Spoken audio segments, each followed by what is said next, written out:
Pilot will wait for your confirmation of thrust before releasing the ROV. Roger.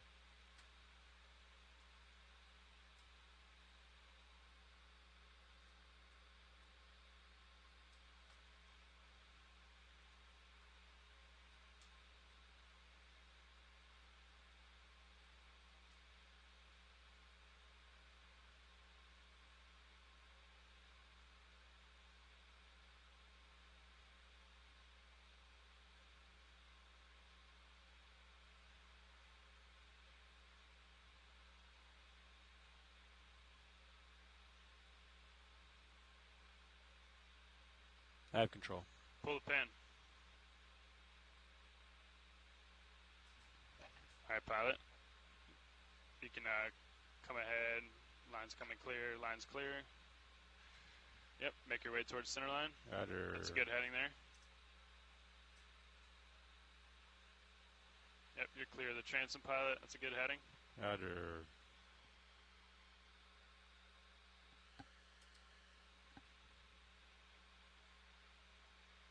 Just about to center line. I see that.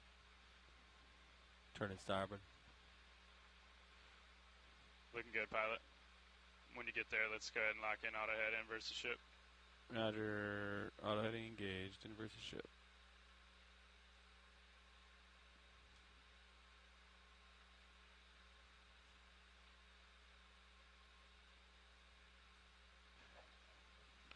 All stations stand by for streaming.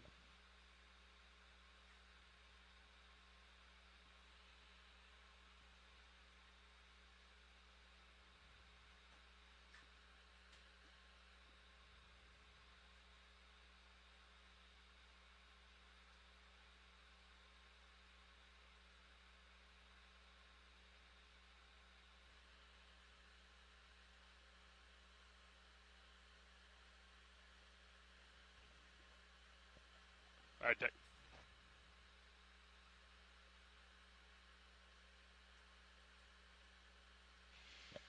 Okay, Decker, stimulus good. Let's launch Sirius.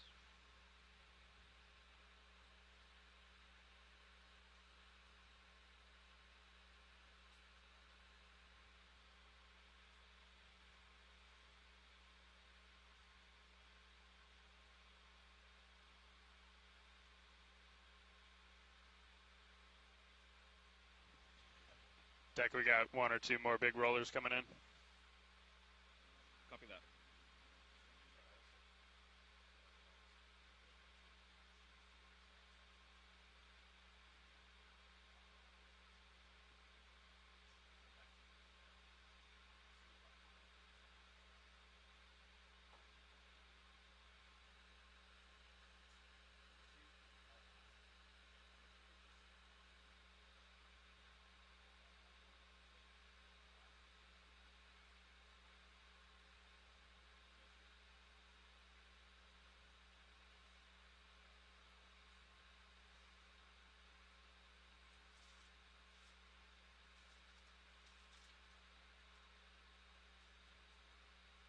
Trying to provide a little slack for you.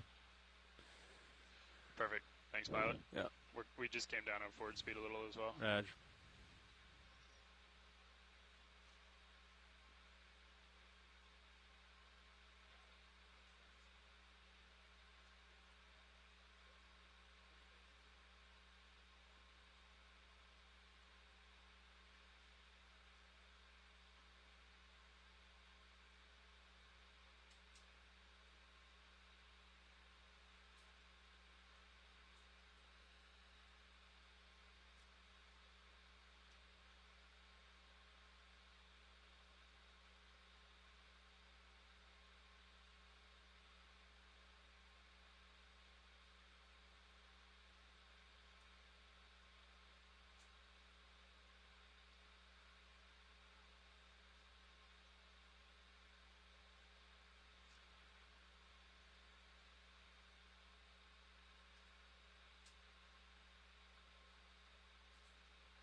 Looking good, pilot. Roger.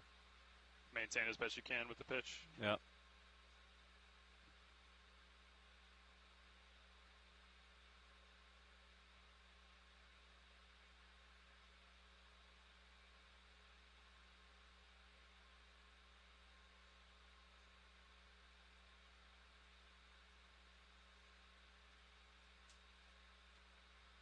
I'm off stick at the moment. Looking good. Roger.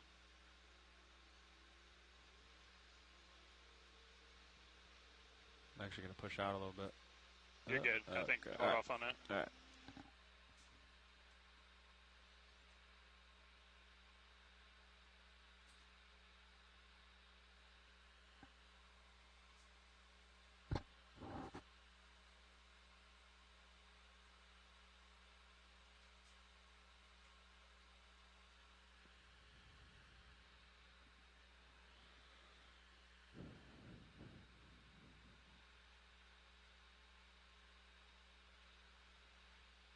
Pilot, are you ready to descend?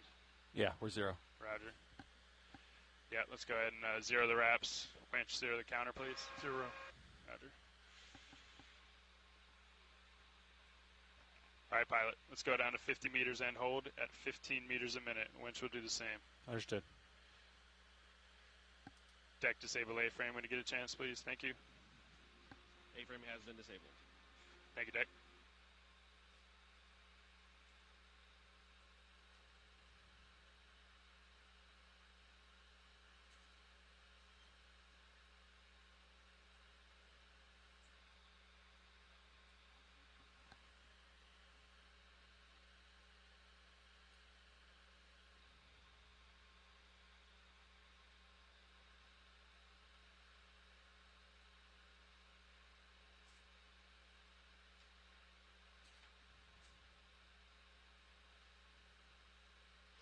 One 0 meters, wire out. D2, 17, a little heavy, yeah.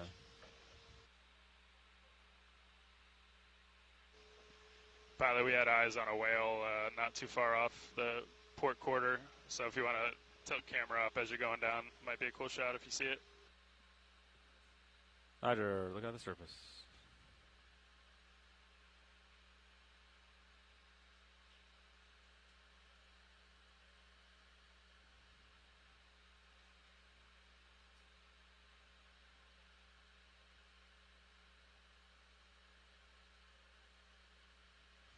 Two 0 meters, wire out. D2, 22.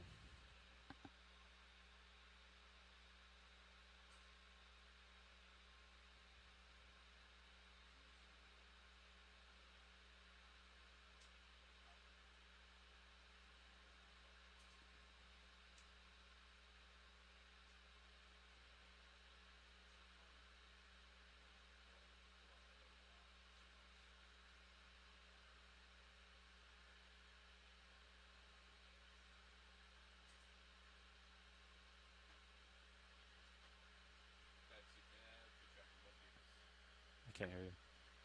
3 0 meters, wire out. 37. Dive suit nav, good tracking both vehicles. Copy that, Nav. Nav, be advised, I had a AFCON operator increase his forward speed a little bit to hopefully make our way towards the target a little more and get streaming a little better. Roger that.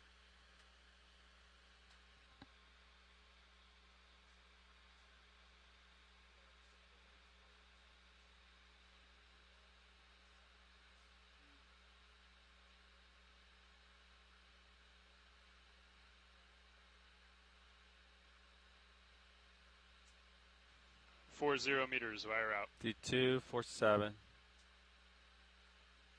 47 I, pilot.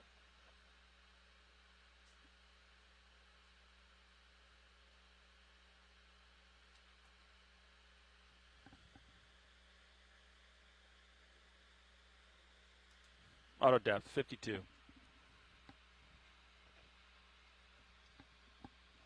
Copy, holding 52.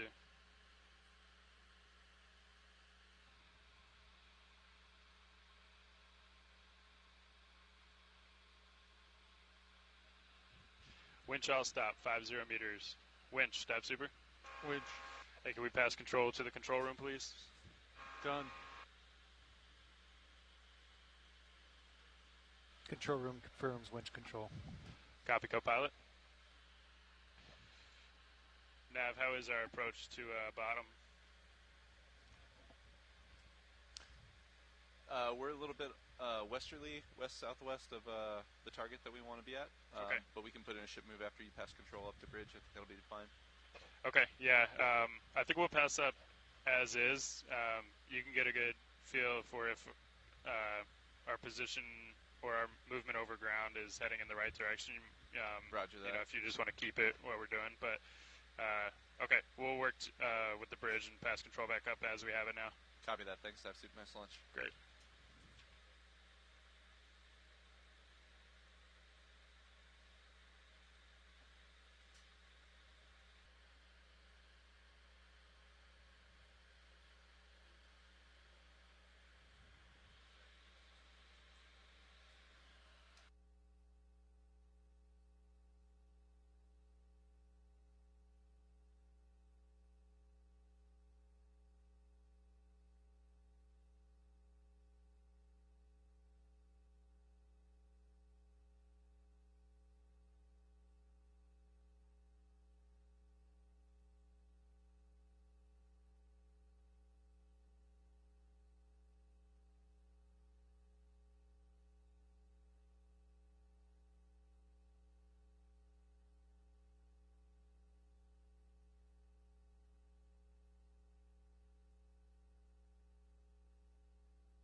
Nav, Dive Super.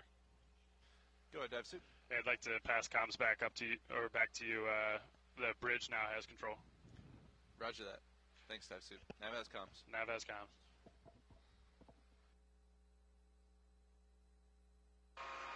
Nav, winch.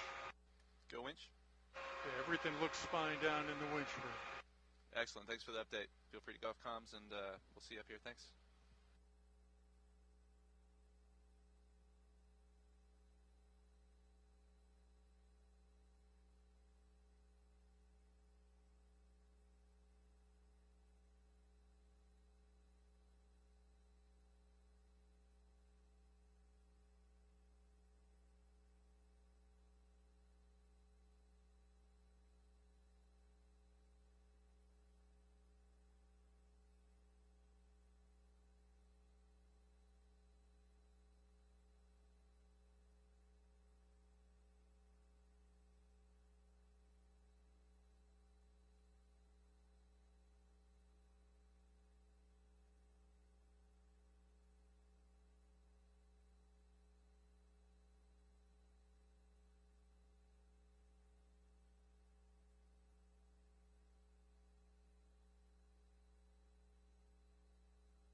ROV nav.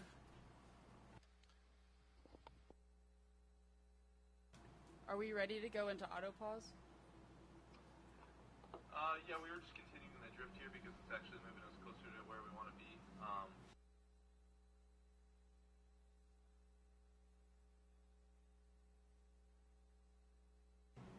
Bridge copies, thank you. Thanks, Bridge.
Good morning, Shoreside from the Okeanos Explorer. Anybody with us on the dive planning call?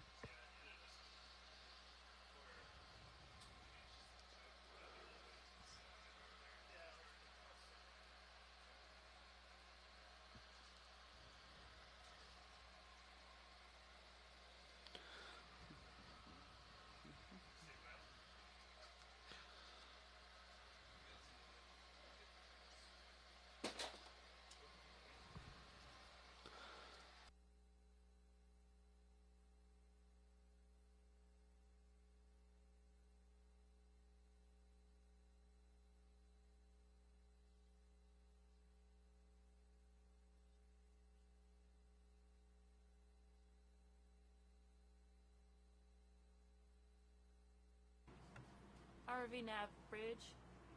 Go ahead, Bridge. Hey, we're in auto position right now, and we were wondering if we can switch the port prop and rudder enable it. That's an affirm. Yeah, feel free to engage port prop, port rudder. Great, thank you. Thanks.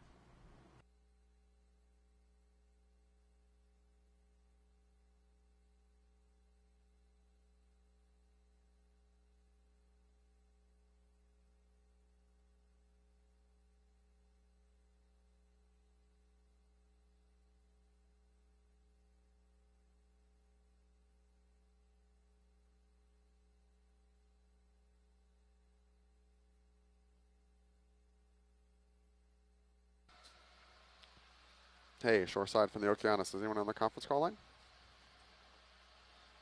I've not heard anyone connect yet.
Good morning from the Okeanos.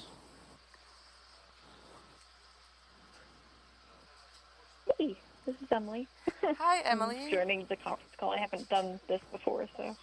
Awesome. Thanks for joining us. We're also waiting on Thomas Morrow because I think he's planning on joining as well, but is running a little late. So we might give it a few more minutes to see if he can connect for the dive planning call for Dive 2. Okay, sounds good. Awesome. I heard 2 beeps. Did someone else join? Hi, good morning. This is Lauren. Sorry, who? Lauren Schultz. Oh, good morning. Good morning. So we're going to hold just another moment and see if Thomas can join us because he was the one who originally proposed this dive site.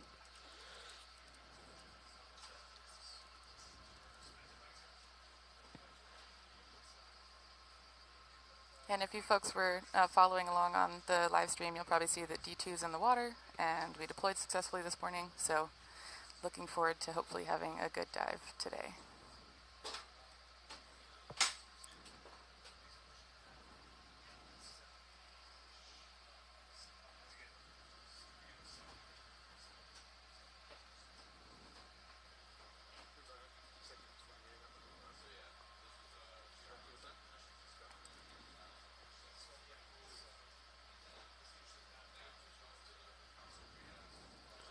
All right, well, why don't we go ahead and get everyone oriented to this dive site, and if Thomas can join us, great. If not, we'll follow up with him later. So the plan, I'm Brian Kennedy. I'm one of the science leads. Sarah's with me. Sarah, and then we've got Jason Meyer running the mapping for us this morning. So you should be able to see the Fledermaus screen on stream 3. And the dive site up for tomorrow is in the kind of the end of the Murray fracture zone. It's deep, so almost 5,000 meters of water, depending on where we decide to drop. And that'll mean very, very little bottom time. And it will also mean a smaller weather window than we normally have because we'll have literally 20,000 pounds of cable hanging off the back of the ship. And we'll have a long time to recover if the weather gets worse. So given the kind of borderline conditions today and the forecast tomorrow is still borderline, we'll have to see in the morning on what the conditions are like.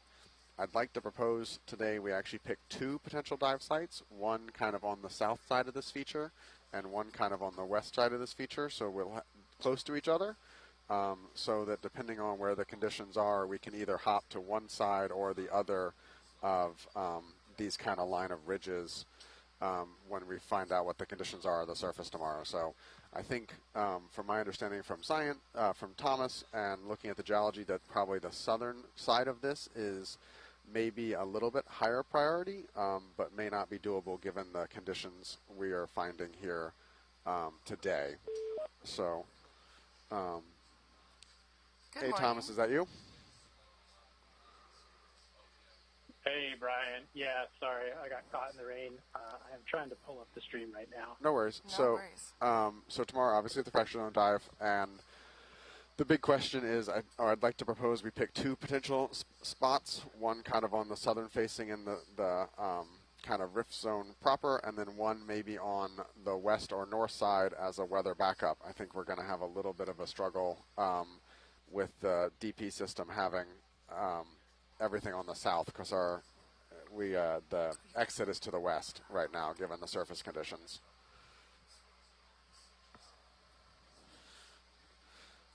So, Jason, do you mind giving us a little fly around and show and tell of what our options are? Anywhere in here is fair game. We don't really have a specific site. Being to the to the west is logistically favorable to us. But other than that, any of this area could be good. I was kind of looking at earlier these little kind of nose tongue features on the west side. You're currently looking north up.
This is Okeanos video engineer Roland, just letting everyone know we're currently descending to the bottom as we begin our first dive of the EX2503.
Doing an audio test.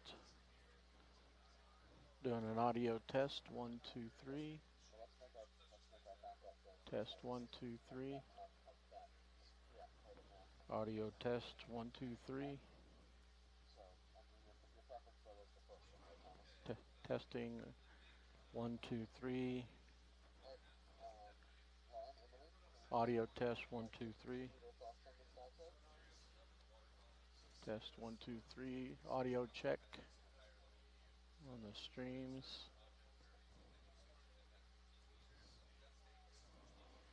Check 1, 2, 3. Check 1, 2, 3.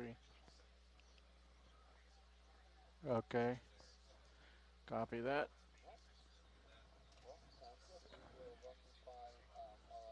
Yeah, it looks like it's all.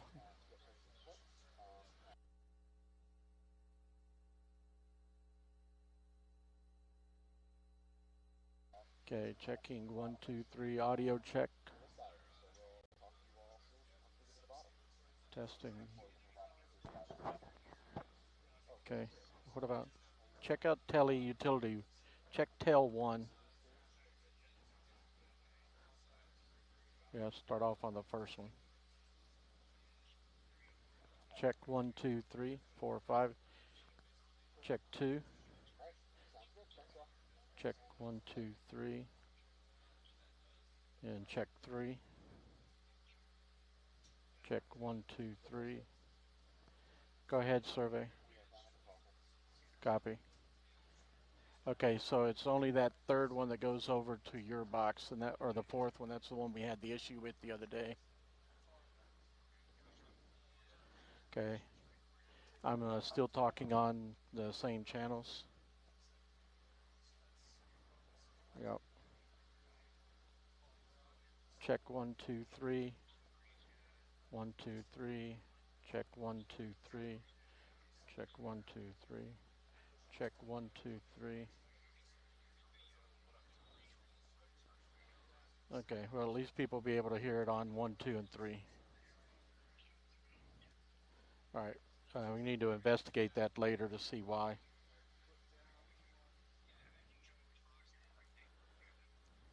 Yeah, okay. Talk to you later.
Go ahead, video.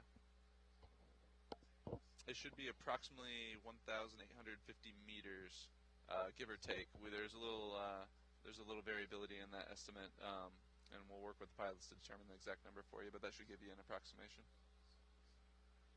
Correct. Not a problem.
Go ahead, Bridge.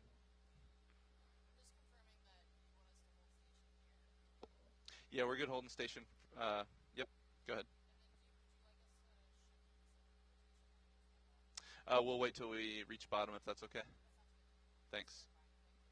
Roger that, thanks.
sounds good to me.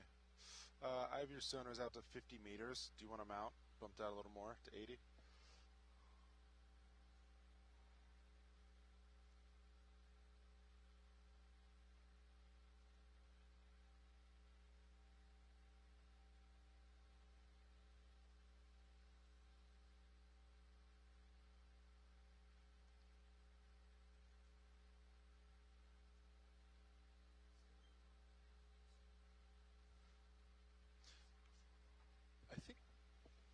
I think John noted that.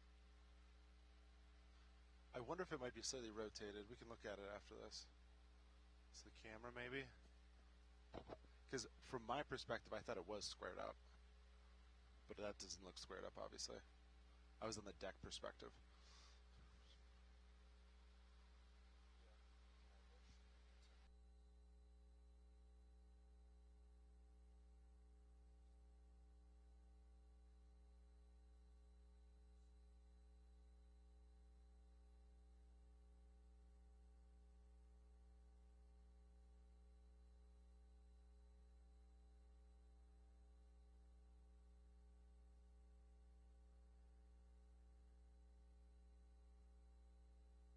You want to wait till the white balance till the bottom, or do you want to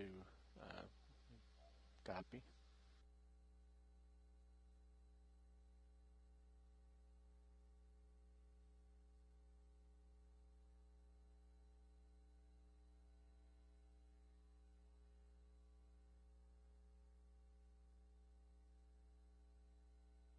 In that case, this is a good time for the general announcement.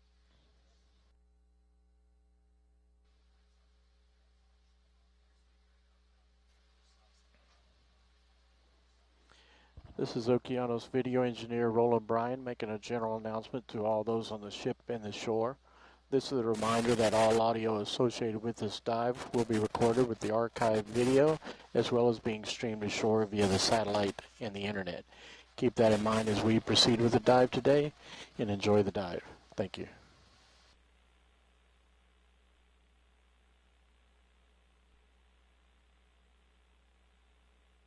Well, welcome shoreside. I don't think we have anyone on the conference call line yet, but we'll go ahead and, as we're approaching the sea floor here, talk a little bit about our upcoming dive.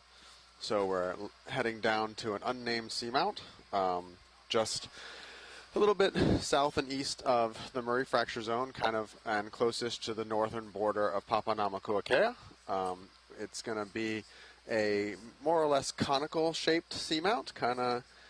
It and one other smaller seamount right next to it are kind of out by themselves. We're going to be landing on the northwest side and kind of just approaching a little transect coming up from that side, hopefully to get to the summit.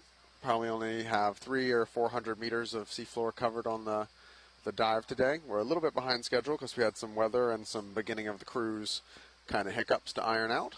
But we are currently at 1,400 meters, and our bottom target should be a little bit deeper in about 1,700 meters.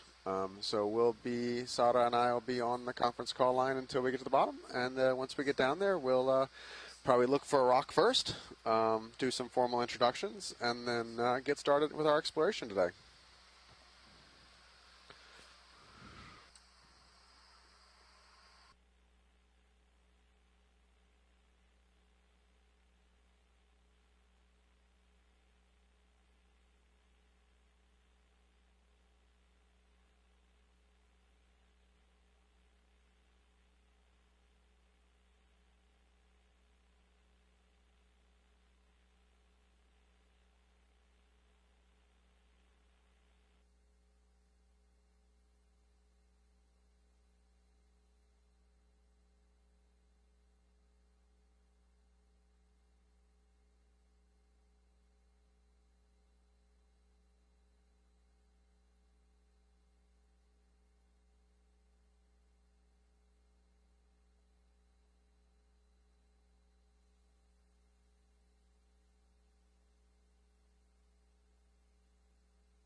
You'll only hear the pilots when they're talking on EXRV.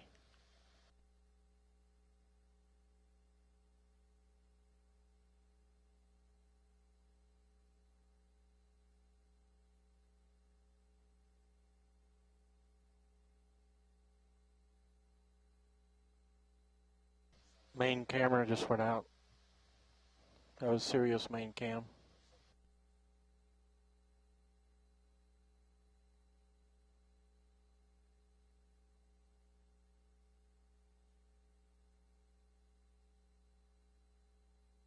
Want to record that time?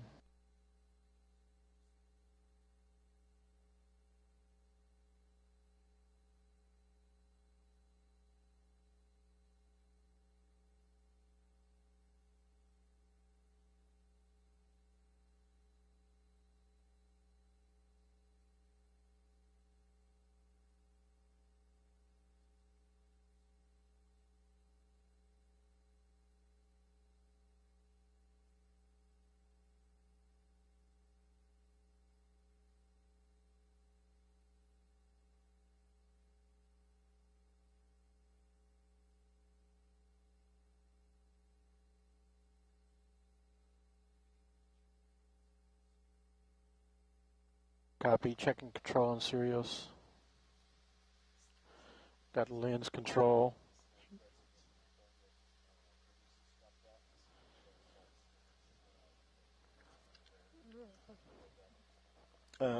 Clipper's about to communicate with you now.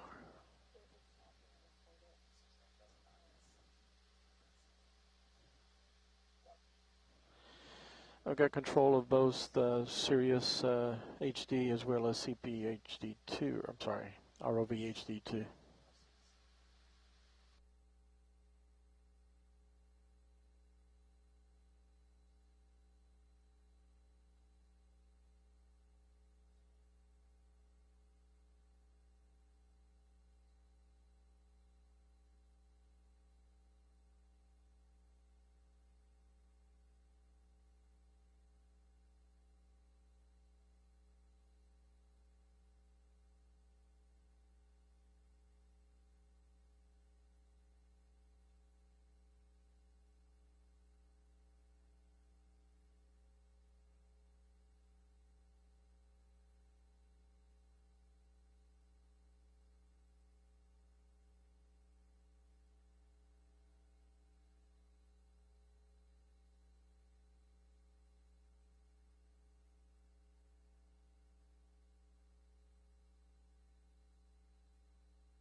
Roger.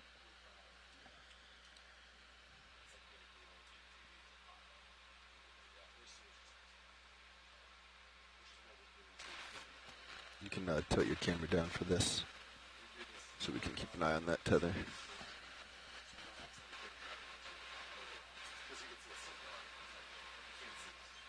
I'll back up a little bit.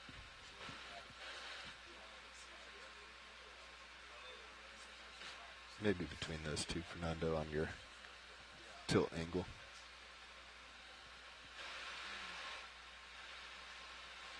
Yeah, that's good. Delta 25, I'm slowing down a little. Okay, resuming.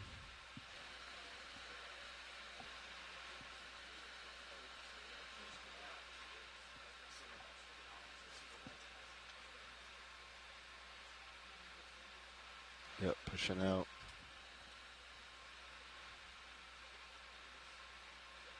If you feel you need to stop at any point, just go ahead.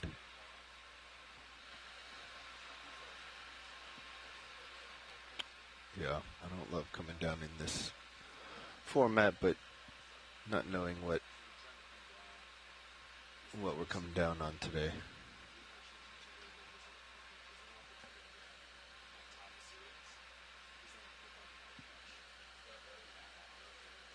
$30 off bottom. There we go. There's bottom in sight. We have eyes on.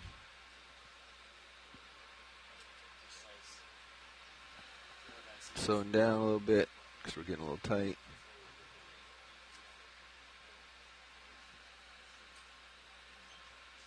Backing up. Yeah, these heaves are bad today. Backing up and coming down, maintaining delta.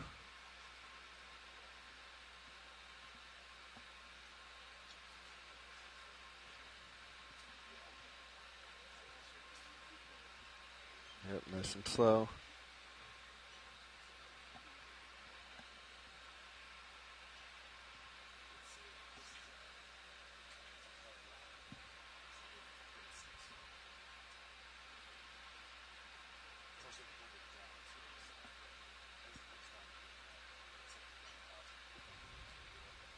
All right, and it looks like we have seafloor in sight. Hee. Oh my gosh, this is so cool. All right, Fernando, I'm going to hold here. Well, for those of you watching at home, And, we'll be another minute or two getting set up and doing some vehicle health checks and checking the white balance and stuff on the camera. But while we're waiting on that, we can go ahead and introduce ourselves. Good morning, good afternoon, or depending on what time zone you're in. I'm Brian Kennedy. I'm the Chief Scientist of the Ocean Discovery League and one of the co-science leads here on board Okeanos Explorer today. Aloha mai kako. I'm Sadaka Hanamoku-Meyer. I'm an assistant researcher at the University of Hawaii at Manoa and the other science lead on this cruise. Let's come up. So we are exploring a previously unexplored and unnamed seamount, these big heaves. just kind of southeast of the Murray Fracture Zone, and also near the northern boundary of Papahanaumokuakea. We're currently at a depth of just a little over 1,800 meters, making contact with the seafloor for the first time. We're diving on a roughly conical-shaped seamount here, and we're just kind of landed just off the summit, and we'll make our way up to the summit, looking for potentially some rock samples and trying to get a better sense of the distribution and biodiversity of the life here on this seamount. Awesome. And can you remind me, Brian, is this seamount considered Cretaceous in age, or is it Hawaiian? We don't know. Okay. I'm only 10 because I was floating. The best guess is Cretaceous, but we are unsure of that. Awesome. Well, this will be fun. Do we have anyone else from Shoreside on the line this morning? If so, can you please introduce yourself?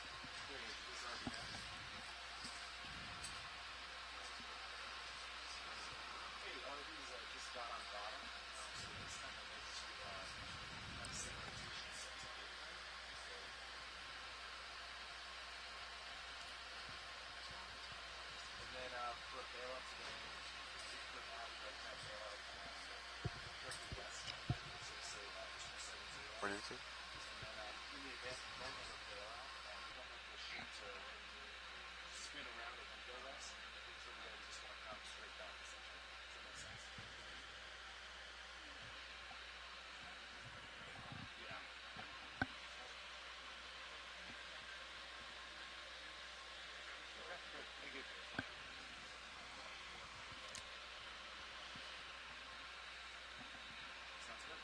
Okay, we lost Manitus and Sirius again. Can we confirm? Lost both of them? Okay. 2002, another loss of Sirius and Mini. Did you glance up and see Manitus? Okay. I just want to make sure I'm not the only one seeing it.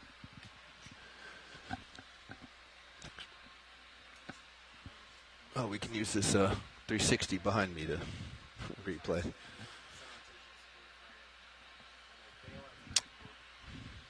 Just when I needed you. All right.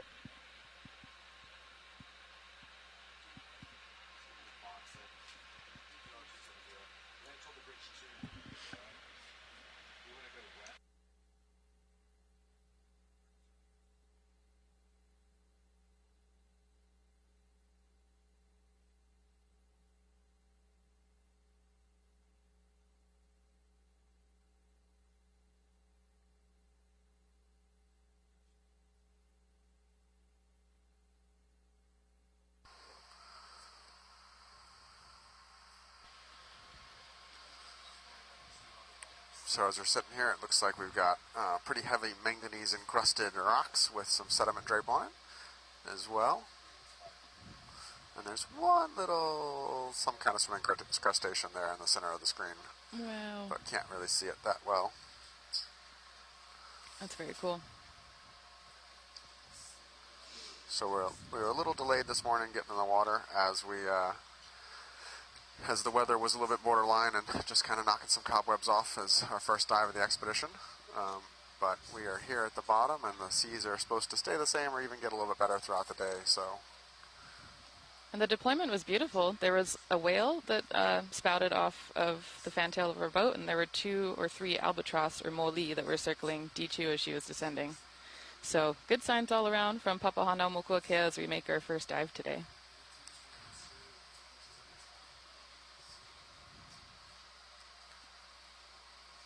Brian, what are we expecting to see on the Seamount?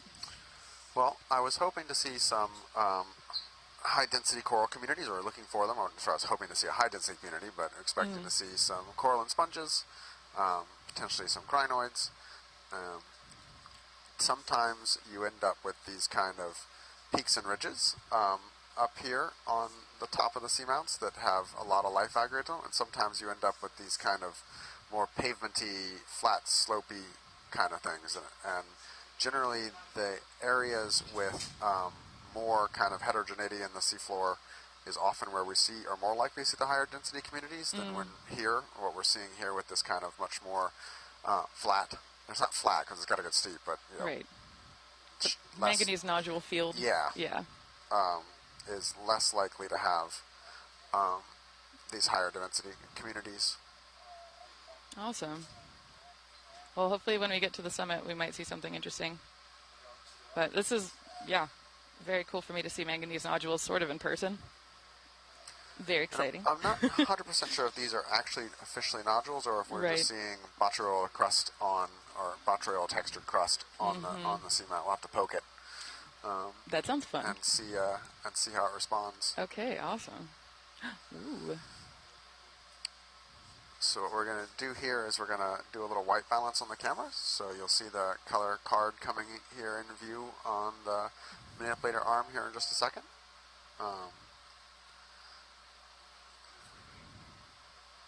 And then, so we'll calibrate the cameras.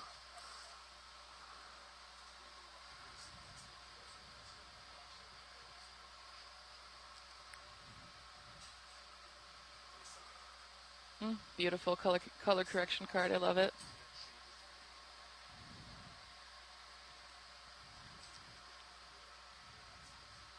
When I was an undergrad, I imaged 12,000 limpets, but I didn't color correct the images, and now I can't do any color analyses on that data set. So that's how I learned my lesson, that I need to color correct the hard way. That's annoying. Yeah. Still could use them for morphology, but... created chip chart that GFOE created specifically that matches this arm and the distance that we have for the arm in order to match this camera lens.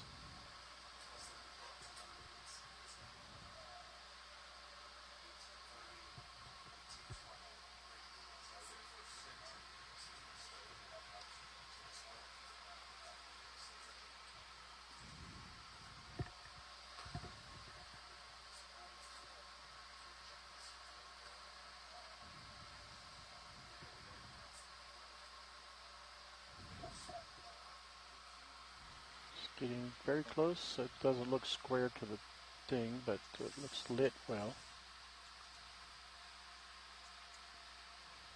Partial.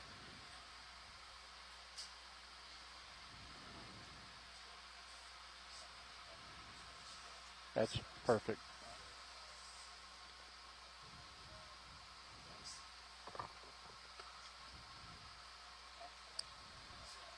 It's just a little bit further out on the left side than the right side, but minuscule, and I can work with it. Whenever we do this, I always feel like it's kind of intro to the old Twilight Zone. It really looks like it.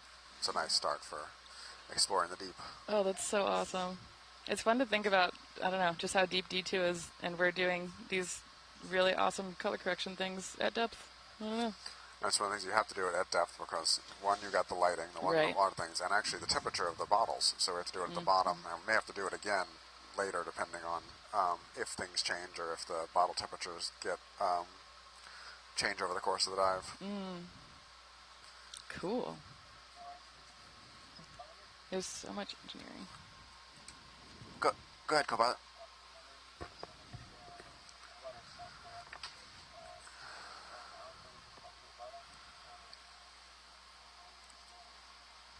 Yeah, sure. Let's go ahead and take a water sample then. Sounds great.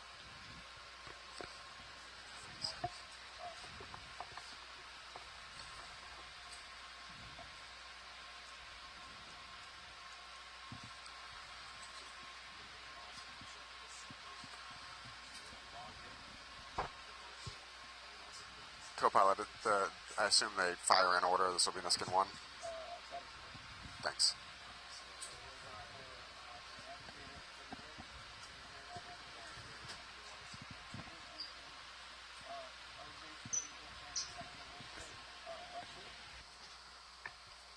Yeah, we got it.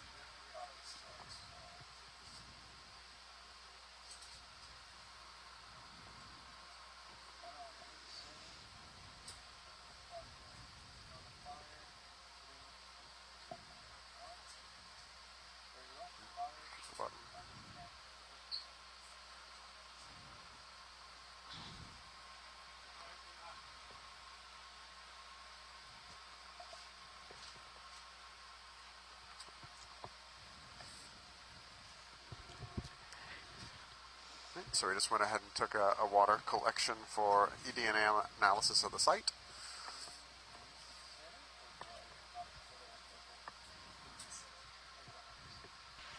I think either, right?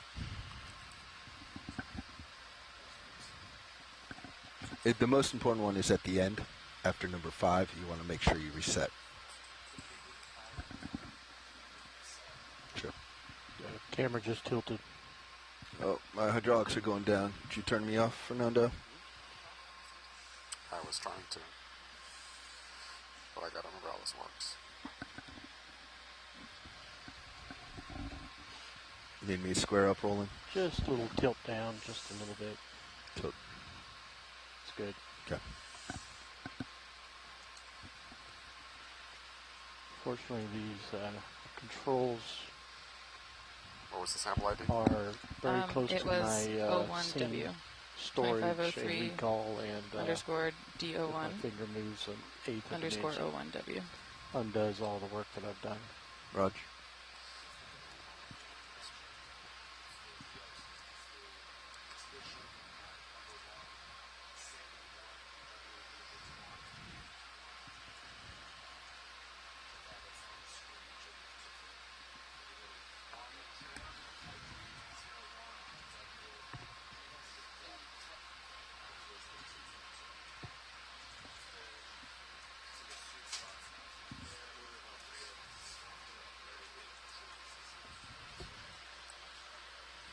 So for the folk shoreside, we just collected a water sample at around 1,820 meters depth, and we're doing our due diligence on this side to make sure that that water sample is in our sample database, and we're logging it on C-Tube, so we can come back and see that later. And we're still color correcting, it looks like.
HD1 is good, ready for HD2.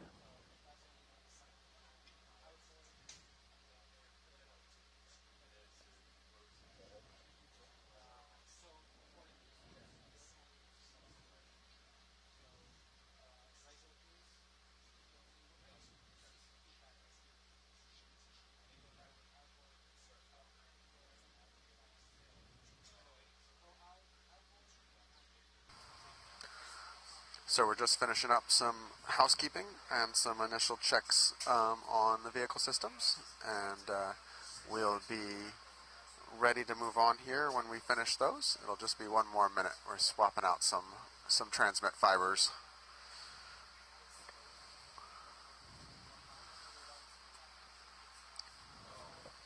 Okay, the HD2 engineering is is clear. so cool here when you think about all the different ways that the data is HD2 encoded did and not moves flicker around when here, Sirius from did that electrical time. signals to fiber optics, back to electrical signals, back to fiber Yep. optics.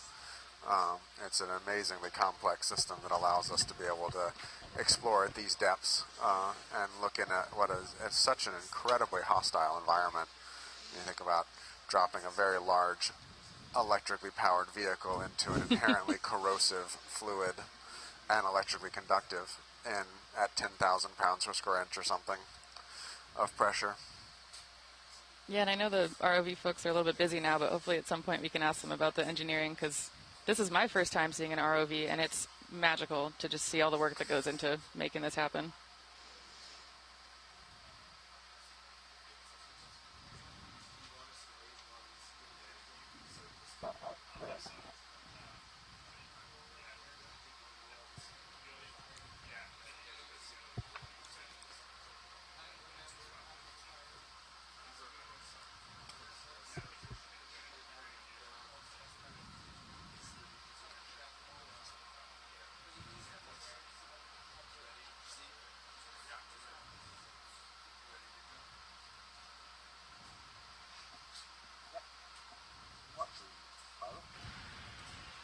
Go ahead.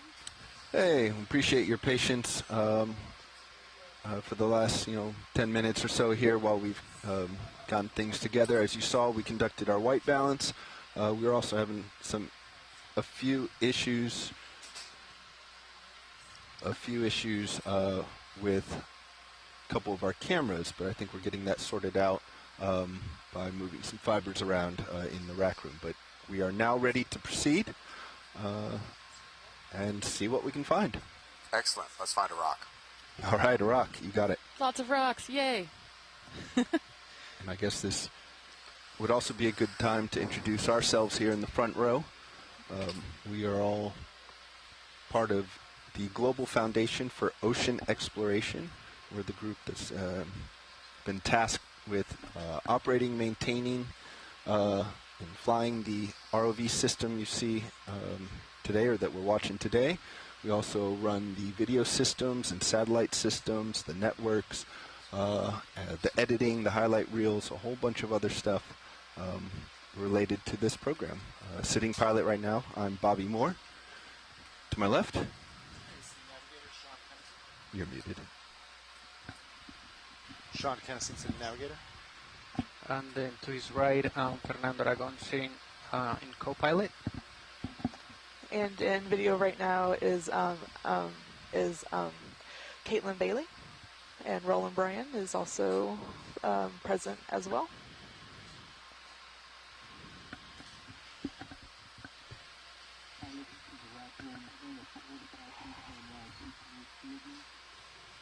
Roger, Raccoon. Watch these. Are there any rocks here that catch your eye? Biggish and angularish and willing to come. All right.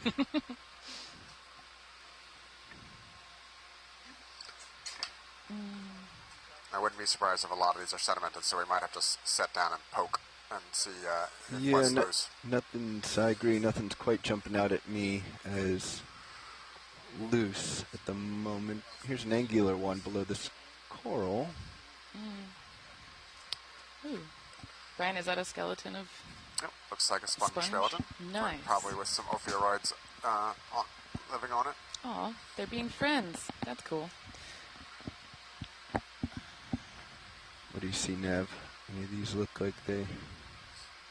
Wow, look at those nodules. That's awesome.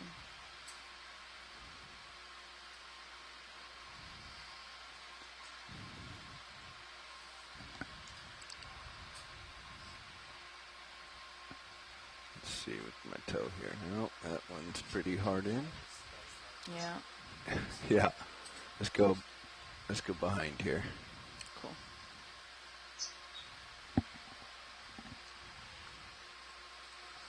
No, I'm not seeing anything with obvious fractures. This one, maybe?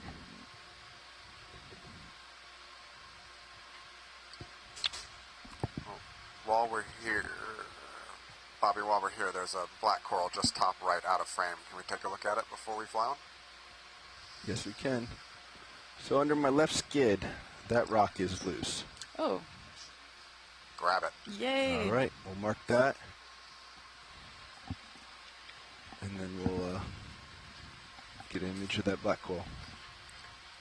Neither are going anywhere, so dealer's choice on which one you want to go for first. Roger.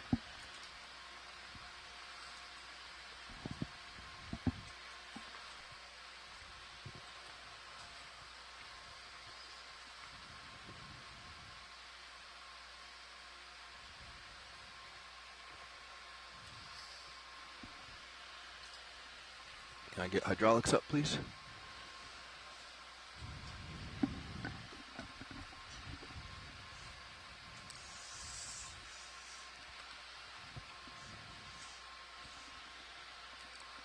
We're on.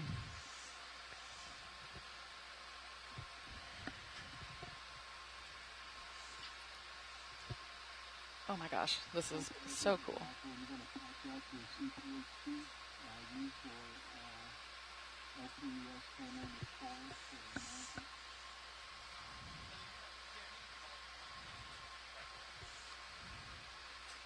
Oh, nice.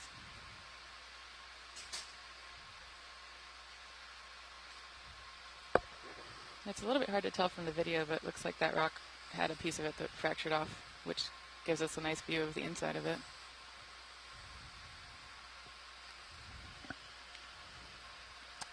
Watch leads, do you want any looks at this rock before we... Yeah, if you can give us a medium zoom and a nice spin. Yep. Video, when you're ready. Okay, coming in. Let's get the aux lights on, please. Oh, wow. Fully here. You might want to get I a love all close-up the of the biology stuff on Yep. the on rock. the top. That's beautiful. Yeah, it looks like we have a little whip coral, and actually not sure what we're looking at yet on the shelled creatures, but looks like we got a lot of the shelled Dogs. creatures on here. Yes. There Oh, we go. nice. Glamour shot of the shells. You can drive video as you're ready. Okay, video's going to zoom in on biology on top. Yep. Not sure yet. Yes. Ooh, barnacles. And maybe a bivalve. Very cool. This looks like a fun rock to sample for multiple reasons. Okay, video's clear. I'm going to come out a little bit wide, and then if we can spin it Gorgeous. in front of the camera, check to see if there's other biology on board. I'm not Brittle sure star? we'll be able to recover this biology, but Yep. Nice little nice brittle star here. I suspect it will bail out here momentarily. I would if I were that brittle star, but All right, thank you, Bobby. We can stick in the rock all right, box. let's come wide, please. Okay, coming wide. Co-pilot, can you bring in starboard rock box?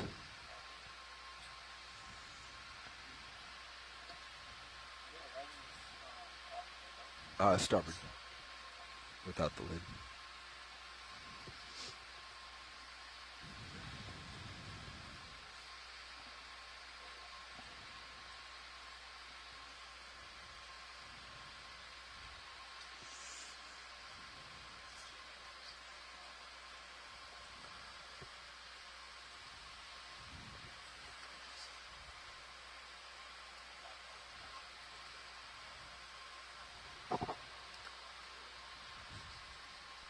So for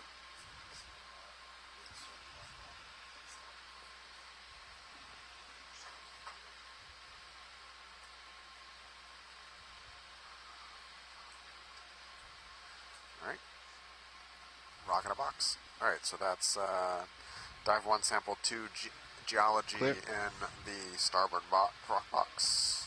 all right. Collecting. Perfect. That's going to be a very fun rock to look at later.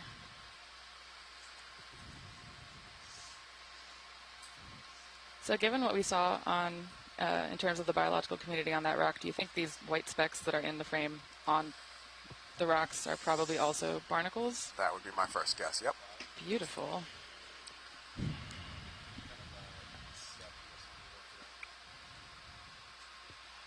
It's pretty bouncy on Sirius, I think.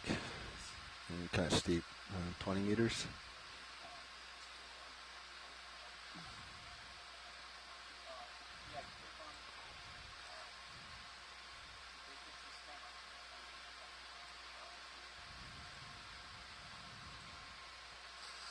So we've got a black Go ahead, coral video. whip here. Okay, This is coming in on likely whip. Stichopathes, which is a type of Anthopterygium. Oh,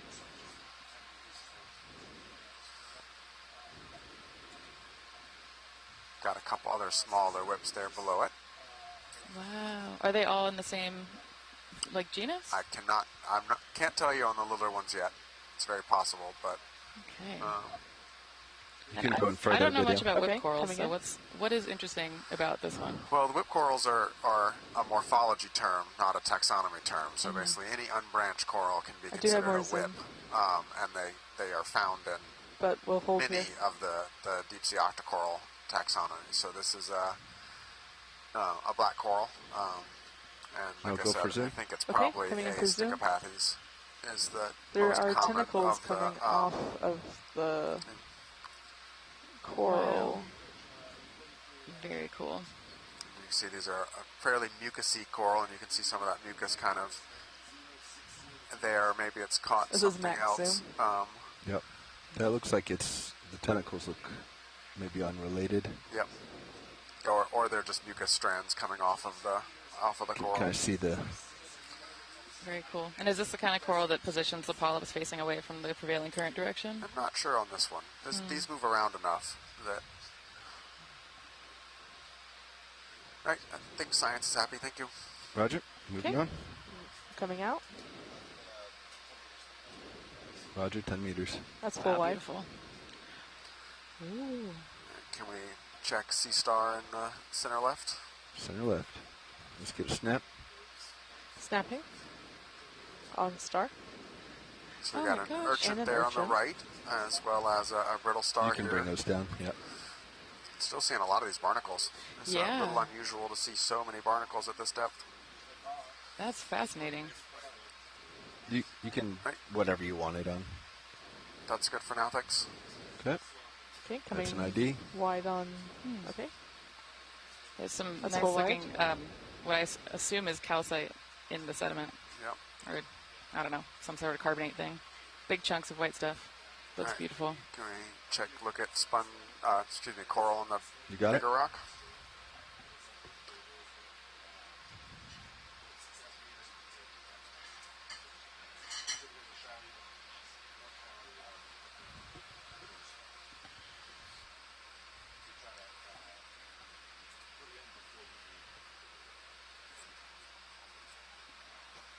I mean, it is possible, but that's so thin. Go ahead, video. Okay, coming in. Oh my gosh. Brittle star party. Yeah. Whoa. This Holding is beautiful. Here. We do have more zoom. What kind of coral is this? Gold? No. So you actually got a couple of things going on here. So you've got the host coral, and then you've got a zoanthid overgrowing Take it. your video if you want it. And then you've got a brittle star living on it. And now zooming in. So this is probably an astroschema brittle star. Thank you, Chris Ma, who's in our chat, is helping with the echinoderm identifications. So I'm relatively sure this is a paragorgia. Okay. That's being secondarily colonized by the zoanthid. Wow.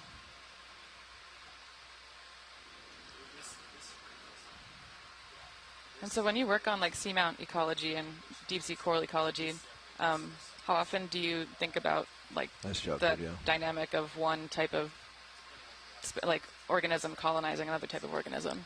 Is that something you keep track of? Yeah, so it's something that myself and a couple collaborators are starting to think about. Not so much from the colonization, but from the predation point of view. And so trying to see what the coralivores are and where we are. Coralivores. I've never heard that word, and I love it. Can we slowly tilt down? Tilting down in one movement to so the for the base? rock jocks in the room like me, which one is the paragorgia and which one is the zoanthid? The pink is the paragorgia, and the zoanthid is the more anemone-looking things. Come down a little bit. And you were talking about this with me a couple days ago, that oftentimes you find associates like brittle stars. I'm pretty far out there. Things like that. Yeah, it is. I would say it is more common than not for the corals to host some kind of commensal or symbiotic relationship. Yeah. Very cool. Yeah, I guess there's kind of limited habitat diversity in places like this, so maybe the coral is a really nice place to hang out if you don't like manganese nodules. Yeah, I mean, these are really, the corals and sponges here are the fundamental ecosystem engineers down here, and they are providing the habitat. You will definitely see things growing elsewhere, but the centers of life are around these structure-forming sessile organisms like the corals and sponges. Mm-hmm.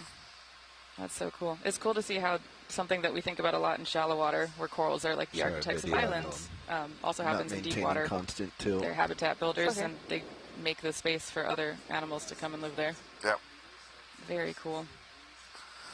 All right, science is happy with this one. Great. Thank what you, video pilot. is? Roger that. Okay, coming wide.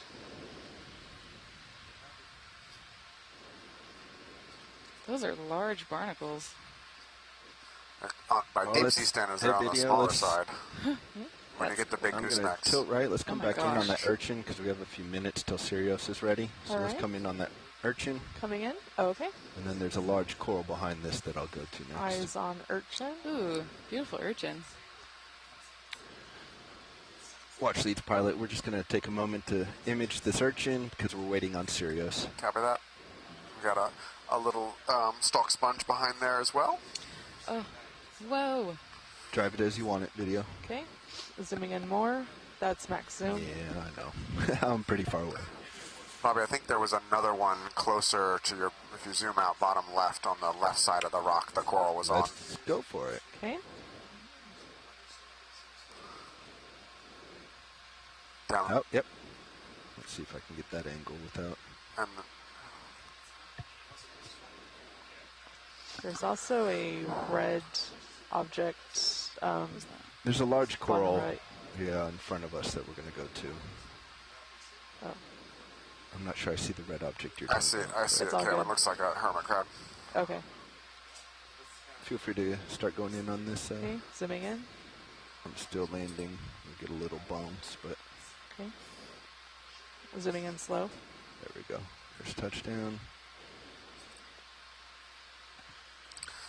So Chris Ma is chiming in the chat that these these elongated spines with Holding pads here. are used to walk, and it has a nice little anal bubble too.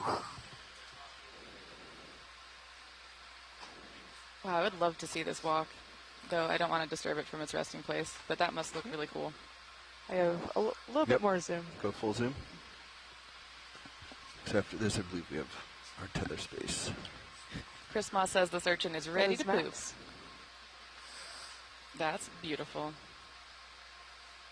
Ooh, and I'm really fascinated by all of the fragmented shells that are making up the sediment the urchin is resting on. Yeah, I think those are largely probably pteropod shells. Wow. Would be my first guess. All right, Very Fernando, it looks like I awesome. have some more tether, so when you're ready, I know we don't have a video, great let's come sense of wide. scale, Okay, but the video's sediment coming looks wide. relatively coarse. Yeah. I'm not Interesting. going far. There's just, in my manip cams, I can see that coral. There is a sea star just north of the it looks urchin. like.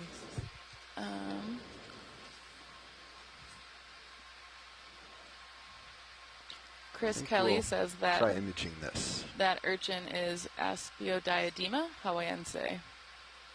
Thank you. Ah, this is your favorite coral? It's one of mine. It's in the family. I'm so excited to see this. Can you tell us about this coral? I'm actually not sure it is what you think it is. Oh, okay. Stand by. Shoreside folks are going to laugh at how often I misidentify things because I'm a geologist. Trying to get you And an I work on angle video, paleontology, but so we don't often get these kinds of too fossils big. in the fossil It's the record. best I can do. So I'm learning All a lot good. from Brian about deep All sea right. corals and sponges. Well, I'm an ecologist and not a taxonomist, so the for you? taxonomists, I'm sure, are going to be telling me I'm wrong all the time with exactly what we're seeing. Which is fantastic. I love being told that there's more for me to learn. So actually, we'll see here. But I actually think you're right. Okay, go I ahead. think it is. Okay. Really? Yeah. Oh my goodness. The color threw me for half a second, but no. Gonna hold here. Oh, that's for so a whole beautiful. So this is specimen. Metallogorgia. It's in the family Chrysogorgiidae, and it's got its astroschema, sea star associate, brittle star And associate, I'm gonna zoom my in gosh. on sea star.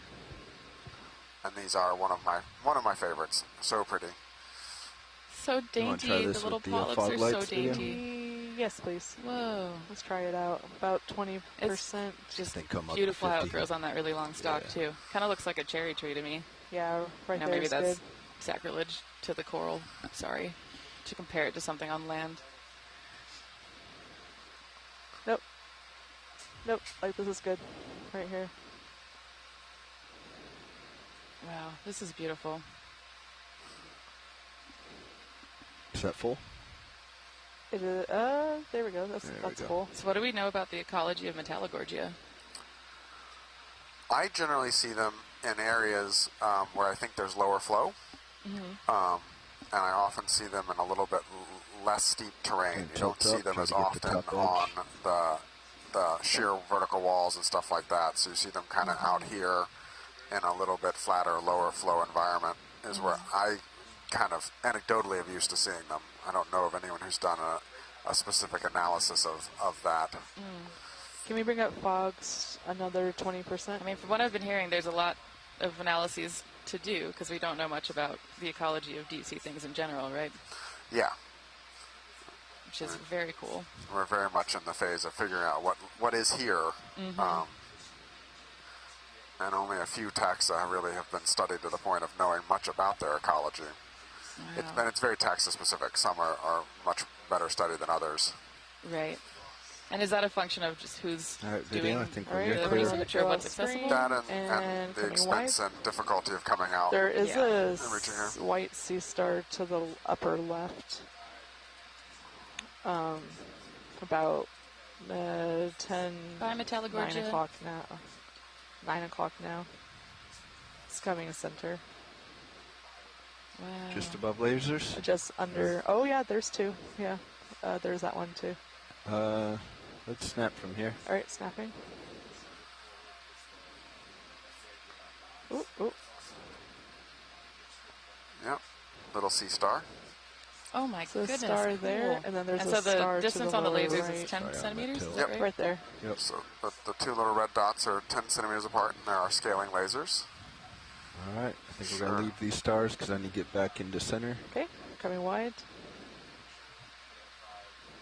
See what we see on the path.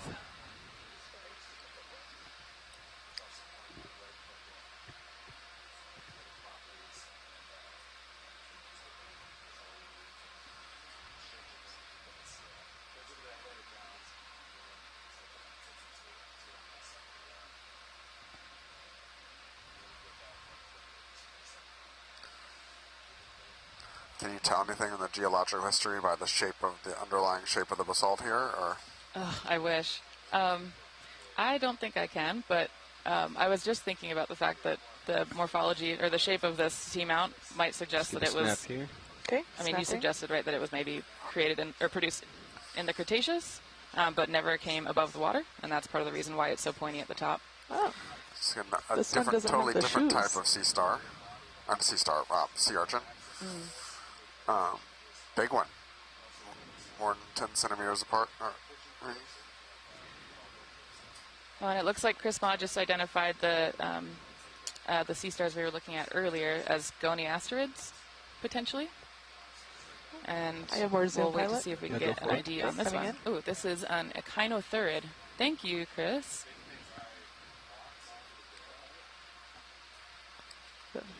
There's a little bit of that's shake in the beautiful. camera, pilot.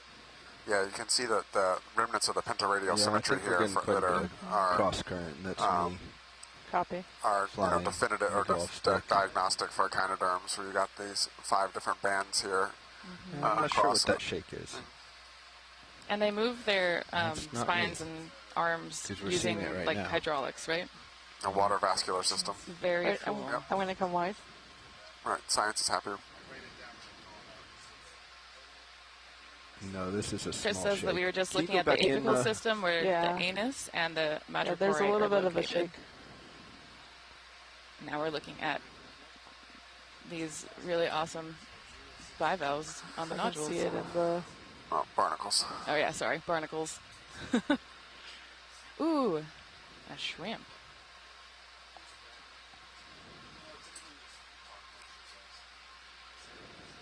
Okay, you can come wide. Okay, Doing a coming wide. Not sure what that shake is. We'll keep an eye on it. Yeah. Next time we See, I'm set guessing down, this like is we can basalt take that's note if covered there's a with shake manganese too. nodules. Yeah, I didn't notice it before. I was floating. Manganese to this crust, one. yeah. Yeah, manganese crust. Yep, that would be my assumption at this depth. Mm-hmm. And just looking at it. Yeah, just by looking at it. I mean, sometimes if folks have been to a lava flow before or been to the beach where there's lava rocks, like a place in Hawaii, you probably recognize some of the textures that we're seeing. A lot of the processes tend to produce similar morphologies on land and underwater, with some exceptions, of course, but nothing like seeing it for yourself via D2.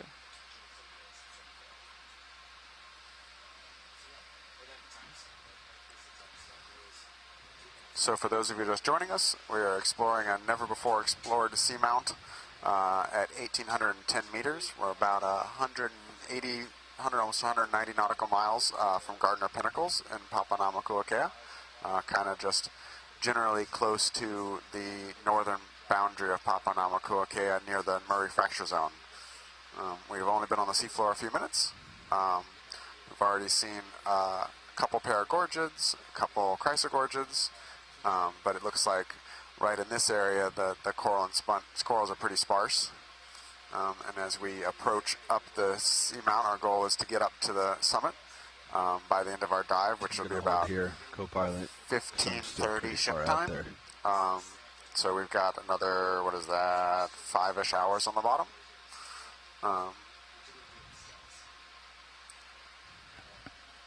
Do we have a move on? Okay. And it's really awesome to be out here so far large out in the into distance, the straight ahead. northern edge of So straight in Papahanaumokuakea. your view. Like Brian was saying, the closest point of land is Gardner Pinnacles, or Onunui, Onuiki. But these underwater seamounts and underwater features are also a part of that island chain, right? They just maybe have not emerged from the ocean yet. So when we think about Papahanaumokuakea and the Hawaiian Islands in general, we think about these islands as being older than the ones that we live on today in the main Hawaiian Islands, and in that way they are considered ancestor islands for many of us from Hawaii. So it's, for me, it's magical to get to see them sort of in person. Sure, you get to visit our kupuna that are out here. That looks different. Pilot, can we go look at the coral further back? You got it.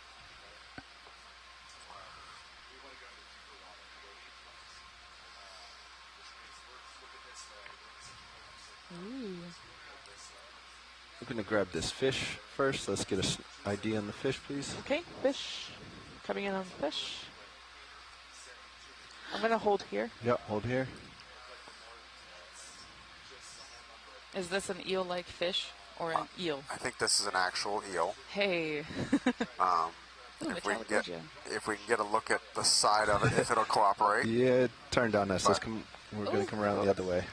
This is most likely a snaffle-blanket or cutthroat eel.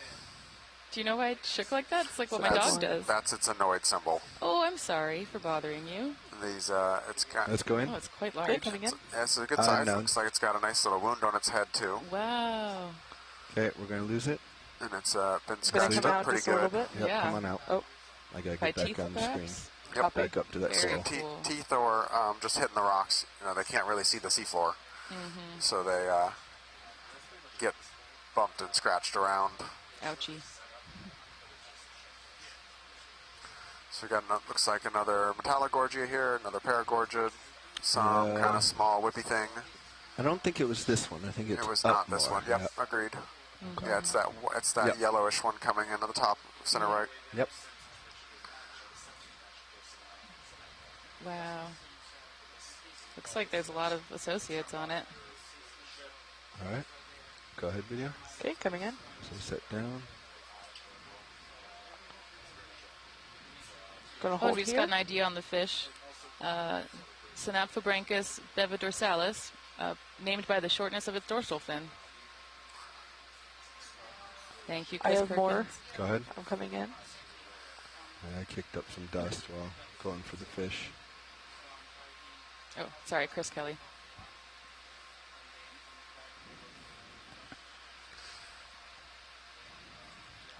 So what kind of coral is this one?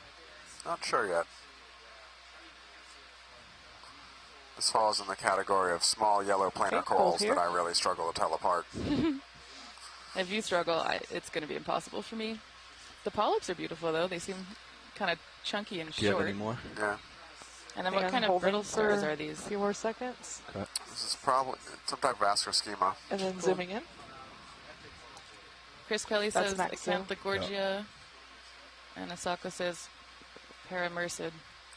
And this is when I feel justified not going on record with these, when the two foremost experts in the world for this area can't agree. Taxonomy is really hard, especially when a lot of the Can we tilt diagnostic down, characteristics pilot? are microscopic. Yep, and that's a real Great. trick out here. Is a lot of these deep sea corals, you really need to look at them under a microscope, look at their sclerites. 30%. Oh, they are at 50. Yeah, and so for folks who don't know what a sclerite is, because I didn't know until last year, sclerites are basically the skeletal matrix that the coral uses to form its skeleton, and they're silica. Okay. What would you even call them? Back Like up silica to, shards, I Brittle guess. Star Core. That interlock to form the skeleton, and they have Hold right there. diagnostic shapes and textures. But they're very small, so you have to look at them under a microscope. Holding right there. Chris Kelly says, go with Asako. She's the expert on these. It's a paramercid, and Asako says paramercids are now family Acanthogorgid. All right, video. I think when you have it, it's time to move on. Hold on just a second. We're holding? just talking about sampling it. Holding. We are you can at come wide, max zoom but at the moment. before you pull off. I am going to come wide just to Roger. get full specimen. Yep. And let's get lasers on. That's full specimen. Coming down with lasers.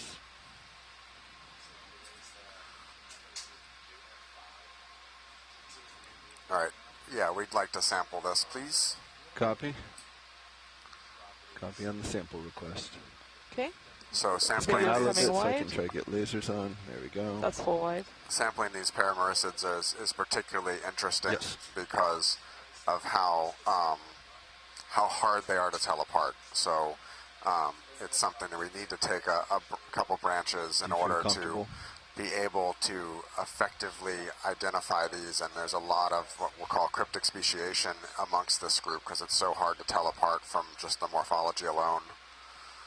Okay.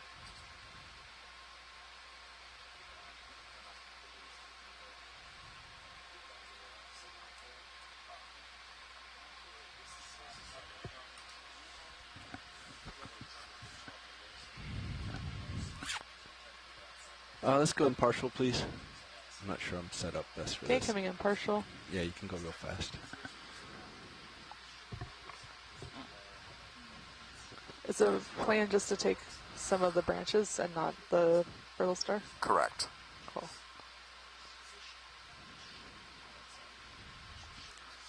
All Ooh, right. is the Looks urchin like I can get walking? fingers in Yep. there on that Looks like the section urchin's that's walking. closest Oh to my us. gosh!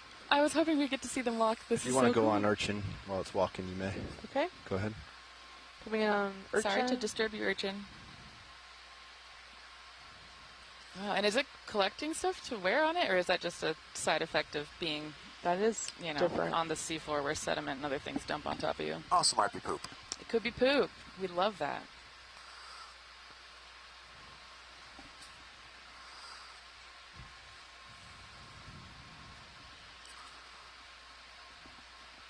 This would be great in a children's book, the Everybody Poops series. All right, I video. would've You've loved got that. that. Okay. Urchin Let's themes. come back out. Coming out. That's full wide. Okay, arm is live.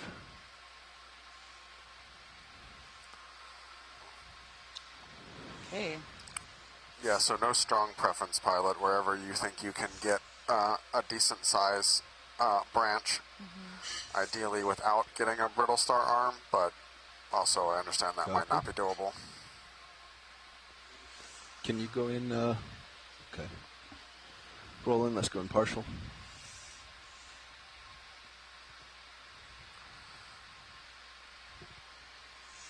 Partial.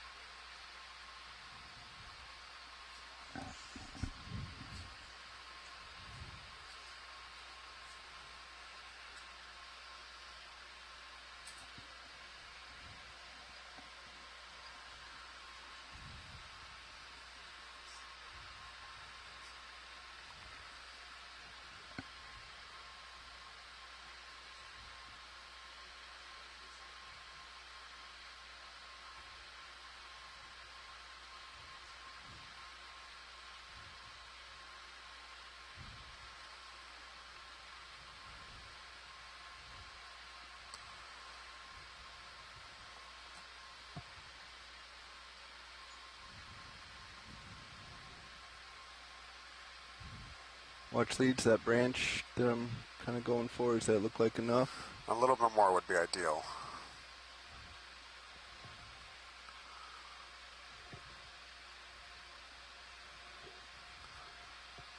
Like that? Yeah.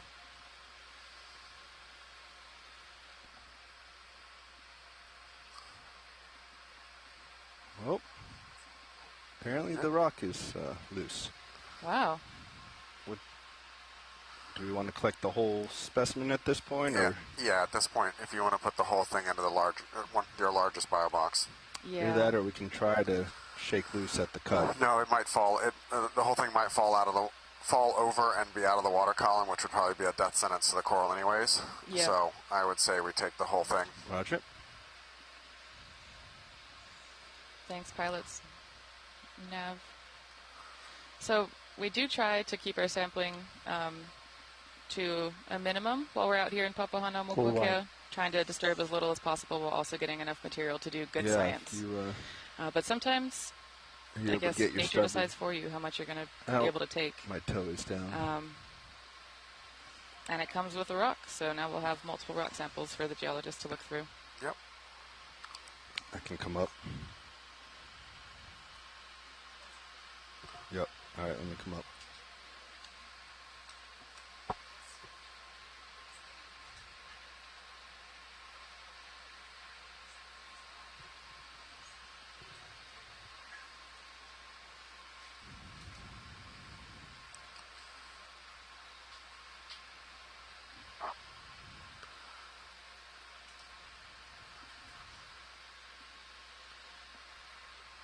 Okay, that should be holding.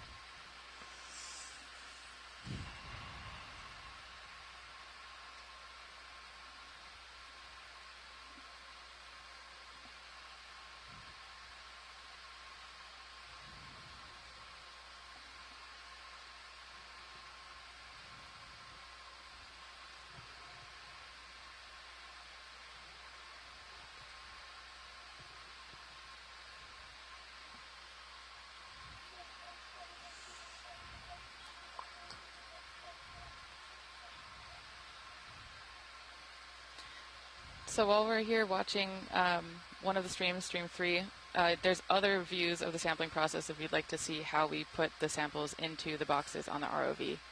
I think that was Stream 4. 3, never mind. Stream 3 has got the quad view right now. Stream 3 has the quad view. Awesome. All right.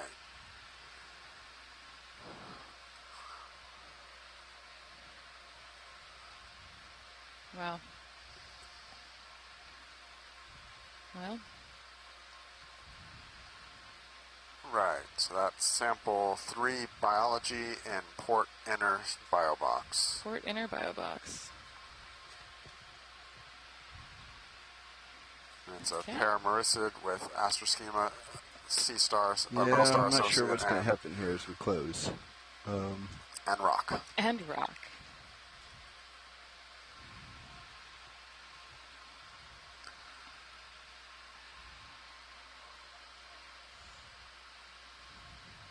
What do you think, Sean?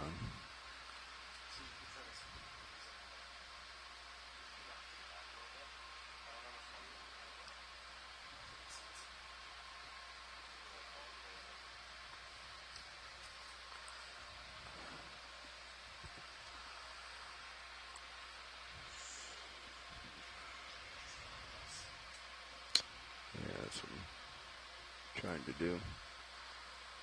Wow. It still blows my mind how the ROV samples things. It's so cool. And requires such technical work to get the samples in the places that we want them to go. Well, one of the other things that's really underappreciated about this type of operation is that, you know, humans are very used to having stereo vision, and so you're having 2 eyes automatically gives you a depth of field. We don't have that here. Let's try closing it. So the pilots have to use different cameras at different angles to replicate that stereo vision, because you don't have the precise depth of field. Wow. Okay. Okay. All right. Confirm the box is closed? Box is closed. Okie dokie.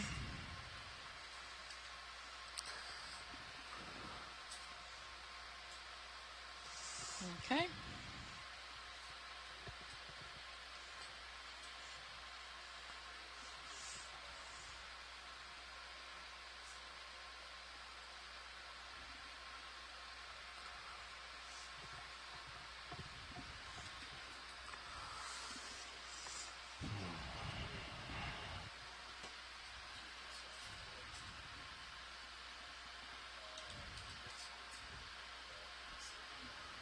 Okay. Okay, we're continuing our trek up the Seamount. Ooh. Can we take a look at the white one, please? Yep. Video, go ahead.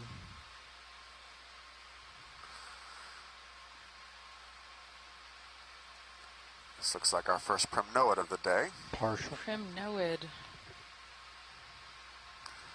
What is a primnoid, Brian? It's another type of a deep sea octocoral, different family. Awesome.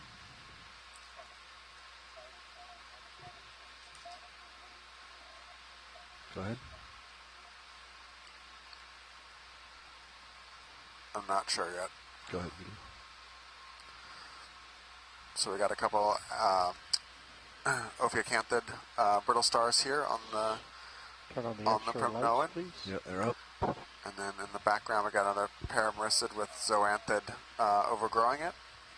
Yep, that's better.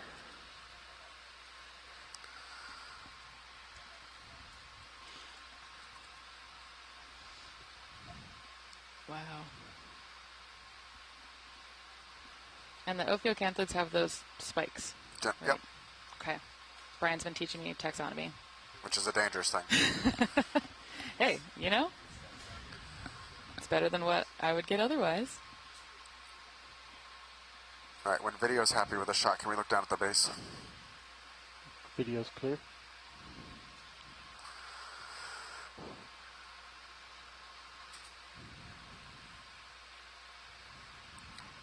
Beautiful. So we're kind of all thinking this is probably in the genus Neurella. The downward-facing polyps are a good indication of that. Oh, wow, look at that arm. Yep.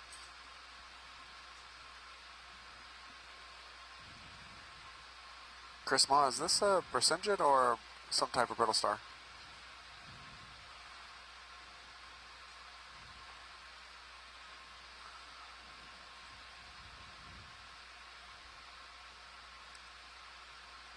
You want to tilt over to the brittle star on the lower right?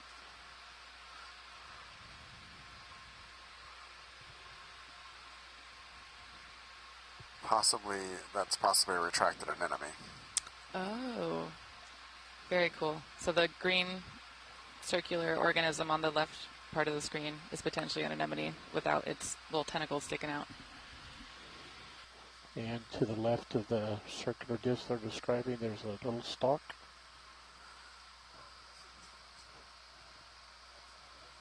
We rotate left,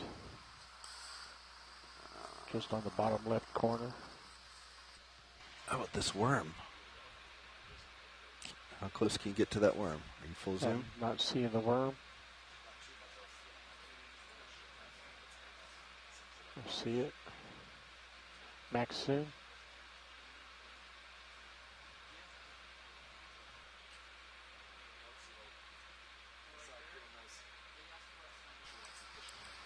That max zoom? Yes, that's max.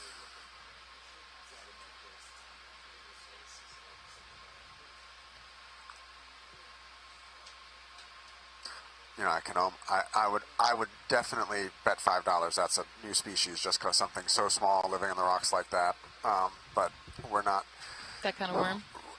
Just because just given the size and where we are, not that I know anything about worms, but just when you think about how little life we understand about the deep sea, things like that really are often undescribed. Yeah, and particularly things that are Can not we look at the black stalk on the left of the super screen? large or charismatic, coral. right? Like worms, or what I study, foraminifera. We really don't know that much about what exists in the deep sea. So all those uncharismatic microfauna that I love, it'd be great to get more characterizations of. Yeah, it looks like we've got a couple small black coral whips here as well. Cool. I'm noticing that when there is a large coral, there tends to be smaller corals growing around it, not always of the same species. Why is that? We don't know. Okay. It's something that I'm particularly interested in. I wonder if it's something. Video's clear. Science is good. There's a theory called allele effects, where you can have certain animals kind of making their own ecosystem around them, and they rely on each other. and it's really hard to kind of prove. Yep. Experimental design standpoint, but it is something I've been wondering about for a while now. On when you see them clustered, they do appear to show up in clusters, and we know they're ecosystems engineers, right? They modify the flow, they allow organisms to get up in the water column. Yeah, as you guys rotate reach more of back those goodies around, that are coming down before they hit the bottom. Yeah. And so, 60 looks pretty good to me. To what extent the corals support other corals living nearby is really anybody's guess at this point. Whether they're competing for space to get into the ideal current environments, or whether they are collaborating in some form or fashion. Wow. That is a very... is that a sponge? That is a sponge. Yes. Oh, such a cool sponge. Can you tell us about the sponge? No. Oh. I don't... It's going to take me a second to figure out what type of sponge this is. I know we went over this the other day.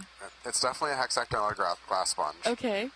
Beautiful. And it'll take me a moment to dive into the guides to figure out what it is beyond that. From video. This is so cool. So glass sponges are called glass sponges because their skeleton is made out of really delicate silica. Right? Yeah, correct. Spicules.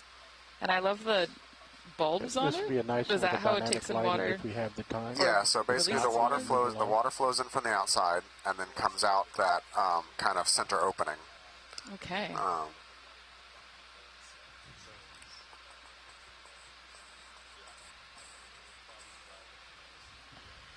Thank you, Chris. So we'll tilt down to feel the screen. We're ready to zoom into the top. So we maybe got an idea in the chat. Yep. Corbitellinae, genus in the family Euplectellidae. Yep. Gotcha. Oh my goodness. You're doing it. This is beautiful. And it looks like it's got an associate living in it there. Kind of the top right corner of the image, some kind of probably polychaete worm or something living inside the skeleton. Oh, that's probably the coolest house to have in the entire world. That's so cool. And so why do the polychaetes or other associates live inside the sponge barrel? Is it for protection or for accessing current? I think both are very good potential guesses. Ooh, great view of the skeletal structure. Oh my gosh. I find a lot of sponge spicules in my fossil cores, and so it's very cool to It's pretty secure. think about how maybe this organism in, I don't know, 50 million years or so might still be preserved via the remains of its skeleton. But it's also cool to see the skeleton put together, because I don't usually get that. Oh, come on. My foot's going away. Oh my gosh. So watch leads, we've had a request to do some imaging of this. So we're going to hang out here just for a moment. Go for it. Okay. With that. So I think they want to try to go on the far side. So reach the arm as far out as you can. Okay, so for folks shoreside, we're taking a moment to do some imaging of this sponge, which makes sense. It's beautiful. And so you'll get to see main lights exactly down, how all the fog's video coming techs set down. up the lights and get those really lovely pictures that I think ocean exploration is known So for. your wrist is way up, Fernando. And Brian just went out on a mini break to go eat. So we have our sample data manager in training, Jordan, here with us. Do you think you could tell us, Jordan, what we do with the data once we collect it? Yeah, so What's happening with Sirius? What was that? Just a big once we heat? collect all these little specimens, we're going to preserve them, and we're going to photograph them, catalog them, and then eventually they're going to be sent to the Smithsonian for preservation. Very cool. And this is the first time I've ever been on a cruise where there is so much beautifully structured data management and curation on the ship. So thank you, Jordan and Anna, for making our lives so much easier. Yeah, this is my first time too. So you want to use learning forearm? lots. And then all the rock forearm samples are going to be roll sent to only. the Oregon State University Geologic Repository. Awesome. Then on this one, we're also taking some samples for environmental data DNA. So that is also a new thing that we are doing on this cruise. And what do we do with those? I don't know yet. Nice. Cool. Yeah, I mean, typically when I think about eDNA samples, we usually filter them and then sequence them and Maybe come up a little store bit, get more the of the top edge. data on the sequences in a public repository. Is that right? Yeah, so we're taking eDNA from this biologic samples. So we'll take a little piece of this for genetic sequencing, and then we'll also be taking water samples, which, yeah, we run through a filter and then sequence those. But those are different. Yeah, and if folks aren't familiar with eDNA, I think it's kind of like doing magic because you basically get, I mean, you know, it's hard to understand exactly how what we find in water, for example, corresponds to the abundance or the size of organisms that are around. But eDNA does give us a snapshot, like a qualitative snapshot of what types of organisms live in this environment. So it can be a great way to characterize biodiversity when you're in a place that has low density of organisms, or maybe we just don't know a lot about it yet. So it's something that's relatively new in science, maybe. I mean, like 10 years ago, I don't remember ever talking about eDNA, and now it's on every single cruise I've been on. It's a really great way to catalog biodiversity in the ocean. But there's that problem where we don't know the shedding rates of organisms and how that contributes to, like, you know, what estimating abundance from eDNA. So that's why we call it qualitative instead of quantitative. Right, what was that request? Because it's basically like presence or absence. Yeah. Wow, this is a beautiful shot.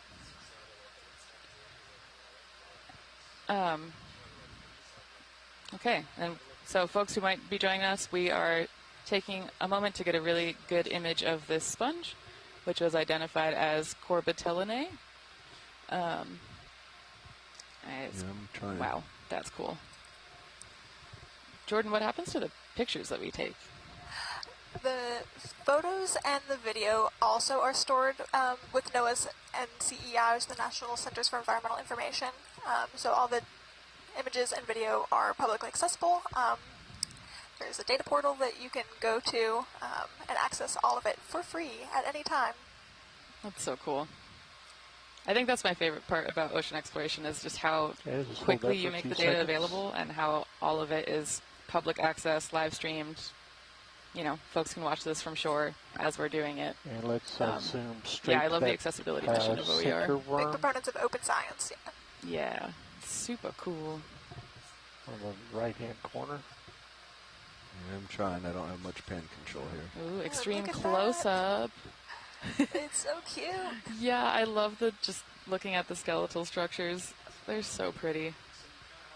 So Brian was saying that's another little worm living inside of it? Yes, I think he might have said it was... That's a good Did he give me a name for it?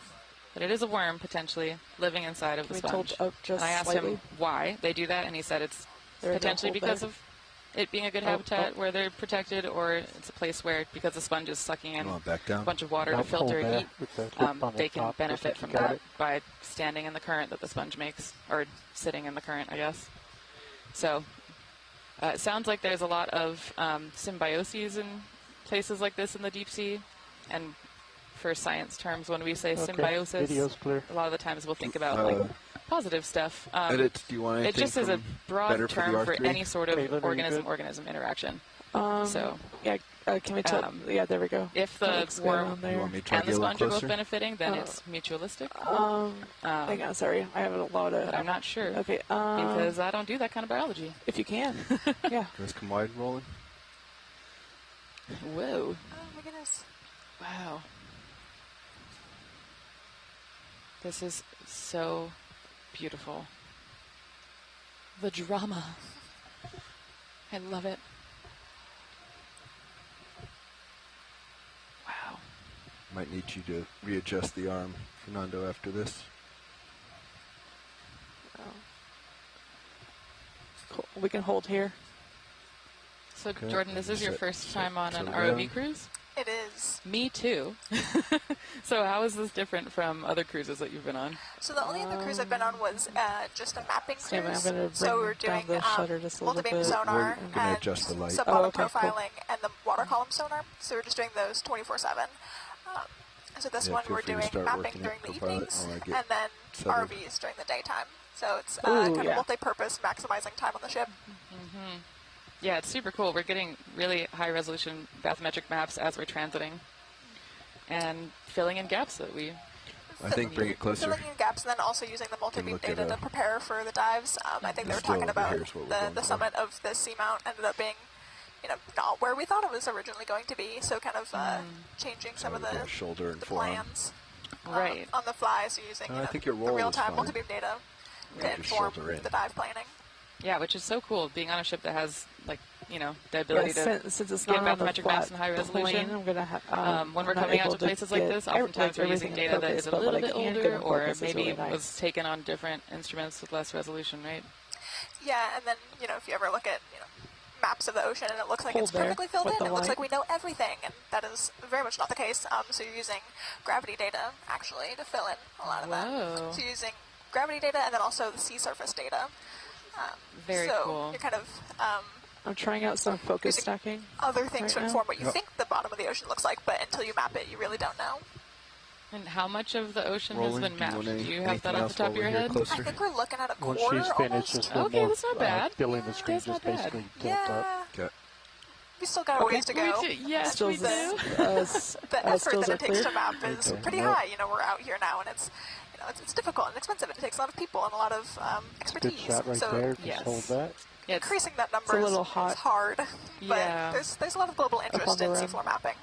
I'm yeah, the good mapping with it. team is amazing. They are up overnight, This is fogs at managing zero. all the Okay. instruments, Front light. doing I'm good with it calibrations the way it all the is, yeah. time, and I don't know, just big props to the folks Okay. who put those maps together because it takes a lot of Video's work. clear. Yeah, and Roger so that. like You're full the wide. like the image Let's, and video, come out all cameras then. the multi-beam data, the sub-bottom data, and the water column data are also Mains up. stored at NCEI and is publicly accessible. That's awesome. So gotta plug NCEI. Oh yeah, thank you NCEI. It's just so cool to get to see the data made Moving accessible on. that quickly. Okay, so for folks just joining us, we are diving off of an unnamed seamount just south of the Murray Fracture Zone in Papahanaumokuakea. The closest point of land to us is Onunui and Onuiki, or Gardner Pinnacles. It's about 188 nautical miles away. What's happening here? We just spent a little bit imaging a sponge. It was a really beautiful one, and it looks like now we are continuing our journey up to the summit of the seamount. Something's loose.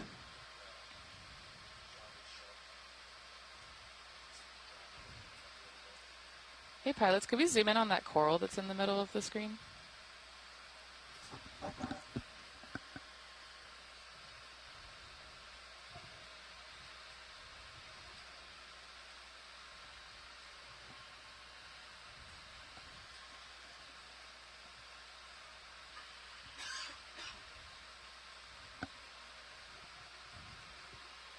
Okay.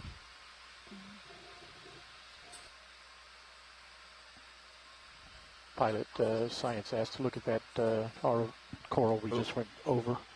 Backing up. It's all right. Watch lead.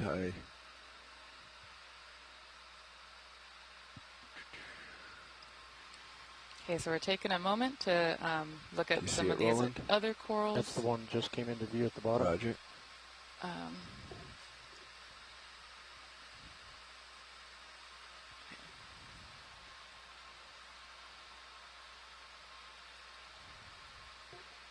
I wish Brian were here to tell me what that is, but I don't know. I think I saw Metallogorgia to the left of D2. That Yeah, let's might be get a interesting snap to here. check out. Yeah, if we could zoom in on this, thank you. Watch lead. Was this not the coral you're looking for? No, but that's okay. This is also beautiful. Okay. Thanks. Video when you have it. Let's move on. Okay. Clear. Looks like there's a bunch of brittle stars. Good to go. Thank you.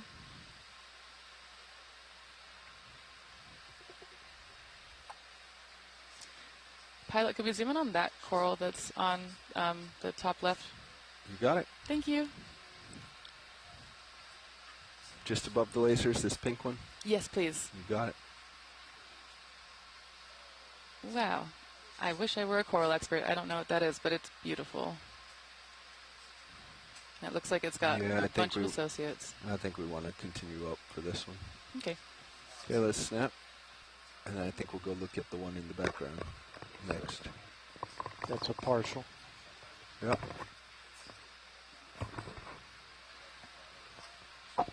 Okay. I think let's move on. Thank you, pilots. Thank you. Looks like a feathered crinoid. Crinoid. Thank you. A crinoid. Oh, that's so Stock cool. crinoid. Let's get a We'll partial. See. Not a crinoid. Not a crinoid. Oh. No. What is this? This is probably something like an umbellapathes. What is that? It is black. It's the one I was talking about the other day. Yes. That looks the other thing that looks very similar to Metallogorgia. Right. But is actually a black coral. So cool. And it's called a black coral because its skeleton is dark? Yes. Nice. So the anthropitherians for black corals are Okay. have Looks like we can move black on. proteinaceous skeletons. Awesome. Yep, Chris agrees it's an umbellapathes. And the one we looked at earlier was Paragorgia. Thank you, Chris, for the ID. All right. Need to come back to center. Did we figure out what was going on with our dynamic light?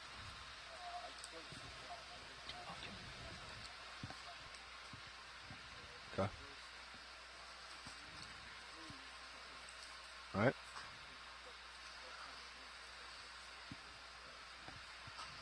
Okay.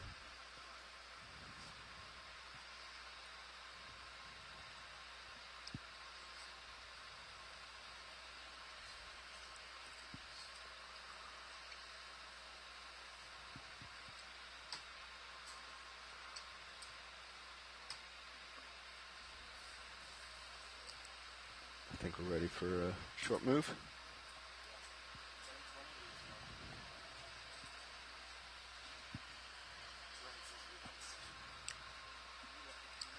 Looks like we got another Paragorgia here, another Metallogorgia.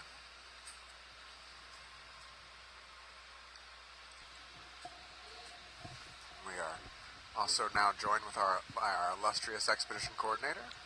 Sam, do you want to introduce yourself? Sure. Hello, everyone. My name is Sam Koyar. I am the expedition coordinator for our journey here into Papahanaumokuakea. Happy to join you today. So certainly, unlike Brian and Sada here, I am very much a marine archaeologist, and this is certainly not my background, but I'm really happy to be here and excited to see what this dive brings.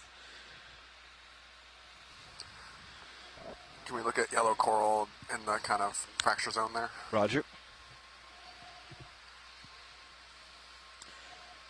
So, Brian, you've had a very long history with this program and with this ship. Do you mind telling us a little bit just about how you got to the seat you're in now, maybe in an abbreviated format of where you started and where you are now?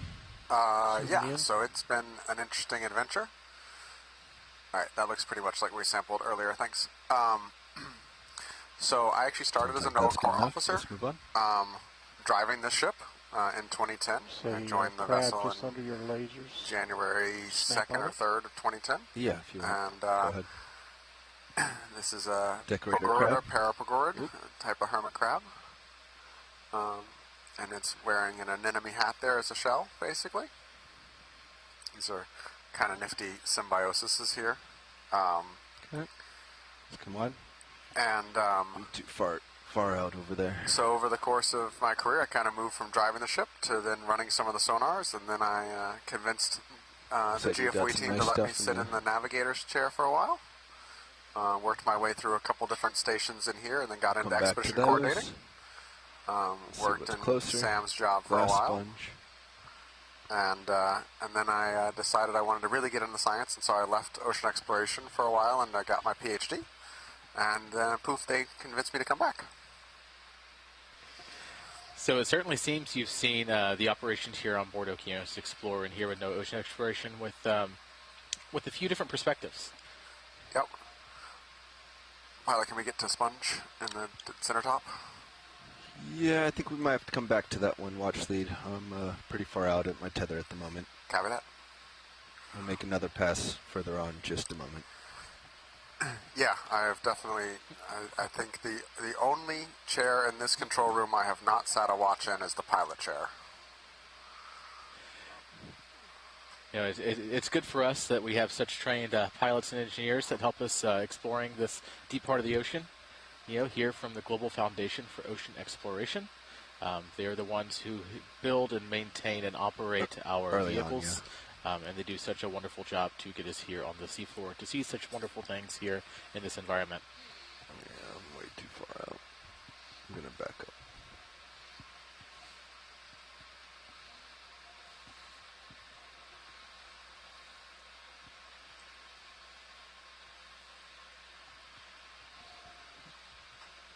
I think there was a glass sponge closer to me that we can pause on.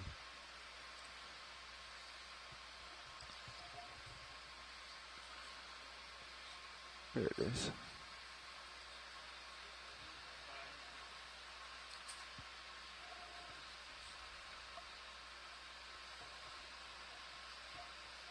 Video, let's snap here. It looks like a smaller version of what we were interested in. It's a partial. Yep, getting closer. Chris, is this Psychocalyx? Nice to see what those dots are all over the surface as well.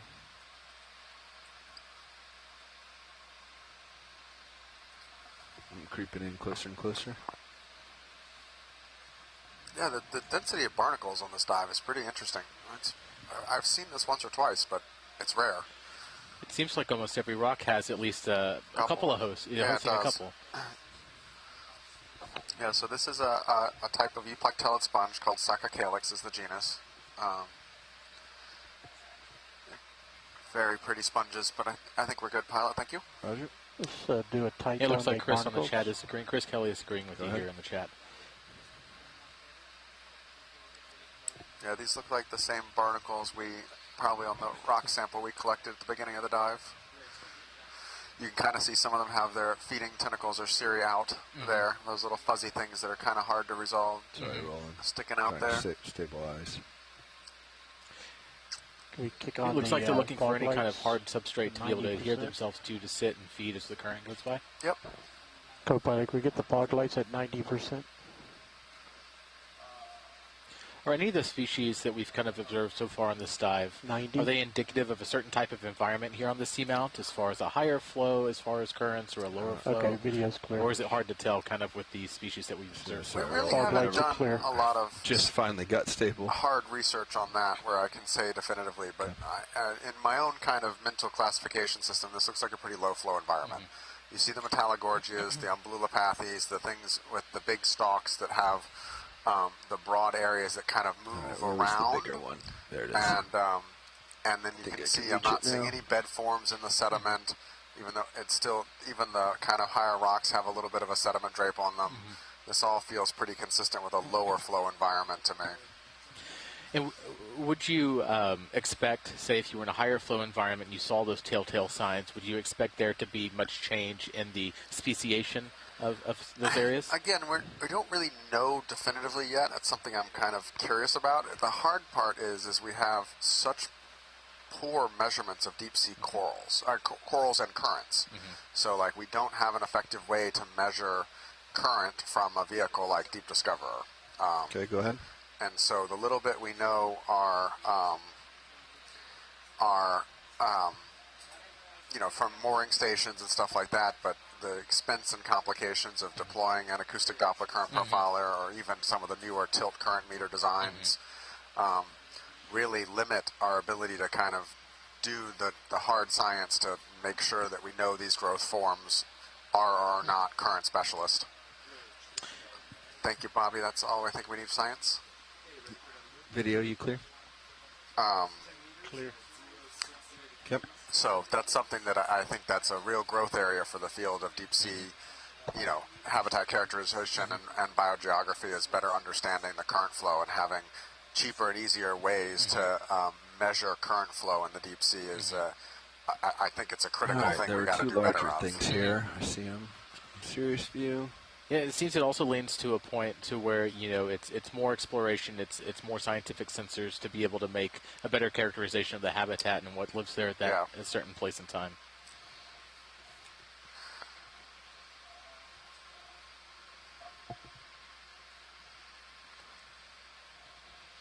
Snap here. Hold that.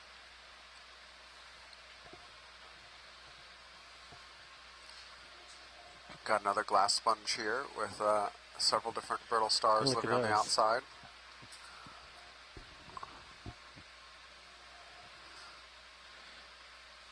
Okay. I think let's leave it.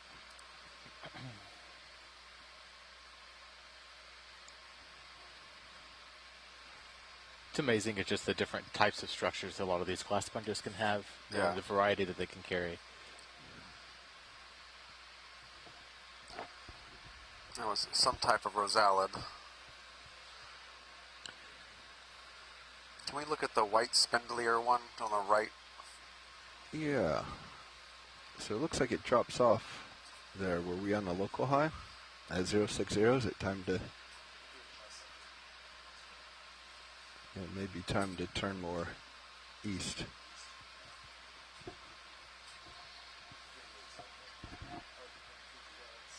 So you see kind of a change here. We found these bigger rocks. We're losing the sediments. We've kind of lost a little bit of the botryoidal texture off the seafloor. So we might see a kind of shift here in the community as we transition to this local high. Go ahead, Roland. Okay. So we've got looks like a paramoricid here on the Purple left. coral on the and upper I'm back. curious what Looks bigger these than this one. other ones are, if they're retracted Victigorgias or something else. Lots of little whips in there. Yep. Yeah, it looks like the same thing. The one specimen in the back might be better. Yep. Yeah, this looks like a Victigorgia, probably with all its polyps in. Go look at the back one. Yeah, unless you. Yep, are looks you like done the here? Sacco's agreeing with you here in the chat. There was a big worm just up from there. Big worm? I didn't see it. He had his fillers out. Maybe rotate to the left if you can, the other side of it. I can try. Also give us a good perspective from Sirius. Maybe we can zoom in on Sirius. So you can kind of see it. Well, Hosada just joined us again, coming back from lunch as we quickly go through and stuff food in our face and get back as soon as we can. I even watched the video while I was eating, and I saw the filter-feeding barnacles. Co-pilot, can we That was center so up cool. and zoom in on Sirius camera? So what are we looking at? So these, I think, are probably Victigorgias. Okay. Yes. And we kind of transitioned onto this rocky or less cobbly Lasers are kind of clear. cavity thing. Yeah, this looks, I mean, I'm, again, not a hard rock geologist, but to me this looks like basalt and a lot less broken up, I guess. Go ahead, video. Yeah, so maybe this is the source of the Yeah, I'm going to wait until it rocks that we saw down stabilizes for below. the zoom, Yeah. co-pilot, if that's okay. Yeah, so this is likely a Victigorgia. We got some dust coming my way. Sorry, Roland. Yeah. And It should blow over pretty quickly. got a though. couple whips around it. Got astroschema. This is fogs sea at stars. 50. You want me to pull them down? Yeah, take them off completely. It's off.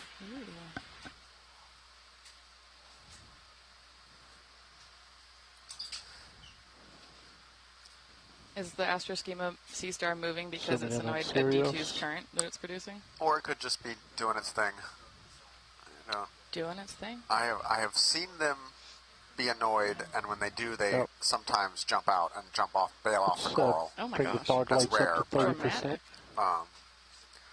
But I think Take this it up is, to if anything, it's 70%. more like, oh, current flow. Let me move my arm around and see if I can catch anything tasty. Seems to be a common thread among deep sea stuff is just whenever there's current flow, utilize it.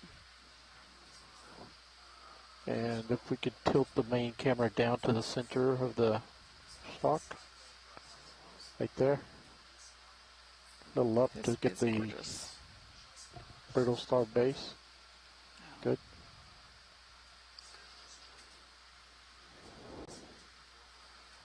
I just love getting a close view of the polyps. This would be another good shot with the dynamic lighting, if we have the time.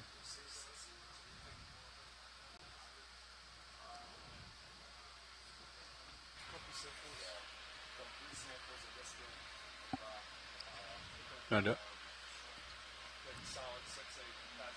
Pulling out for full screen.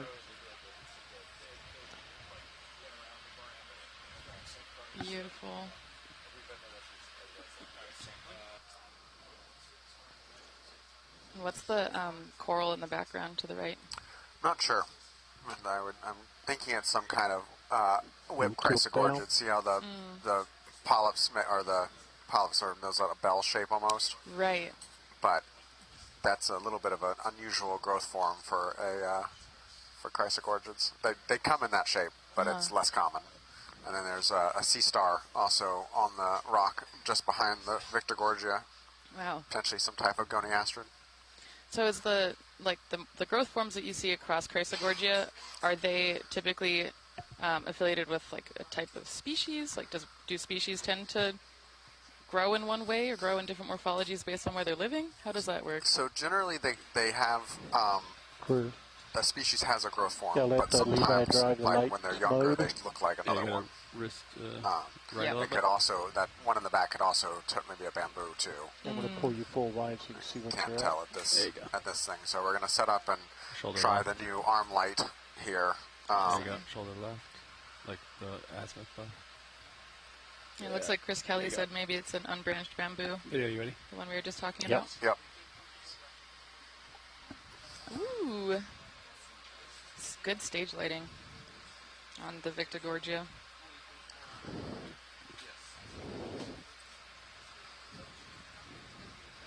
How you doing, video?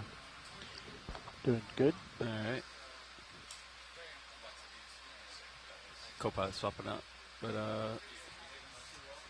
So how do they You finish hold up on to the rocks with this, or you when they settle? I don't know when the details of when they settle, because so coral have a planular larvae stage that's free swimming, and then they settle, and then they basically metamorphose into the kind of colonies we see. I don't know the actual details of the process there. Yeah, the holdfast or whatever it's called in coral terms is really interesting. Yeah. Is the Hey, can you get any closer to it for the still camera? It just poked one. Maybe inadvertently, but that was funny.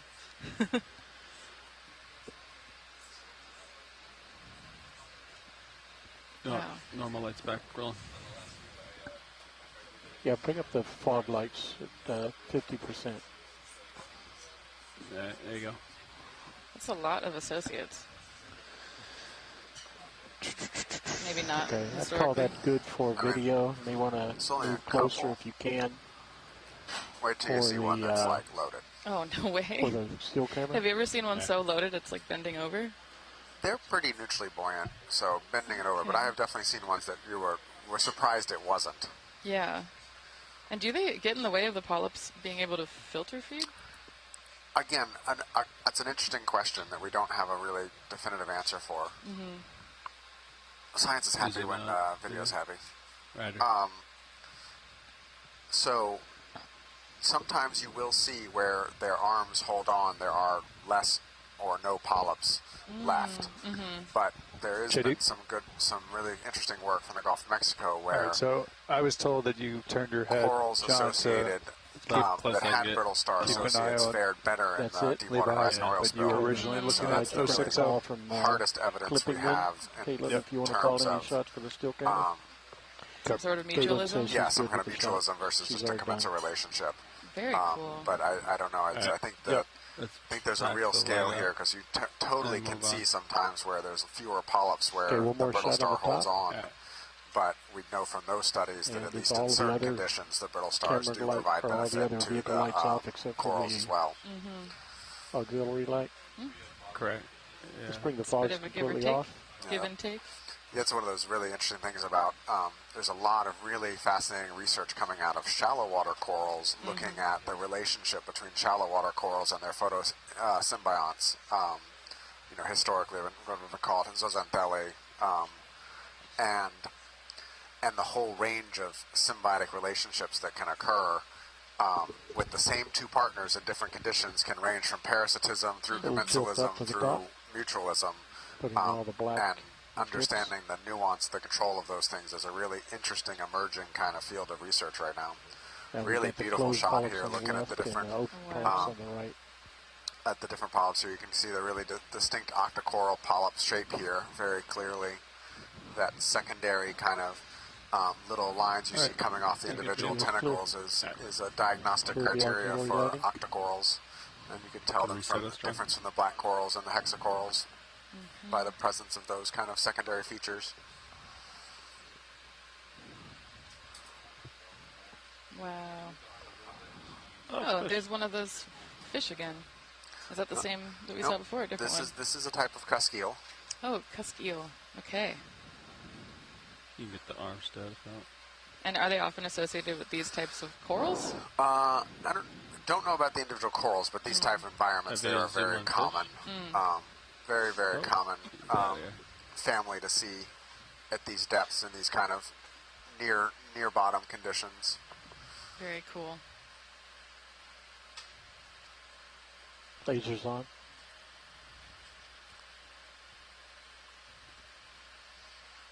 Now we don't have a great side-on view of it, but the lasers are helping us get a scale. The distance between those two is 10 centimeters. Oh, there we go. Beautiful. Beautiful. Looks like maybe 20 cm? Yeah, somewhere between 15 and 20. That. Give or take with the wiggly tail. Okay.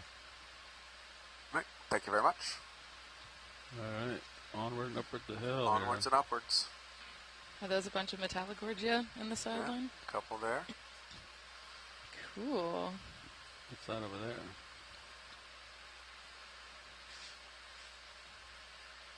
It's beautiful to think about this as being an underwater Actually, volcano. before we leave, the one that's just coming off the left side of the screen. Yeah. Black coral? That's new. Yeah. All right. Do you have a thought on what that might be? You always ask before I get a zoom. I do. I'm testing you. That's what you say, stand by one. Whoa. Ooh, look at that anemone. Yeah, that's a Venus flytrap anemone. Very cool. Oh my gosh. Is this another black coral? I believe you are correct. Let's go. All right, video. Number one professor, Brian Kennedy. It's because they have a black skeleton. Yep. Wow, okay. I love this camera. Yeah, this is amazing. This polyp arrangement looks different. It is. Yep. So this is the black coral kind of polyp shape where you actually have the polyps coming off the center, the branch in a different structure. This is an Anthopitherian. And sometimes on some of these you'll actually see worm tubes that have grown into the skeletons. Whoa. And you can see worms running around inside kind of a quasi-skeletal matrix thing. Oh, that's fascinating. Slow it up. Probably a really good place to build your tube. I bet the salt is not as good for that. Unless they're encrusters. It looks like the anemone that we saw earlier was a hormathid anemone. Thank you, Chris Kelly. Hold that shot.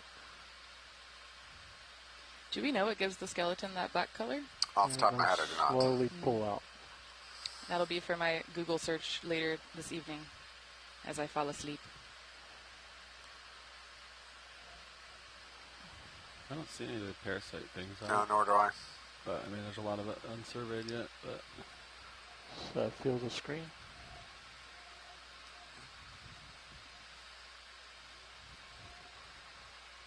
That's those barnacles again. And maybe in the lower left corner, some sort of overgrowth?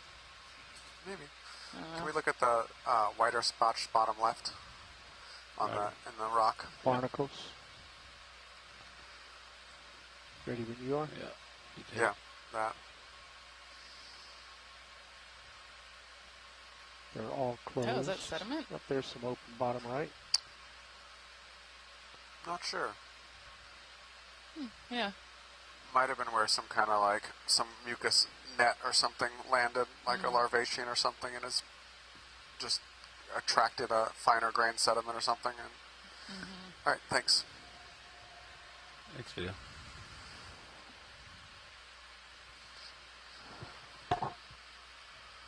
There's that anemone again, the hormathid anemone.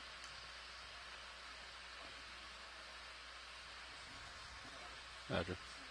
Yeah. I saw on the way down in the delta. Wow, this is really starting to look like a volcano. Video, just snap on this in case this is. Very cool. Yeah, what's that? What? Oh, it's an old sponge. Dead. Super dead. Ooh, Right. cool sponge. I think there's a live one up there. Where'd it go? There it is. I'll track it down.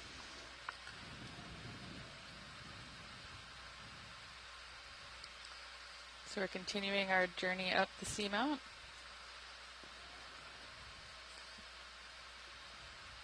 Oh, a big urchin. For folks who are just joining us, we're diving an unnamed seamount south of the manufacture zone in Papahanaumokuakea. Get really good shots of the urchin. Here to take a look at a place that has never Super been tight, looked at before. sit down on top of it. Alright, Whoa. I'll start with the urchin and then I'll go to the sponge after that. Looks like the lower portion of the sponge. I'm hoping might Chris be dead. Ma's in the chat so he can tell us what kind of echinoderm that is. Unless you know, Brian. It's a pancake urchin. I don't remember the Latin. Pancake. Beautiful. I like their little socks on their feet. Some of them have them, yeah. The one we saw earlier did not. Alright, video. Let's come in.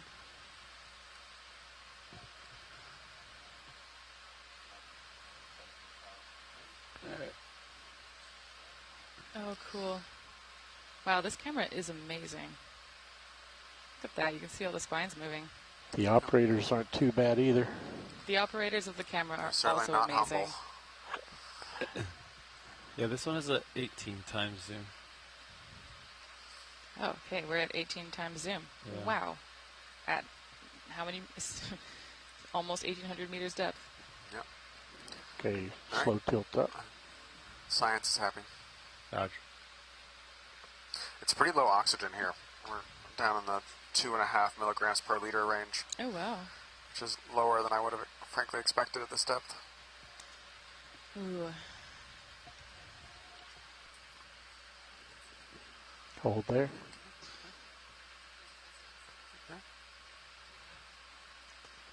You can see my foot moving on the ground, the camera.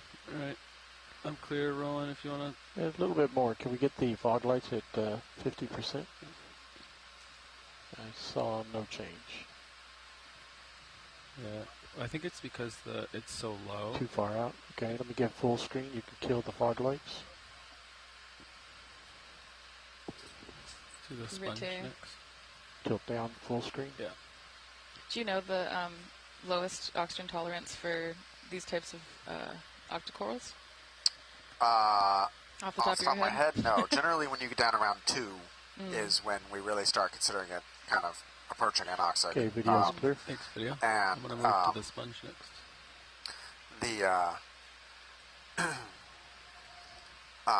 So the octocorals are less oxygen dependent. It's the colonial sclerotinians, which we're too deep here anyways, but they're the ones that are really, you can see the oxygen minimum zone on the seafloor. Like you see them, and then you hit the oxygen minimum zone, and they vanish, and then you see them again when you get above it. We've got another black coral here as well on the ground, probably Bathopathes. Bathopathes. And I'm not sure what sponge this is. Very interesting. It looks looks similar like to what we it's- saw before. It is. It is somewhat similar. It looks kind of mangled. Yeah. Would that happen? Do you think something tried to eat it? Smashed into it? It's kind of wild. Not sure. Reminds me of like a spider web all webbed up. I mean, it gives us a Alright, nice view of the video. internal On structure, park, but probably you wasn't think? fun to be that You wanna sponge zoom in a on little whatever bit? day Yeah, we'll go to the center. this happened. See what's living inside. Hold that for a second. Let's just look around for a second. Looks like it's got a fair number of residents.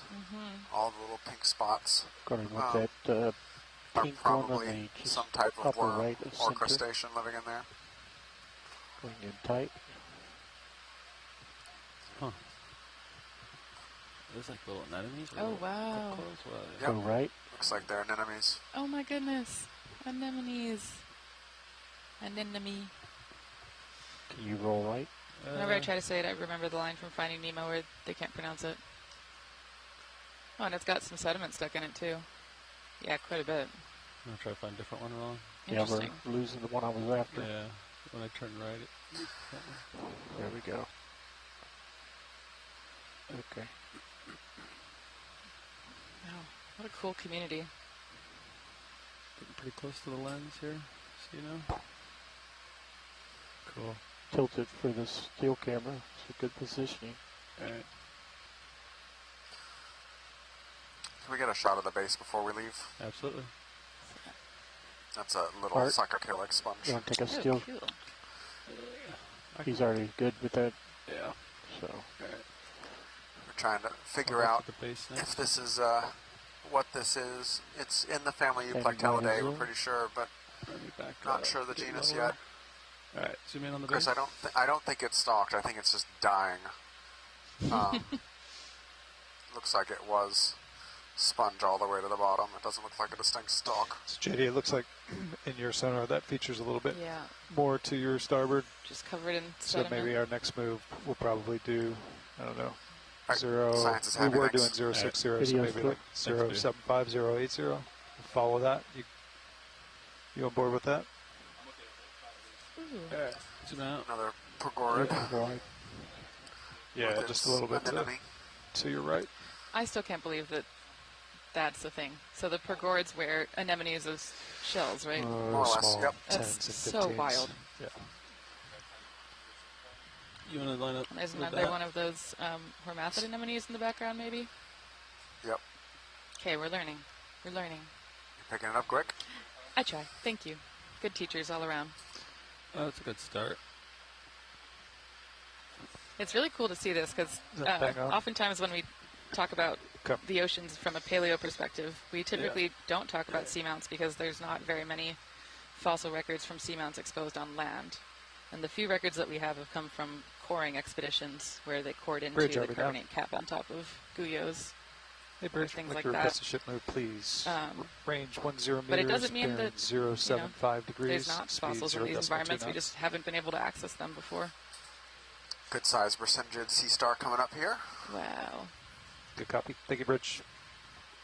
You want to look down inside the Brisingid? Or we need to move. What is the common name for Brisingid? We just call them moving. Basket? No? No, they're not basket stars. Oh, because the baskets have that really cool fractal. Get a Correct. Snap Okay. video, and then we'll keep going. I don't know if there's a common name, honestly. Oh, that's Hold all right. that. It can be a Brisingid. Wow, that is These are, very cool. These are actually true sea stars, even though they look a lot more like a brittle star. And they're filter feeders, so they get kind of up at the local high and then stick their arms up and just catch food. Full screen. Yeah. You can come out. Around. Yeah. Never did get that one good. That's beautiful. Alright. I want to go to the sponge. It might be a bolosoma. Another stalked sponge My favorite. Zoom in. This is with a buddy, with multiple buddies. like a tulip. So are these the brittle stars? Those are brittle stars, yep. Living on the sponge.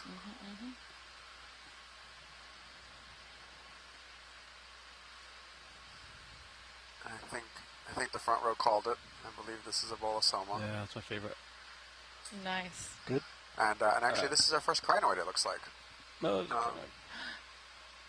so that's This is a crinoid? That's a feather star, Comanche crinoid. Oh, so beautiful. Mixed in nope, with a couple still floating. brittle stars there on its stalk.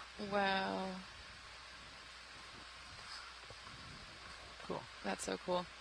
Well, actually, do you want a closer look or keep moving? No, we can keep moving. Alright. I'm good. There's another one up ahead, too. Crinoids are special to me as a paleontologist because they're a pretty big component of the fossil record, particularly from stuff that's quite old, like hundreds of millions of years old. And we had to draw them in paleo class. There's this one, too. Ooh. So the one we'll have to keep an eye out for is on the stalked crinoids, the snails that live on them and parasitically feed off them that were only known in the fossil record until 2016 when we found them down here in the deep. Is that the slit snail? No, that's a different one, but similar kind of story, and that it was something that was only known from the fossil record until we started realizing we were finding them alive now. But Wow. Well, that's cool. I feel like there's just so much that we don't know about the deep sea. It's hard to say whether or not our fossils are truly only in the fossil record or if they're extant until we Well, I observe mean, it. stalked crinoids for the longest time were thought to be 300 million years extinct until we Yes. started recovering from the deep sea. Yeah, it's fascinating. It's good Right, shots. this is the same one we've seen a couple times, a prettier specimen, but the same genus we've been seeing. Go ahead, Bridge. Ron, do you want to light Copy, this one? take a Or? Bridge. No, we've got enough. All right. Cool. I got lasers on it so you guys can get a scale. The lasers are out there. They're in the white section of the... Oh, there they are. I got them now. Totally didn't see them. I'll try to get them in a darker section. Yeah. It's a beast. Look at the base, the tight zoom Oh, of the that is a base. beast. All right. Yeah, you can go. Oh my gosh. I'm on the ground. So for folks tuning in from shore, those lasers are 10 centimeters Bigfoot. apart. This is quite big. Sorry, Roland. Sliding around you. Zoom out a Oh, little and some bit. filter feeding barnacles next to it. Okay, clear. They're so cool. Yeah. Lots of Yeah, barnacles. just my foot. So many barnacles. It's so cool to see them all feeding. I didn't know for a long time that barnacles are crustaceans. And they're basically, Right. if you look inside the shell, you'd see something that looks like a shrimp, but it's on its back sticking its filter feeders out. I come back in partial. Very cool. Try to get the base. I'll try to stay here. Hopefully my foot's in a better spot. And hold that, hold that, hold that. There you go. Yeah.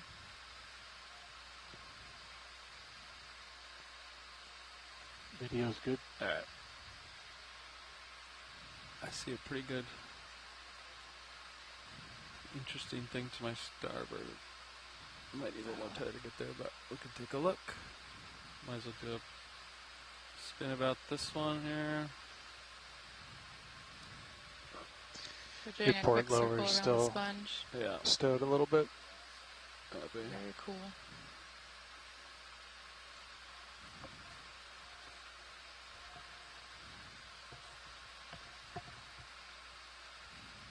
I saw like a bowling ball out there. Oh, it's just off. There it is. Oh, yeah. Spira. Wow. I'm going for it. Yep, go for it. Is that the firework coral? It is. Oh my gosh. Okay. Wow. I know that you can't see my face right now, but I am so excited to look at this. Spirogorgia? What are they called? Or is it? Or This is there is a lot of Iridogorgia. Iridogorgia. Potentially Iridogorgia magnispiralis. Okay. Iridogorgia. You think we need more tether, This John? one's got a very tight spiral. John, or Can you tell what the coral yeah. next to it is? Not yet. Can you give me? Find out. You want me to write 10, Chris? Yes, sir. I'm gonna get some more tether. Actually, Understood. Bridge, are we now? it's a beautiful specimen, though. You don't have This down is there. beautiful. Hey, Bridge. Like I'd this like to one. request another ship move, please. Alright. Same as last. John. Range 10 meters. Can you get it bearing ready? 075 degrees. Speed 0.2 knots. The light, if I get the light. Get this- Yeah. See how sneaky you can be. Something in the background, too. So can you tell me about firework corals? Not sure we're really going to make that the common name or not, but Oh, okay. What would you prefer the common name be? I don't know. But so these are in the family Chrysogorgiidae. Mhm.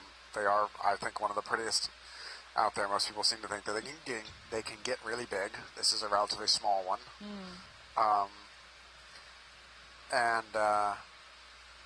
Yeah, they've got this center kind of curly Q, Oh, that's right.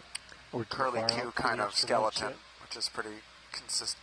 Which is one of the things that's unique about this genus, or not Yeah, unique, yeah. but Keep diagnostic. bringing it up a little bit. Um, So you're ready to go down on it? Go down? they are curved, like they have a kind of a true curve, Oh, whereas shoulder up. one of the related genus in the same family has angled joints, and so you actually get a repetitive, like We're going to go look straight down on it. hard part. Yeah, that's the plan. And do they always spiral in the same orientation? don't know. I asked that because there's some. I work on forams, which are very different, but they have some of the species have different coiling directions based on the ecosystem or environment that they're in. Forearm? So for a long time, they were used as paleotemperature indicators, just based on the coiling direction of this one species. Wrist is the one that you gotta be really careful But with. I have a feeling we have not looked at too many of these to figure out whether there's a consistent morphology in terms of the direction it coils. I don't know. Get some good lasers on it. Hydro lasers as I get my tether closer. Wow, that is gorgeous.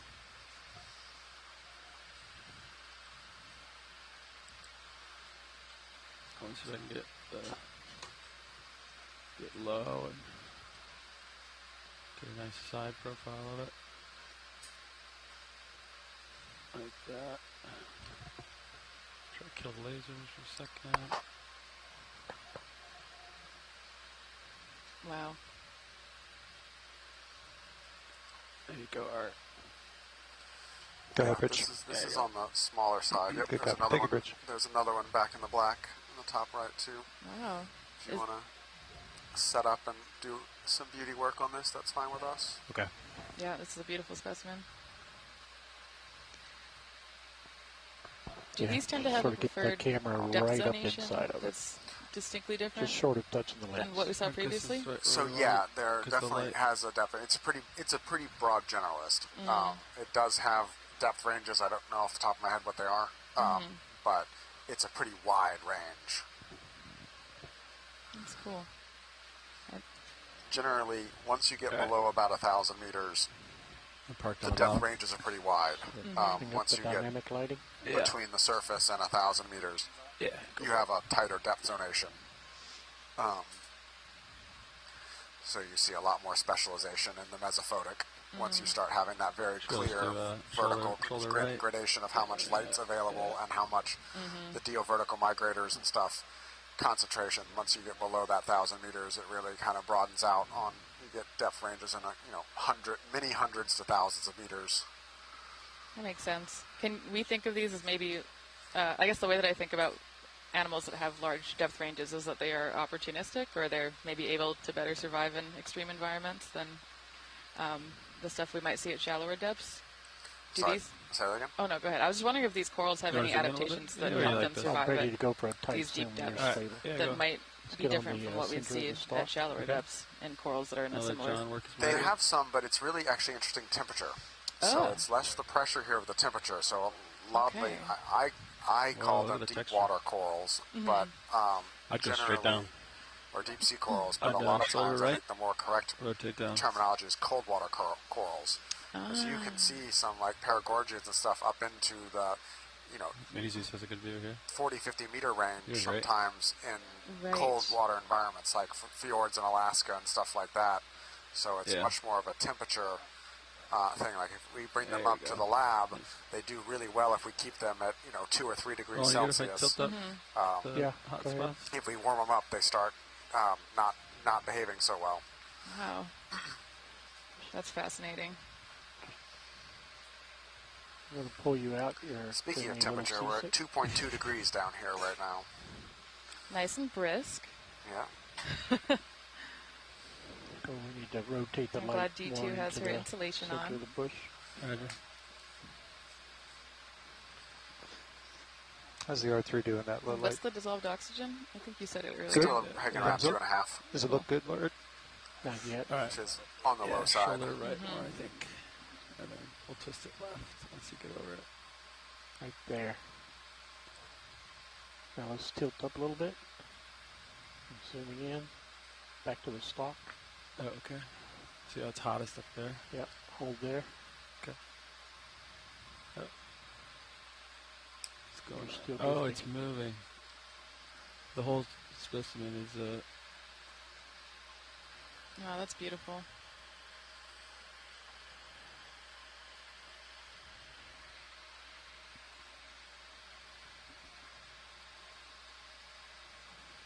You kind of see I think one little let's bring up amphipod the flirting fog around lights there. to like 50%.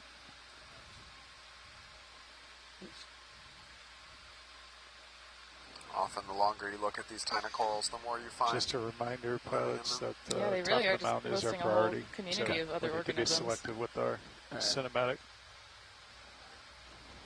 That comes from the boss man up top. Copy. You good, Ron? Almost.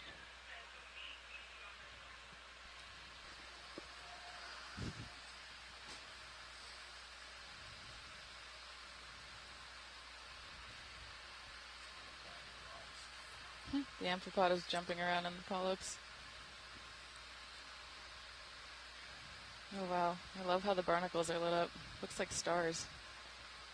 Nice. Wow.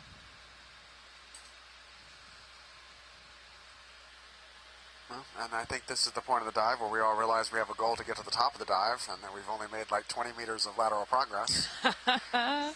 We're Just just looking at things, and it's so mesmerized by the corals. Video's clear. time to start making some tracks. Alrighty. Steels, are you good? Bye, Good thumbs up Iridogorgia. from Art. Onward and upward.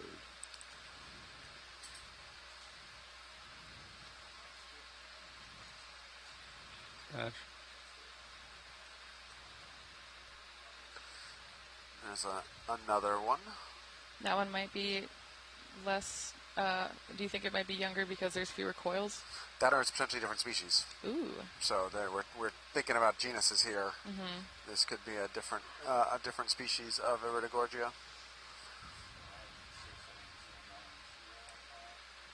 And is that one of those Venus flytrap anemones? Yep. Cool. Okay, I'll come back for a little bit. Lasers on as we run. There you go. See some brittle stars. You do a closer look or keep going? Let's see. We're good. Alright. Alright. You said uphill's a little more towards 7.5, John?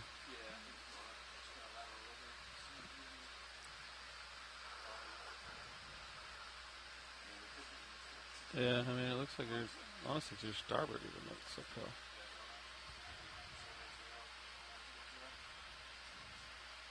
Yeah, 90. You're lined up on 100.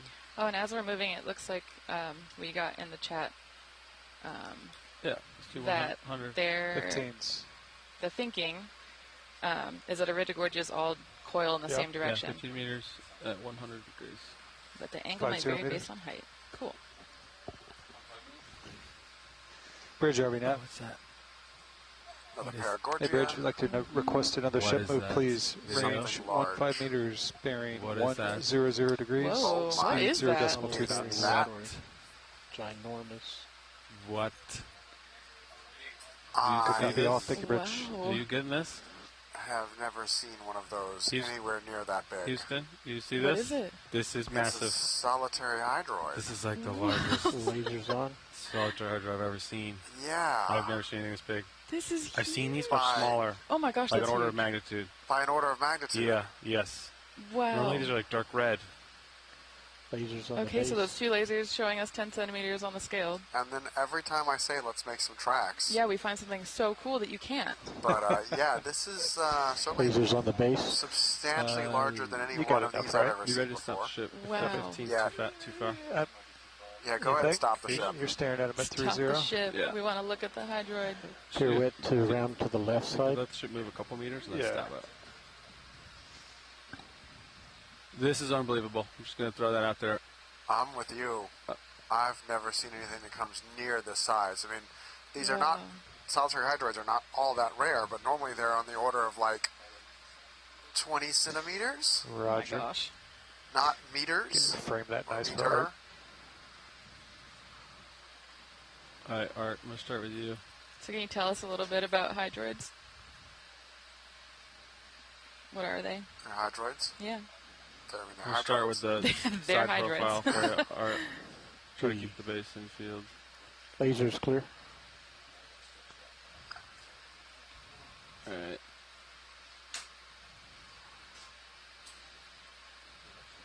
Yeah. Wow. It's so big, Art, it's filling the frame. I'm trying. This is ginormous. This is Just ginormous. tell me what you want. I'm trying to keep the base in. I'm letting some of the fingers go out. All right. Let's And pirouette around to the left. Yeah, okay. Yeah.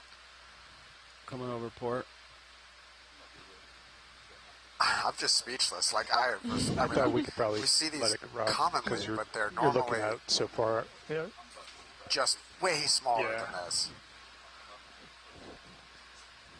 Worst case, you're looking over top of it. Yeah. Actually, pilot, it'd be really cool Concur. if we could set up This is pretty amazing. a way to get a size comparison with D2 in frame from Sirius. I do.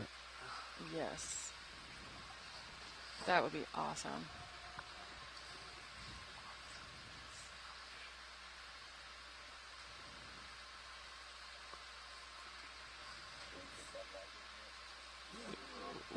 Yeah, we'll work it. And after this. That's the port side. It's a nice color you're getting. Center up for zoom.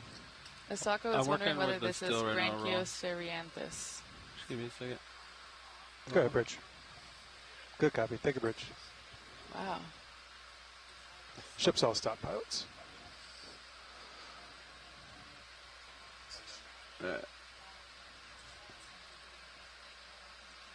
All right. Yeah. That's you. That's money shot. That's about as best I can do lining it up, Art. Okay. So for those just joining us, we're taking a Are look you at anchored? what Not seems yet. to be the largest hydroid that Brian at least has ever seen. This is amazing. So we're taking some good images of this one. Roger. All right, Roland, what do you need? Center up and lasers on the center. Roger. Wow. Downhill here. Sorry. Stow my port lower. Just bring it in. Yeah. Not yet until we get this over a tight meter shot in with the main diameter. video That's camera. wild. Oh my gosh. And I think if the tentacles were really held out, it would see be what closer it's to 2 meters. Got I'm wrapped around sure. there. I think there's like an anemone inside of it or something, right?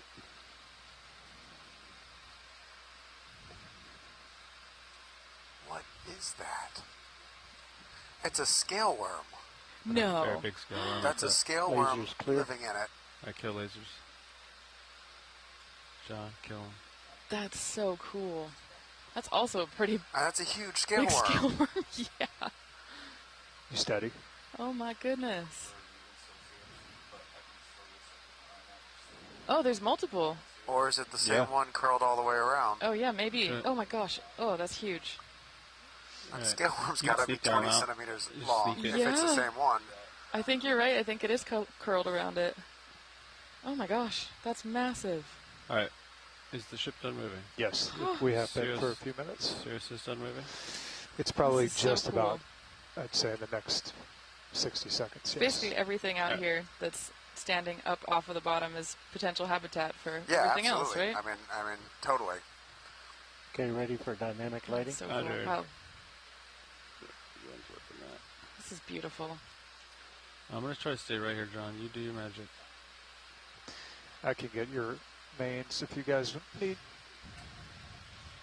You'll need to rotate left. Yeah. So Sako just put in the chat that one of the largest solitary hydrozoans is Branchiocerianthus. You see the worm that's on the tentacle imperator, that and you're it's heading described near from Japan. now? Typically a meter to a meter and a half in height. Yeah, so about that size. Yeah.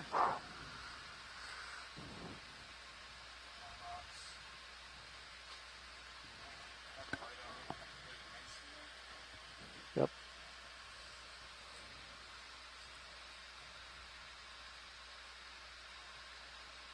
The main camera's got a lot of gain, doesn't it?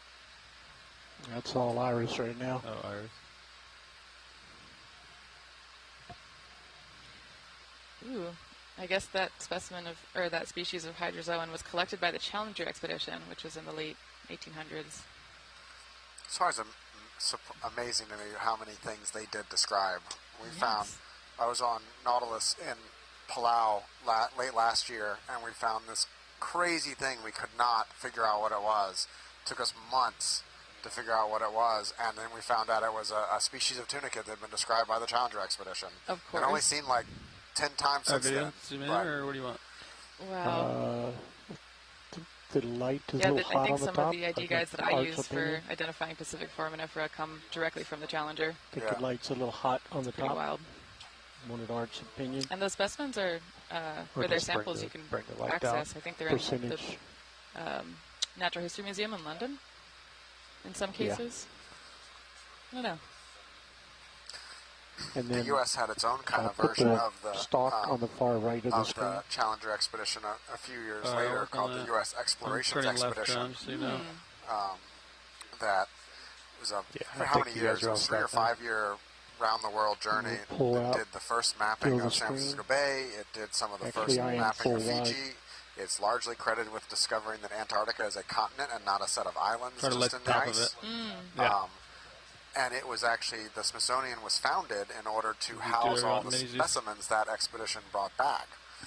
But it came back somewhat in scandal with all the officers court-martialing each other and claiming all kinds of things, so it's not largely talked more about right. in the U.S. history as much because it ended in a little bit of cloud of scandal and then turn from the light behavior of the short, officers. forearm But up. the science Forearm accomplishments of roll. it were truly amazing. Wow, yeah, I gotta say, I don't think I've heard of that. And There you go. Yeah, most people haven't. yeah. Wow, those samples are still in the Smithsonian? I think largely, Okay, yeah. back That's left, outboard. fascinating. Shoulder left, just a little bit. You zoom into that center tuft.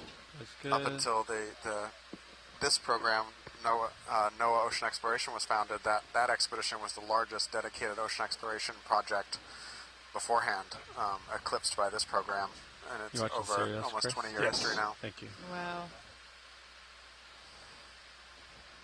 Yeah, it's just amazing to me how much we still have to learn about the deep sea. Yeah, and I'm so glad that the heaves are moving you guys a little Another bit. scale Whoa. worm out on the tentacle.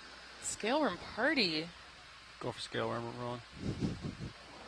Yep. That's so cool. Is it tied a knot? Look, it actually looks like it's tied into a knot. No way. I guess. It might just be retracted, but Or does that happen when it whips around in the current too much? I don't know. What do we know about the strength of currents in this Can part this of the world? rotate back and to this the right? depth? To the Generally, they're on the weaker side by Alright, overall standards. Try But to looking rotate at the the vehicle. terrain here, I See, the think this tentacles feature are getting appears to be fairly pretty light close to current. the still camera. Especially Just given look the, at the what was that, tufty Metallogorgia? grayish Did you say it stuff. likes low flow? That's my hypothesis. Nice. Alright, I'm framing it for the still camera right now, if I'm being honest. Wow, Yeah. that scale worm is just vibing. Can shoulder your left down as I turned right, so you got to shoulder left now. Capiche? Alright, I'll stay here. And It's this probably tilt like the down so nicest that the crib scale worm of is at anyone the top edge of the on this screen. boat. Anyone around right now? Over That thing's there. got the best spot to sleep. If you like being in a very stinging Iberian and under high pressure and sleeping at 34 degrees Celsius, Seems like out a it's little happy bit. with it, so. it does.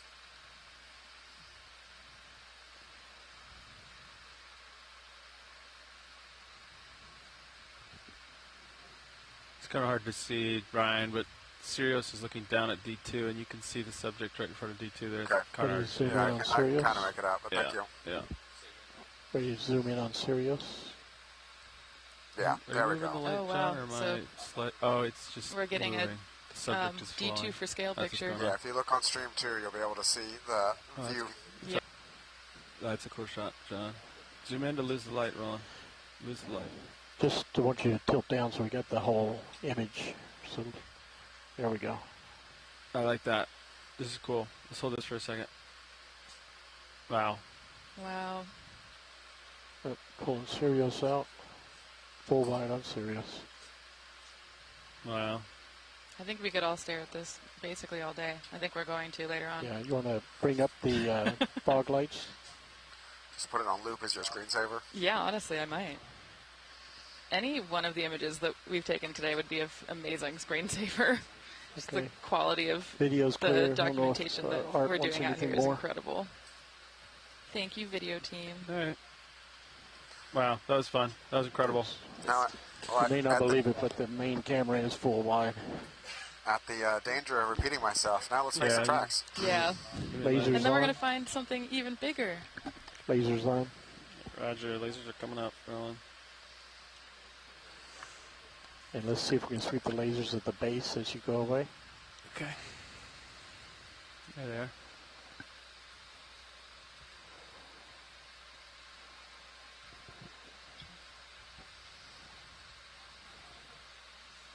Wow. Just the holdfast at the bottom, or whatever it's called, is more than 10 incredible. centimeters across. Yeah. That's wild. That's incredible. Put it on the bulb behind the tentacles, the lasers.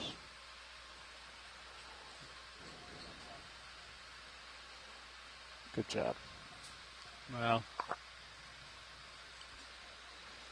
I'm just going to do a slow float away rolling. Yeah, float, pirouette. Okay. Whatever makes it look great. All right. Wow.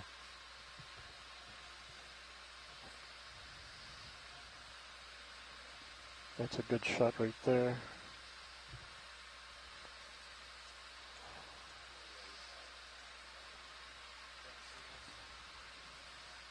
Cool. Say goodbye. All right. Bye, buddy. Bye, Hydroid. Talk to me. See you later, maybe.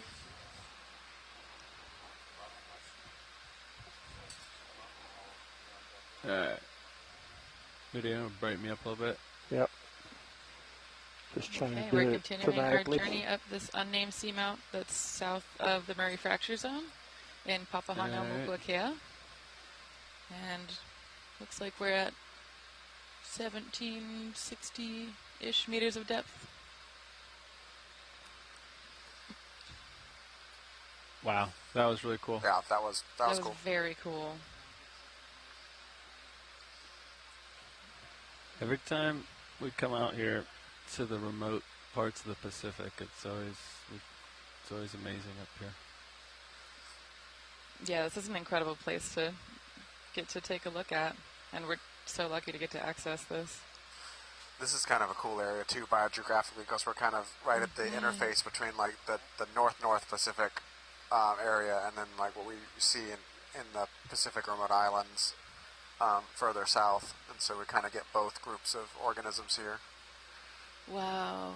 There's a bunch of So we're corals. seeing, to me, what looks like more lava fields, but slightly different morphology, like more dome structures happening, and it looks like there's a solid band of corals up there. Yep. Cool. And herein lies one of my fundamental Do a research side by questions side of or side to side. why right here? Why right here? Hello. And they're so happy. Look at that. There's another. Is that Iridogorgia? No, wait. Iridogorgia is Snap the on the firework ball. one. Yeah. Metallogorgia. Yes. Okay, we got it. I'm getting closer. I'm learning. We got looks like two metallogorgias right here close to each other. Oh my gosh. A couple sea stars. Say walking brittle star right next Stocked to that sponge in the background? left coral. Yep, potentially sock sponge. Looks like some crinoids. Got another paragorgia that's being overgrown with zoanthids. Got another stegopathes. Got a ophidiid cuskeel there in the back. From the backside. You want the fish video? Yeah, if we can get a Corals aren't going anywhere. quick fish. Quick fish view. Fish cam. Hello. So cute. Looks pretty similar to the cuskeel we saw earlier. Mm-hmm. It does not like us. We'll let it go. Goodbye.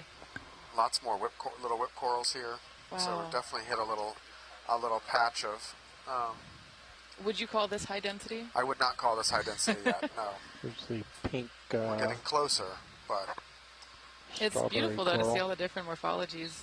Watch, dude, I'm going Of this the way corals. towards the fish. Just one right next to each other. Did you need anything over here? yeah. Let's take a. What's your direction of travel? Trying to go Towards the uphill. fish. I don't think you're going to catch up with the fish. You're going to run out of tether, so I wouldn't worry Yeah, about no, that. but that's the direction that where the fish was is where we're Oh, trying got to it. go. So you want to go 100? Brittles. Yeah. Yeah. If you could just fly over that on your way out, that'll be fine. All right, I can't get too I much. just watched two brittle stars So I can do. jump off of this gold coral down there. Yep, that'll happen sometimes. Fully abandoned ship. I'll try to get you as close as I can to these on my way by. Perfect, thank you. We'll drive by. Yep. All right. Yeah. Good shot of those Comanche legs on the crinoid there. crinoid. See the couple of yellow crinoids Yep. stand using the corals to get up in the flow. Bridge RV nav.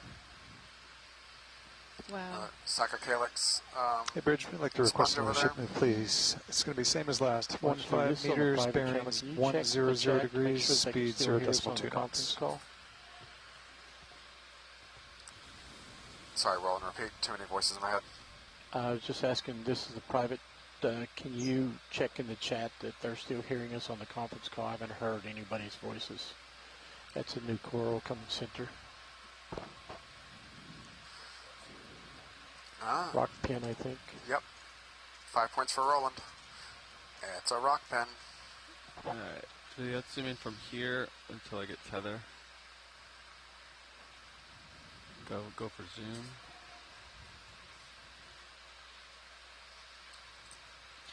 Wow. Can't see the base, but Oh, that's so cool. So this is a rock pen. Most sea pens are adapted to live in the sediment. This is the group that's the exception. They have a kind of very fleshy foot that can attach to the rock and hold on. Can't see its foot, can we? yeah, it's obscured. It's nooked in there. Okay. Clear. Parna, is this close enough, or do you need a tighter zoom than even this? We can get tighter. Science requested it. Yeah, once I get closer, I can. Yeah. It's a pennatulid. I need more tether. So. Okay, standing by. Yeah. Full wide. Let's see what else we got going on. Is that a bubble gum?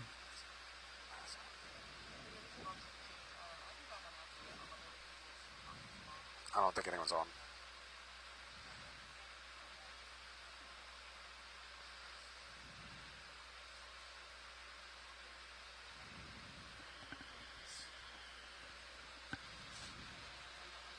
Kind of got to a little flat spot, doesn't it? Local high, maybe.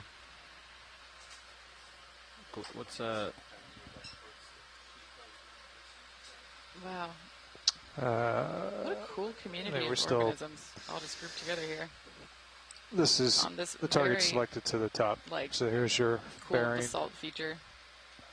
95 from RV, so that is 95. Images like this make me realize that Seamount's We're really on our are way. underwater That's good. volcanoes. Yeah. So cool.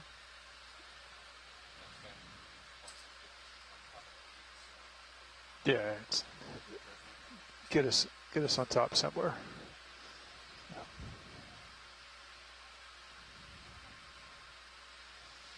Don't have one. Our speed is too variable. Impossible to calculate. Hopefully.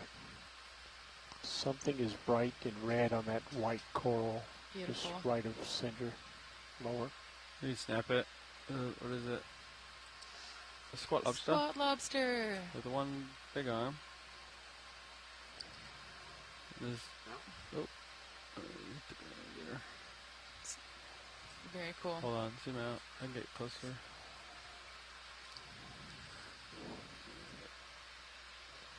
Wow. All the brittle stars just cruising on the ground now.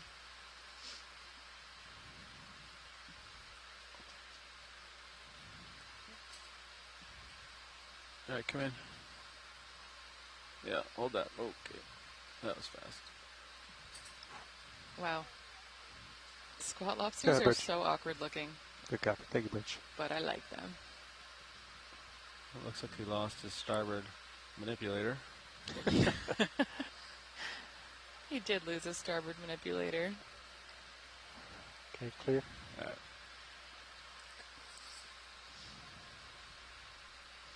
I still can't see the bottom of that sea pen. It's nipped down in there, Yeah, isn't it? if you can go just full zoom from here, we're probably... Could try to bring it around here. There. Oh, there we go. Is that a peduncle? Oh, What are those cool. called? Looks like it's managed to find a little crevice of sand. Yeah. Yeah. It's like it prefers Good the on ya. sand. That's interesting. Alright, let's go for the base of it. Let's see how slippery this rock is. Oof. Sorry, Roland. Nice.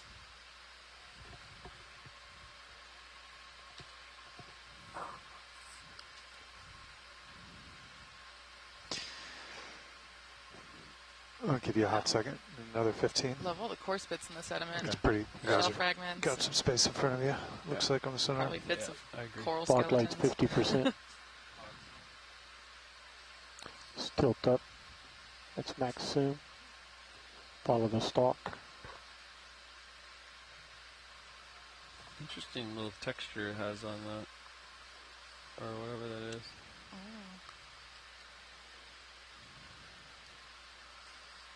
Yeah, it's really pretty.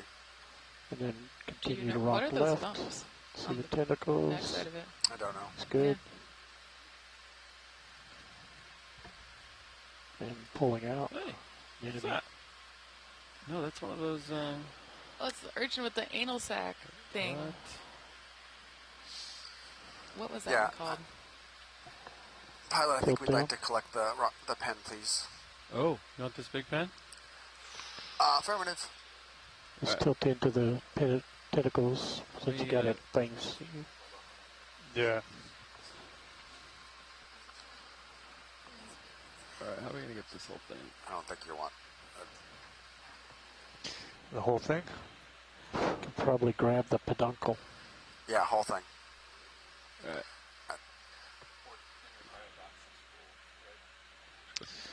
Stand by.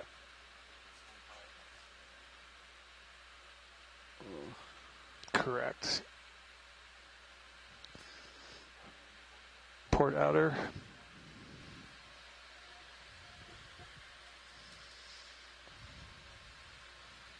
So for folks joining us from shore, we're doing a dive on You got a hydraulics? Seamount right now I'll in grab it. Papahanaumokuakea, We'll and we're come sampling off the the bottom, seapen. and I'll put it in the port outer. Alright.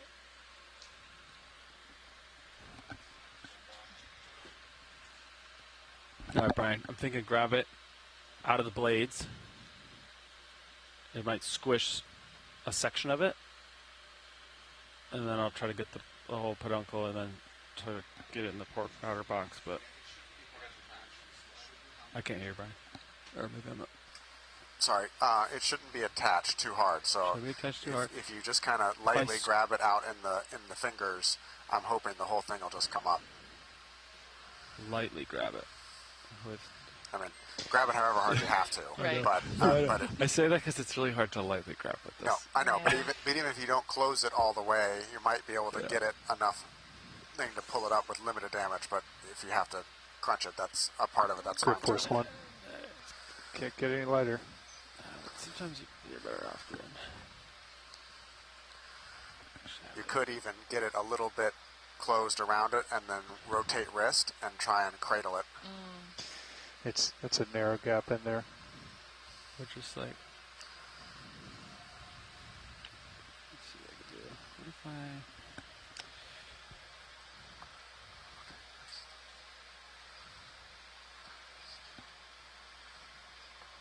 There we go.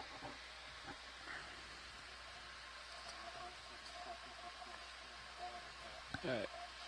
If you're comfortable. Yeah, for those of you who channel, are watching at home, can I if get you minis want just over here? to check out Stream 3, you can get No, right a monitor. multi-camera view of If you're comfortable what's with that. going on. Chris will watch us. And as we get ready to sample, just video. wanting to highlight Maybe give me a little how zoom here. hard Which it camera? is to Both of them, sample there, things I like guess. this Both with of an them? ROV. So Copy. the pilots are See what it. amazing.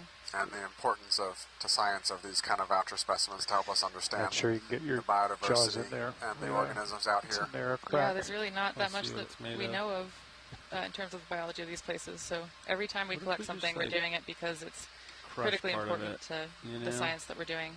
And it supports every community that's engaged with Papahanaumokuakea. The more we know about the place, the more we know about how to interact with it. All right, Chris, can you look at my grip pot number? Yep. See that's 119? Yep. Just tell me what it is. 119. All right. One- When I lock it, I need to know that number. Yep. You tell me when.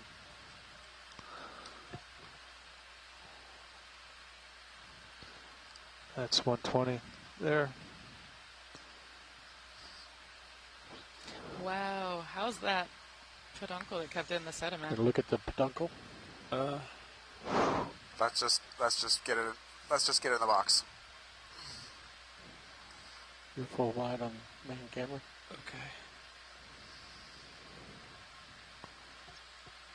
Full wide on HD2. Okay. All right, I'm gonna float out. I'm gonna get serious there. Yep. All right, you ready for me to float up, John?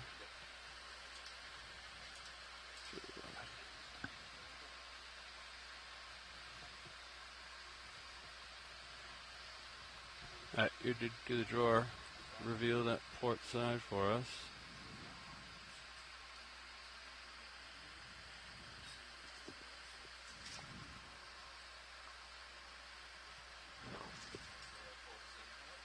All right, great.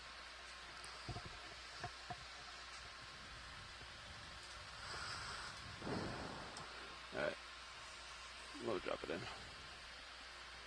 All right, Chris, let's see what I can do here. You said 120? 120. Actually, I'm just gonna like rock it open. Yeah, I'm just gonna send it open here. Yeah. All right, close it. It's probably. Oh, stop. Yeah, get it. See if you can. Yeah. Otherwise, it's gonna.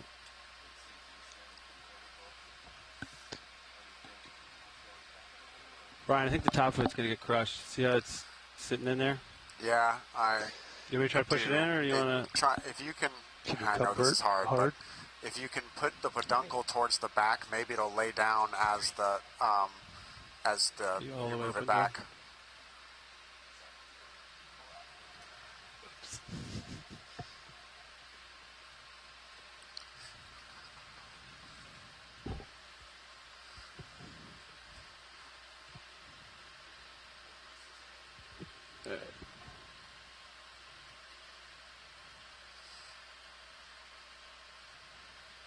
All right, try closing it. See how it looks.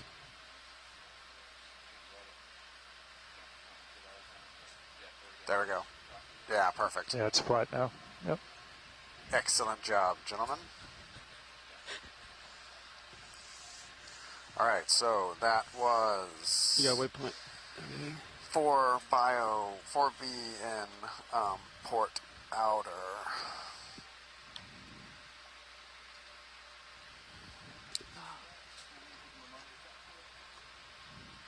Yeah. All right. My arm is off. Yeah. I fell out of Okay. XY as it happened. All right. So we picked it up from over here somewhere, I think. Beautiful. All right. Upasana says, thank you. Beautiful collection. Yeah, it's probably partially a little crushed from the jaws, but it's mostly there. Yeah. Thanks, Can't gang. do much about it. That was about as good as you could hope for something That was that beautiful. large and soft. Yeah. Oh, look at all these flows.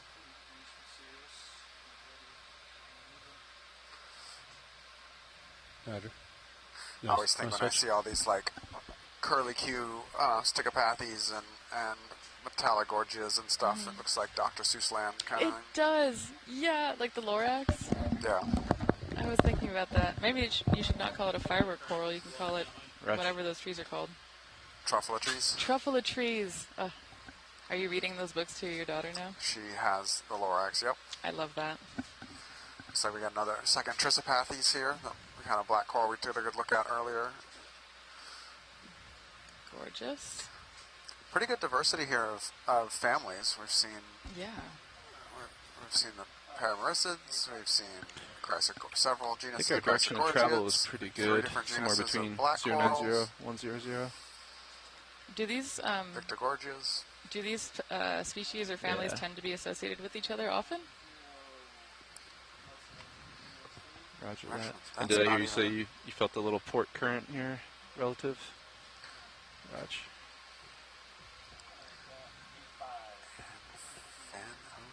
And Phanosticopathes? Yeah, standby one. Cool.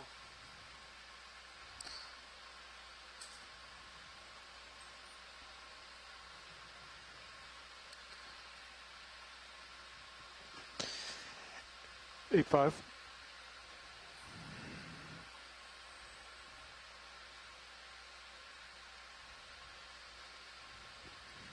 Bridge, RV nav.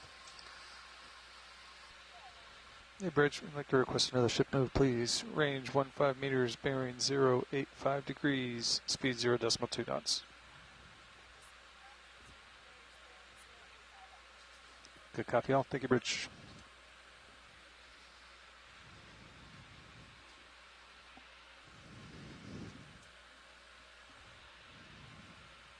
Thanks, Nav. Keeping things moving here.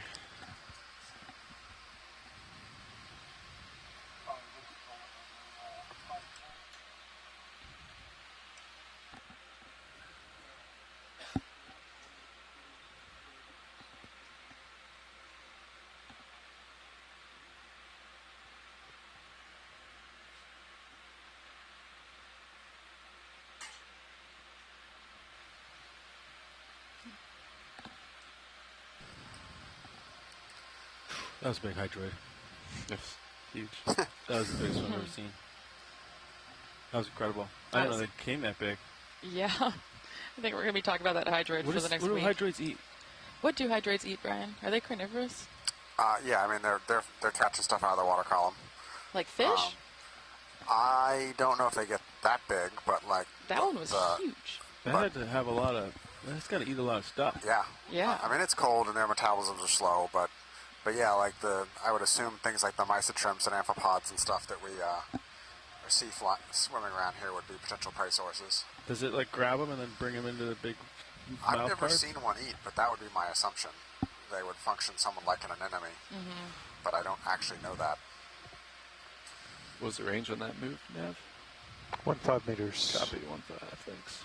Looks like a purple coral upper left with several crinoids sitting on it. Roger that. That's the relative direction we're moving. Yeah, looks like you're out of tether. Roger that. It's hitting my camera. Yeah, with that heap today, it's a little challenging. Yeah. We'll make the most of it. I can bring your swinger back out a little bit. You want it lower? I brought it in. Copy that. Just an easy, slow deploy. Ooh, that's a touchy little. Alright, you done with hydraulics? You want me to kill him? Sure. Yeah. I'll leave that to your discretion. A couple more metallic Well, gorges Sirius' than the lights all on Yeah, we're now. still getting a lot of those barnacles, too. Yeah. I think. Yeah, I think all those little white dots are barnacles. That's so cool.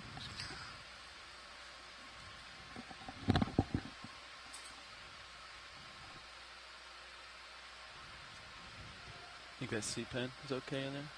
Good, Bridge. Good copy. Thank you, Bridge. I think it's perfect. Alright, so port side's fold up, so I can retract that. How far away are we from the summit of the Seamount? You don't want to know. Okay. we're that. We need to go faster, far and I. It's still cool to see the flow zones changing. So seamounts are basically formed from lava coming out from the mantle, right? And that lava is extruded or piped upwards in stages, usually from a hot spot, something like that. So kind of like if you think about Big Island of Hawaii, the volcanoes there that are forming the island now. Same exact process, except this seamount never made it above the surface of the ocean, like the islands that we live on in the main Hawaiian Islands did. So for me, it's cool to look at just the different ways the flows are interlacing over one another. Don't know what it is. And it's unclear whether this is part of the main Hawaiian chain or if this is one of the other ones. So here we have our first holothurian of the dive. Whoa, this is so cool. Okay. Do you know what kind of holothurian it is? No. I'm going to look in the guide. Go look in the guide. Okay. We're doing a guide search. You can come out until we get a little closer if they want to better look at it and come to it. Hello, Dev Supervisor. How are you? Did you see the Solitary Hydroid thing? Have you seen anything that big? I feel like all of them are like this big. That's the biggest Every single one I've seen, they're all like this big. Like a little like a tulip, like a flower. And this one was like 10 times bigger than the rest. Just going to peer to our port side here, and then if you want, we can come back towards the sea cucumber. Something very fuzzy lower. Oh, never mind. Shadow of a rock. Looks like we're getting a little more tether here, right, co-pilot? Hopefully, yeah. Should be. Roger that. There's Doug on you, sorry. Big heave, Gus. Going for a ride. It's quite the balancing act. Yeah. Seriously, it's like a Yeah. horse going up and down. For those of you watching, the reason we're kind of moving slowly here is we're waiting for a leash from the boat. So we've got the navigator's responsible for a three-body problem of having D2, Sirius, and the ship all connected to each other, and it's a delicate ballet of not getting too far ahead of the ship and running out of leash versus having the ship moving ahead of you and then getting pulled along. Are we stopped right now? It's a continuous issue of making sure all three vehicles are playing nice and on the same page. This one you can do 090. It's really such a beautiful system and requires some solid precision to make it work well. So I it might looks set like up for a zoom on this guy, Roland, while we're waiting. Copy, standing by. So it looks like these Bathypathes we've been seeing are probably the species Pseudo-alternata.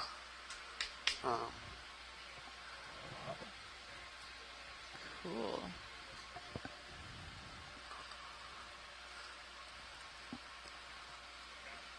So this is a sea cucumber, a Holthurian.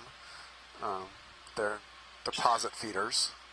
They're actually in the same phylum as sea stars and brittle stars and things like that, even though they look quite different. Sorry. They move along the seafloor and pick up sediment and digest the things that live on the sediment in the sediment, and then leave a trail of clean sediment behind them. Stand by video. Yeah, Pulling out. I'm looking through the guide, but I'm not very good at taxonomy. But I'm wondering if it's a synallactid. I don't know. I'm trying to get a foothold here. Give me 1 second. What's up? That's a little better. I don't think so. Yeah.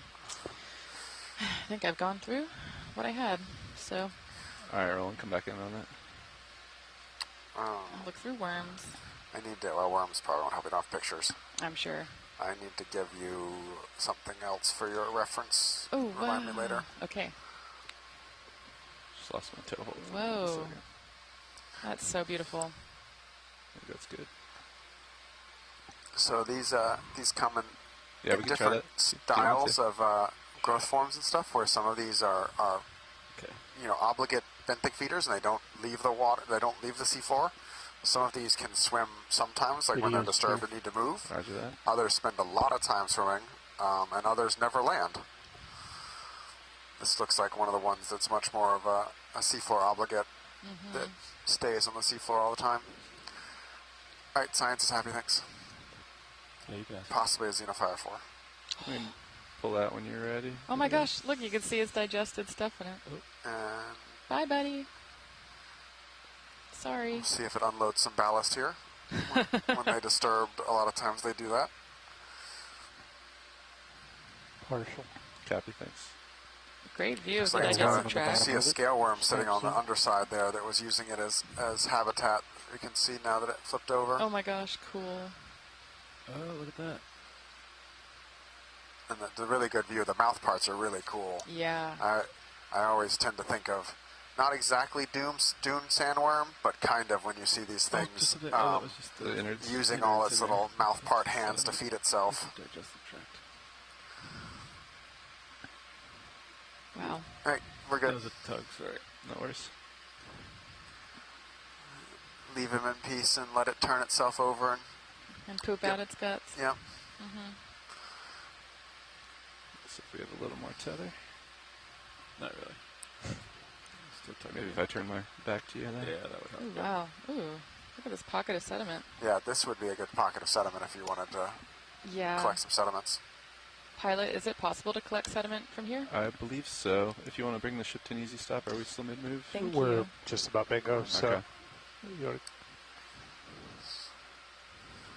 And if we could collect that into the suction Perfect. chambers that have the finer Good mesh, copy. that would be fantastic. Roger that. Thank you. We'll give it a go. All right. Sediment cam. Can you tell us a little bit about what you're interested in looking for here? Can we get Yes. the jar light So on? you said that the dissolved oxygen is still pretty low here, right? It is still about, has not changed radically. Awesome. So I'm really interested in the types of organisms that live in the sediment and also the types of microfossils, 4 and 5, or we've really got the small fine mesh. remains Alrighty. of small organisms that get preserved in sediment.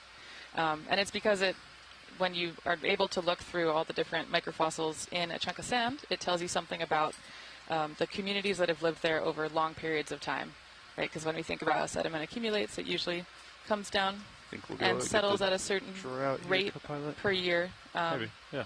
And it gives us more than just like a single snapshot, but sometimes you'll get many, many years represented in that sand. So I'm curious about the history of these seamount ecosystems, what types of things have been living here over longer time periods, and then also just in general, what kinds of foraminifera and other infaunal microorganisms might be living in the sediment. So you can learn a lot from sand. All right, hydraulics are up. Copy that. Let me see if the autos will hold here. I like landing on the bottom and just doing heading, and then dry lock, go 50% down. Roger that. Looks good for landing like that. And I'm pretty interested in understanding the we should be close enough to depth scoop up and this sand oxygen right here, huh? ranges of Pacific foraminifera, because there aren't that many studies that have looked at places like this. Most of our knowledge comes from coastal sediments, shallow stuff. Forams are calcareous shells, right? That right to a little Depends bit more. on the type of foram. So a lot of foraminifera have calcareous that shells, left rock but some is of gonna them keep you are from what we moving call out the drawer, though, huh? agglutinated. So they basically our take wing like inboard. particles and around them and cement them into a shell. I just need to draw it a And little when we bit. get below the Maybe carbonate grab it. compensation Rush. depth, which we'll be doing on some of our deeper dives, I assume. So that's like, what, 4,500 meters in the Pacific usually? Then we'll probably mostly only see Punching auto heading. agglutinated forams. Yeah. I don't know. I don't know what it's So like you out go here. up, then This you're used to be- downward, which is great. Yep. And then just go down, so stay right here. Yeah, I have to Alright, look it up. I'd have to look it up too. I don't remember Moving what depth it is here. here. Yeah. See if I mean, that'll get you easy out way at to find all. out. Get sediment, look at it. Yep. Yeah, that's also another nice thing about forams is that they tell you a lot about the environment that you're in just based on the morphology of the shells. So I'm interested in this because Nice. it's lower You got that? oxygen, but not Yeah, I think the so. lowest Maybe a oxygen little more. levels Yeah, that a little more. forams are known to tolerate. Yeah. So I'm just curious That's about what doable. kinds of morphologies we get in addition to what kinds of You got my species we get. hydraulics? Yeah, they're up. Thanks. It's truly just, I don't think we know what happens on seamounts, really. Hydraulics coming on.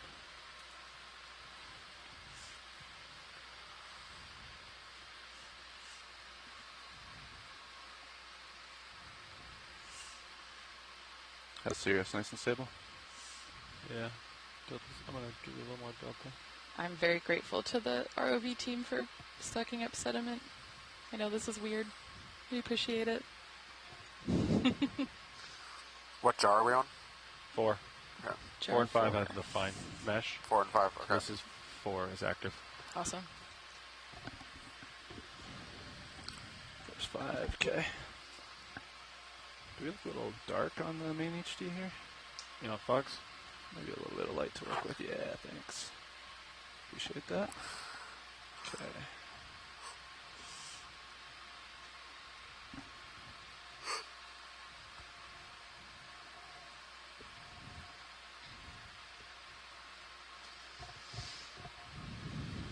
Wow. Looks pretty good to me. Yeah. What grip force you running? 5. Roger. Should we good? Coming up just a little bit. Okay, indexed out if you want to draw in for me. Roger. Jackson drawer. I can bring that wing out too on my way in.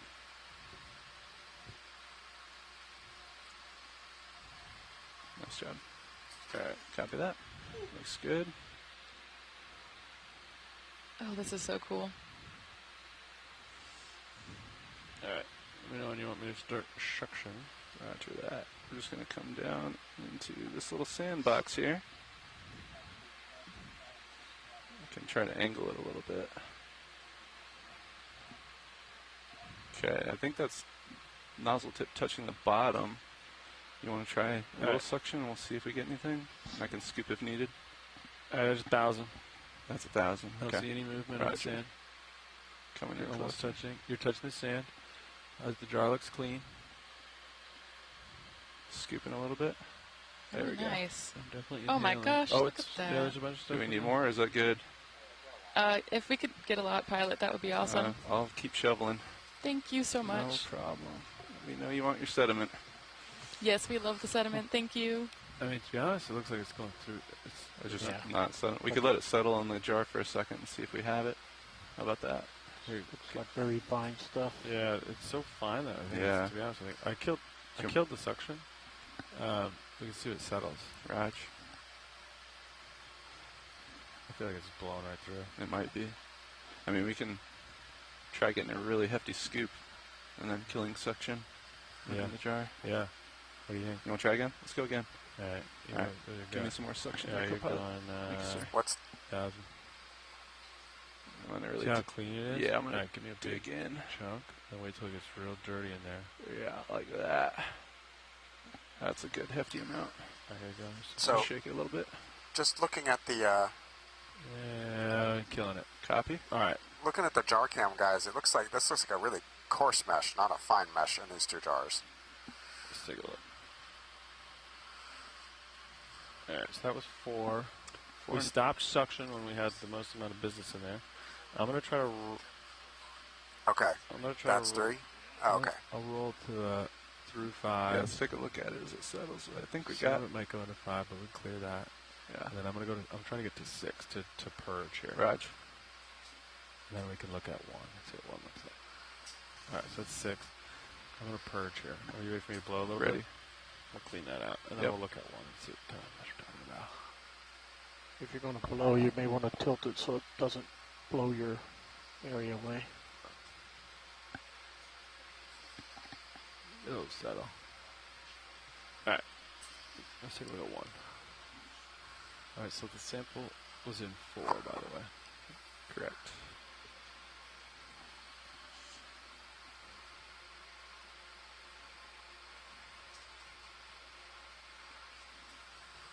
Yeah, see, that's what you're talking about?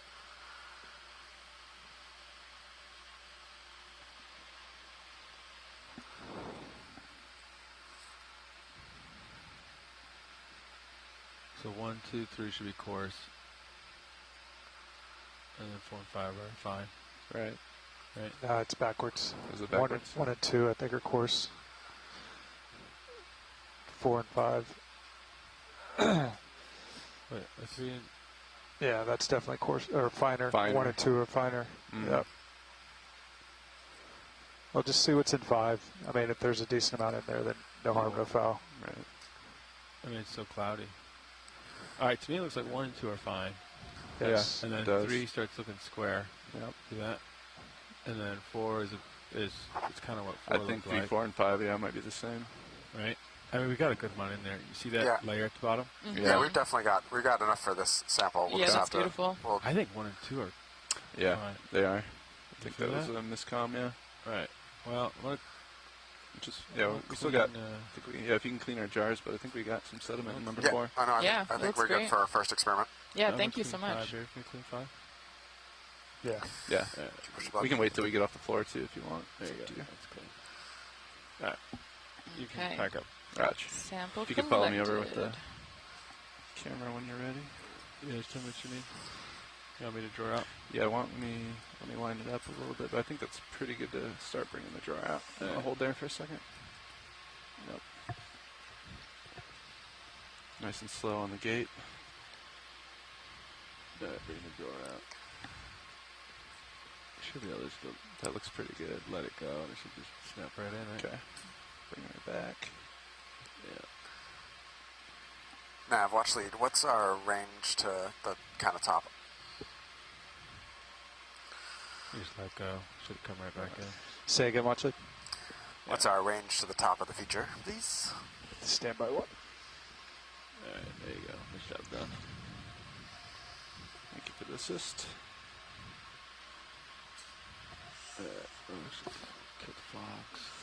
HIPAC is showing that D2 is approximately 300 meters from where we dropped the target on the top of this seamount. Arm secure. Thank you. Hydraulics off on the arm. Good. Nice job. Right. Thanks for the mud. Scanning with your blue view No straight problem, ahead actually. there. Pilot. Killing hydraulics. I think we're done with that. We'll go to 6. That's a cool crevice that we were just in. Maybe a collapsed lava tube? Yeah, potentially.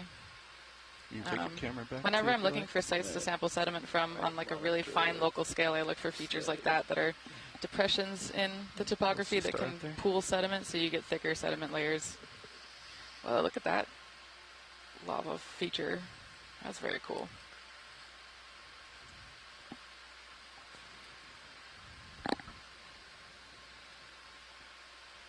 It's really special to be able to access sites like this with an ROV, because typically when we get sediment, we do it by coring, which would not work here. So, thanks. Not a problem. It's like the sea star's on the move a little bit. Sea Star does not like us. There's another firework coral in the background.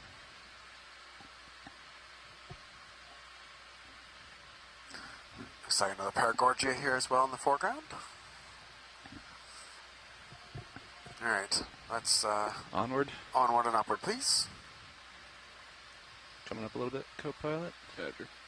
And once I get out in front of you, get a little move in.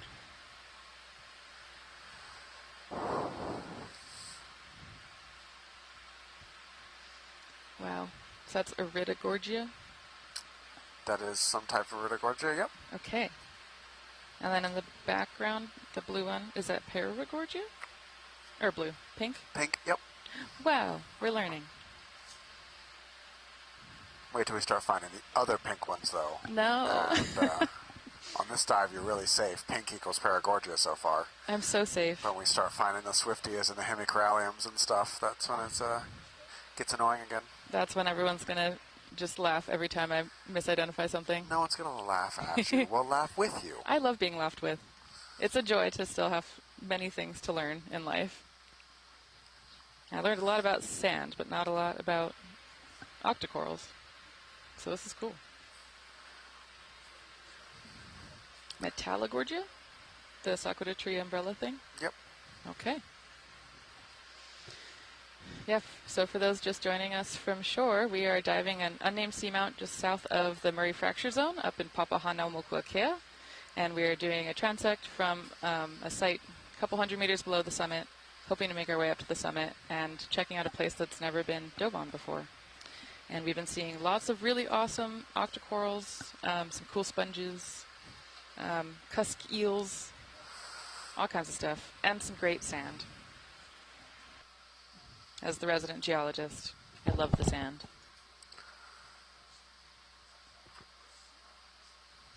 Brian, how does this compare to other seamounts that you have dived on in the past? Because you've seen many more of these than I think most people alive have. Yeah, I've seen a fair number.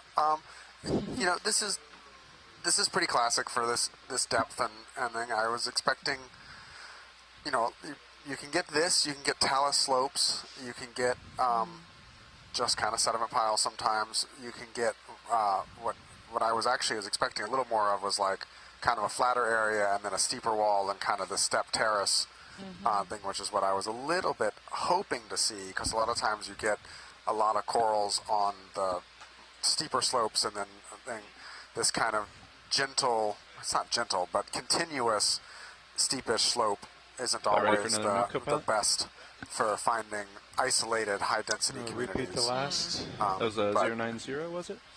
Levi, are you happy with that heading? But yeah, this is a pretty classic kind of conical shaped seamount for this depth. Yeah. 090, are you saying? Yeah. You want 15 or you want Very cool. 20? Another Paragorgia here. Okay. Last was 090. Looks like the sediment's getting slightly thicker. 80. And then just you can try to 20 meters, right? That's what Are we I was shallowing just out in terms of the sorry. slope? Copy. Sounds good, thanks. Bridge RV now. Just slightly. Okay. Hey, Bridge, I'd like to request a ship move, please. There's a sponge Range husk in the 20 background. meters, bearing 080 Fine. degrees, speed 0.2 knots. Asako just wrote in the chat that she thought that geologists love copy, Big rocks Bridge. but not sand. All right, so I'm tell a me how you're sedimentary running, geologist. I love sand the light. and rocks. And saw you rocks made doing, out of sand. Shoulder in. All kinds of things. A little. I just want to take ever a so moment and say slightly. hello to my daughter Eva, who's watching at home. Hi, Eva. Hi, Eva. Thanks for letting Daddy go away for a long time. Yeah, Eva, thank you so much for you letting can your just dad roll a come so little I can bit. learn from him about what all I these did roll your corals are. forearm out just a You're little the bit for best. stowing. She wants to know why her baby elephant that I brought is not in the deep sea then right now just too. That's shoulder true. Why out, is it not in the deep elbow sea? up. We got to It's get like that 90 elephant degrees down of there. wrist. It's a decent amount. Yeah, you can play with it right now if you want, since we're kind of waiting. Get a feel for it. Did you see that shadow? Or What was that you shadow? guys Was that It you was, guys? we're doing manipulator Oh, okay. ups, yeah. That's your co-pilot. Co-pilot's just prepping for some good shots here. Dynamic. Is that one of those Oh, pancake? No. No, Don't do that. That's The deflating light. one? That's a sea star. I'm pointing at a sea star and trying to ask Brian I what saw it it is like- and not making Yeah, very flop. coherent noises. It's attached by. You still have the T-bar on, right? Yeah, the T-bar's tight. Actually, So look It's at like that a jaw. cookie star straight ahead. It is easiest, yeah, I see it rolling, moving towards it. It's easiest on the GUI to do that. yeah, I figured out it's pulled stick towards you. I remember you saying that, yeah. It is a little floppy out there. Well, when it stopped abruptly, it flopped over like a, little ragdoll, actually. yeah. I think we have a little tether here. I'm going to move just a little closer here.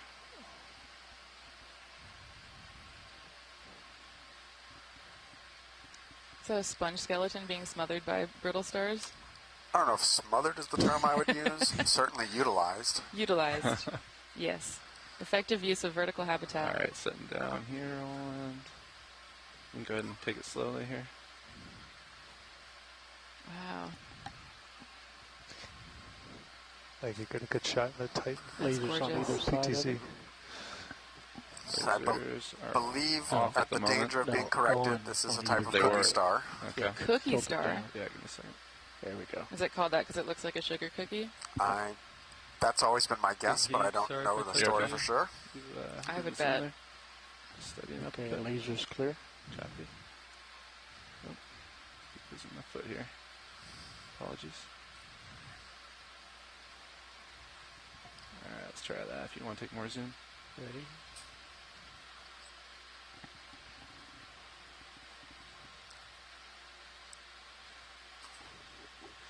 Wow. Movie looks pretty flat, doesn't it, Chris? For that? All right. Tilt it Yeah, up. That's why probably I good for called 20. science, but before we take off, I want to look at the Xenophile that is off frame to the left in the sand. Oh my Roger gosh. that. I'm so excited. You can come out partial on video. Sounds like they're. Typically, we like Xenophile 8 to 4. 15 seconds of a stable shot. Yes, I'm aware. Wasn't that pretty video? That was gorgeous. So I think they want Wow. higher interest on the left side. Wow. here. tilt down. Where'd it go? They can't move very far. No, definitely. Where'd it I go? don't see anything between the skids here. Watch. No, I think it's further up. I just don't. I lost the sand-colored organism in the sand. Ugh. Rookie mistake. Where'd it go? Do you want to To the zoom in a right. little? Yeah, go half. Let's go partial zoom here. Yeah. All right, Roland, you gotta find it. To the upper right, there was a Spot the sand thing. small dead sponge. Spot the sand thing. So we're looking for. There's a little. Well, there's a something. cup coral, which while we're here, Ooh. let's take a look at that. I totally missed that. That's beautiful. That's hard to hard to see. It's tucked in. Wow. So these are the deepest of the sclerotinians. You get down Central. here, you don't get any sclerotinians. Excuse me, you don't get any colonial sclerotinians at this depth, but you Fog will get lights these at individual cup 50%. corals. Roger. Also has a worm There you go. living right on its base. It looks like hiding under it as well. The subject Yeah. is pretty low, Roland, so that might be below Yep. the. Just barely lit the back. Roger. Okay, pulling out. All right, that's good for the cup coral. All right, we don't need to look for the Xenophile 4 too far. We'll find another one. I still just don't I hope so. totally saw it, and now it's just gone. That's exciting for me because they're related to forams. They're unicellular and they're way larger than any foraminifer that I've worked on is. Is it right there by the base of the sponge? No, that's the shadow. Ah, bummer. Even that. You want to go back to 5, see if it's settled now? Oh, maybe. Maybe? We'll find another. Yeah. Another 4. Yeah. There's plenty of xenophyrophores in the sea, as they say.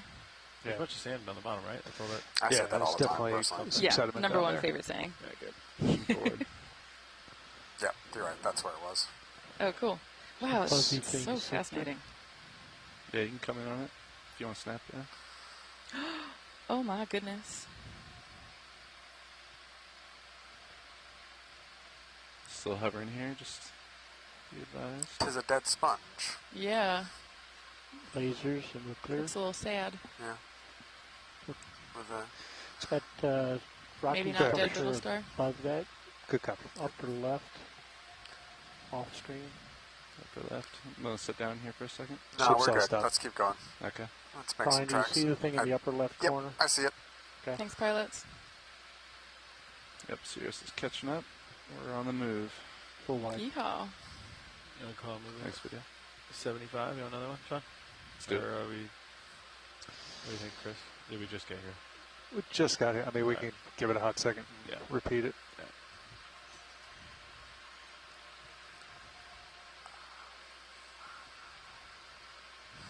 Looks like we got another paragorgia, another one of these Iphanosticopathes is what I'm being You want to come back a little fed bit from to shore port? as the red 570, things that 75. I was calling 75. sticopathes. Oh, Seems to line up nicely with the Yep. down there. Big percentage. wow, that's huge. Here's one of those interesting kind of ecology questions here that we're seeing. Almost every one of the paragorgias we're seeing has got these zoanthids overgrowing them, but none of the other corals have zoanthids on them. So it's some kind of taxa specific. This zoanthid clearly is preferentially overgrowing the paragorgias If they and don't, not the other if they don't corals. have we've been interest in seeing. this, I'll call it in. If they do, we'll wait. That's so Sounds cool. good. Watch lead. You guys want to keep looking at this or keep moving? Moving, please. Roger that. Bridge, are we now? Hey, Bridge, I'd like to request another ship move, please. Range 20 meters, bearing 075 degrees, speed 0.2 knots. Good copy. Thank you, Bridge.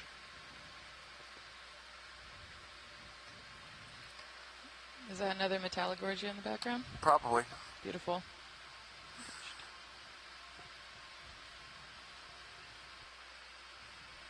Very small swimming fish, just upper left of center. That little fuzzy guy, take it if you want to go. Quick, yeah. Shrimp. Shrimp. He's getting pretty far away, I think. That's very cute. What is That is to that guy, though. Ooh. Full wide. We're looking up there, so we're going to have to wait till we get a little closer, I think. On the radar.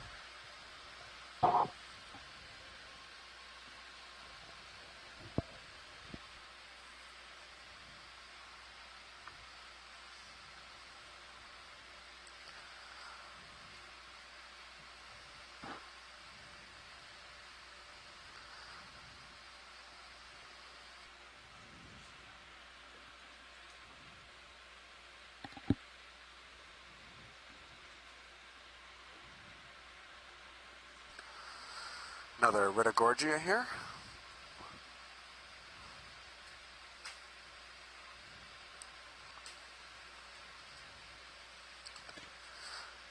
And we already have some good shots of this watch lead. Yeah. Yeah, I think, yes. Roger that.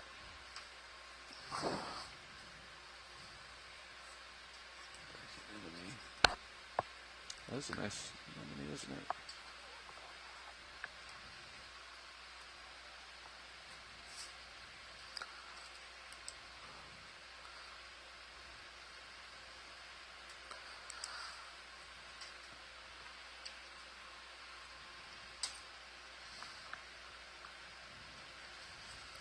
You can take a slow zoom on this if you want, Roland, as we push forward.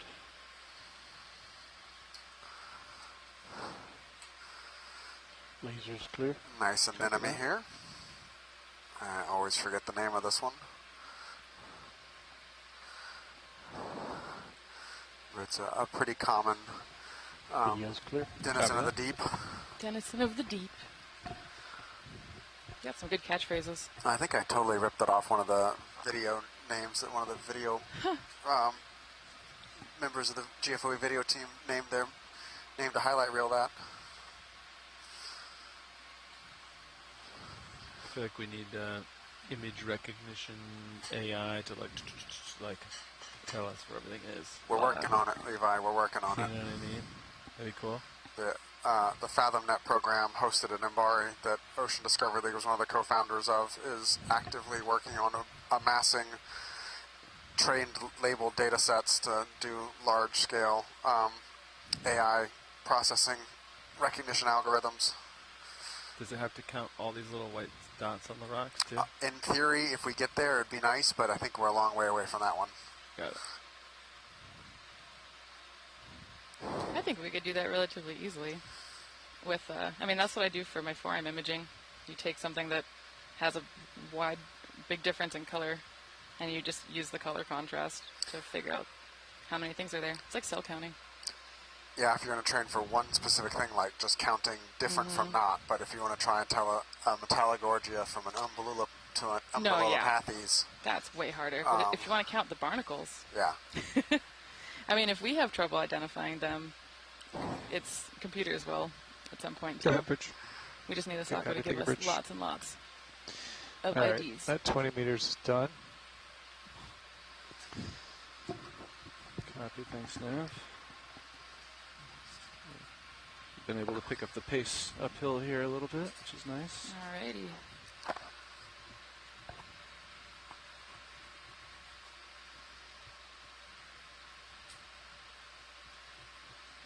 Another sponge skeleton.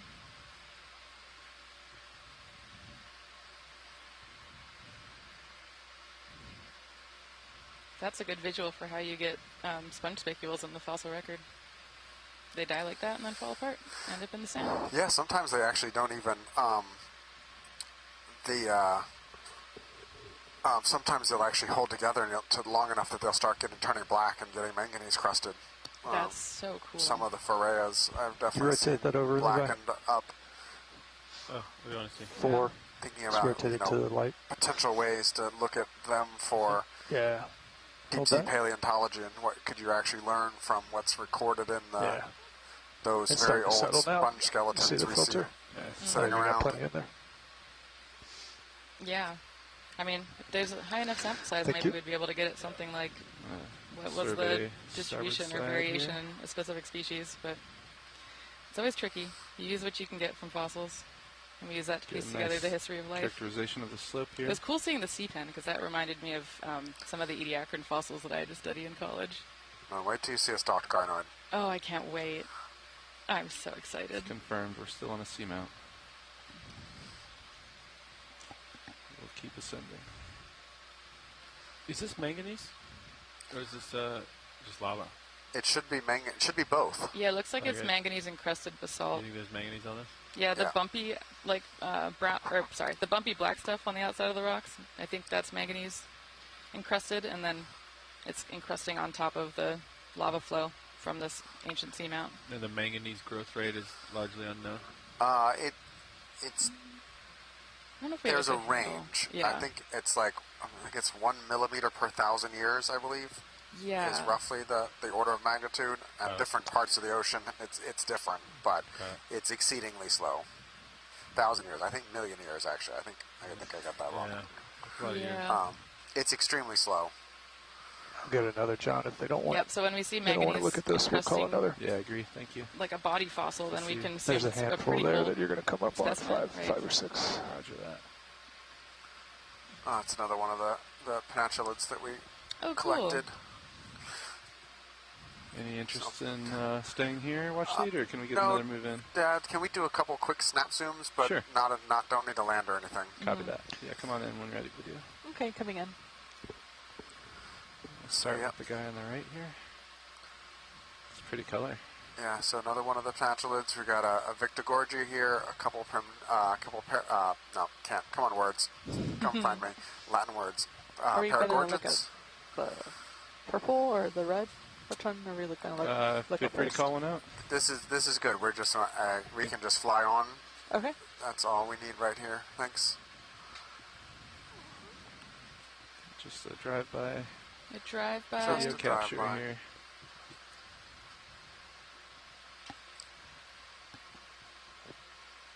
Okay. Actually, I'm going to change my mind. Can we take a closer look on the one on the left? The one on the left. Copy that. With the looks like the maybe wider crinoids base on it. Yeah. Are you? Yeah, I might What put do a you toe down see? real Yeah, quick. put if a we toe got down moment. and do it. Yeah. You want me to come wide pilot? No, you're good. Hold there for a second. Bring my camera up to you. And brace for landing. Okay. That's a right toe there. You can come on in a little bit. Okay, coming in. And I imagine you want a little bit of base here. Yes, please. You're looking for that color change, Brian? Yeah. What are you seeing? I am debating whether this isn't actually a corallid. I mean the precious coral? Yep. Cool. But I do struggle sometimes. On some of these species look very similar. Yeah, and the way that you taught me to try to identify corallids is by looking at the base and checking for a bit thicker of a I have a little bit more carbonate skeleton. zoom. Is that Yeah, right? and you get the paired polyps on the edge, which just does seem to have it. Yeah, But that's enough for the annotators to be sure. The people who are better at this than I am. Counter for the number of images we've Thank you, taken. pilot. And a bit increment. Okay, video's clear. Copy video at your discretion. How many can fit on the SD card? I thought it used to increment. I misremembered. That's full wide? Copy that, thanks. I mean, nothing's changed, so. Yeah, I don't know. Pressing on. I don't know. I think the top left one was how many can fit on the card. Yeah. I thought that 99 would increment, but it's not.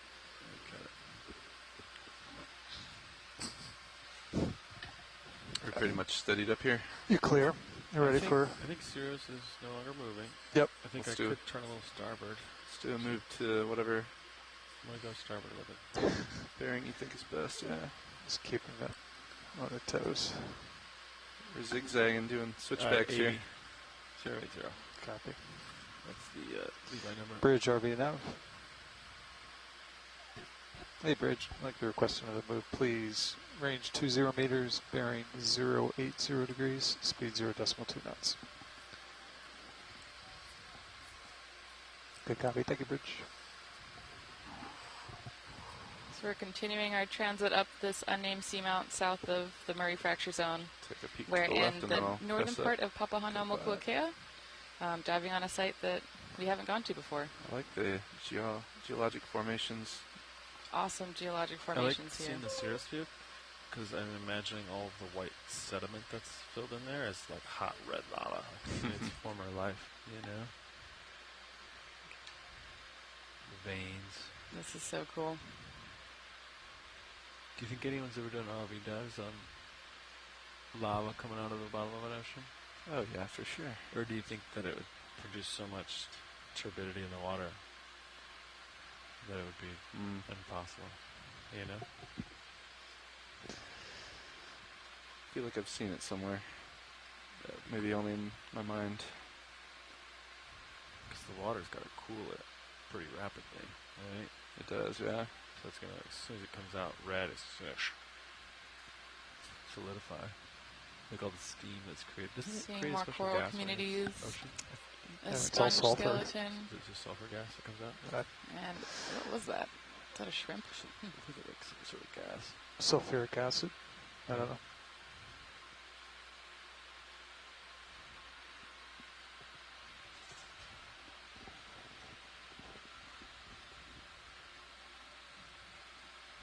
The further we go up the seamount, the more I'm starting to see more of those flows, a little bit less eroded, from when the seamount was an active ancient volcano.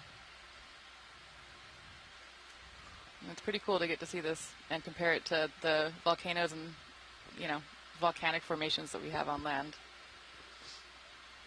It's a nice little vein there. Channel. More of those sponge skeletons. glimpse to the starboard.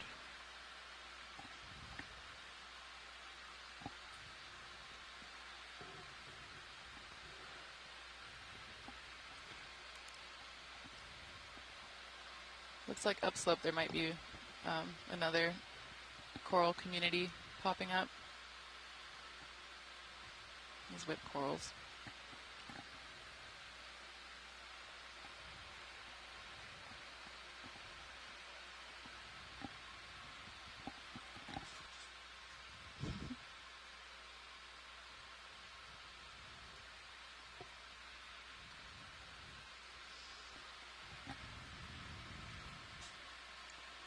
There's something off in the distance here. Ooh. Oh, is that another penatulid? That's pretty big.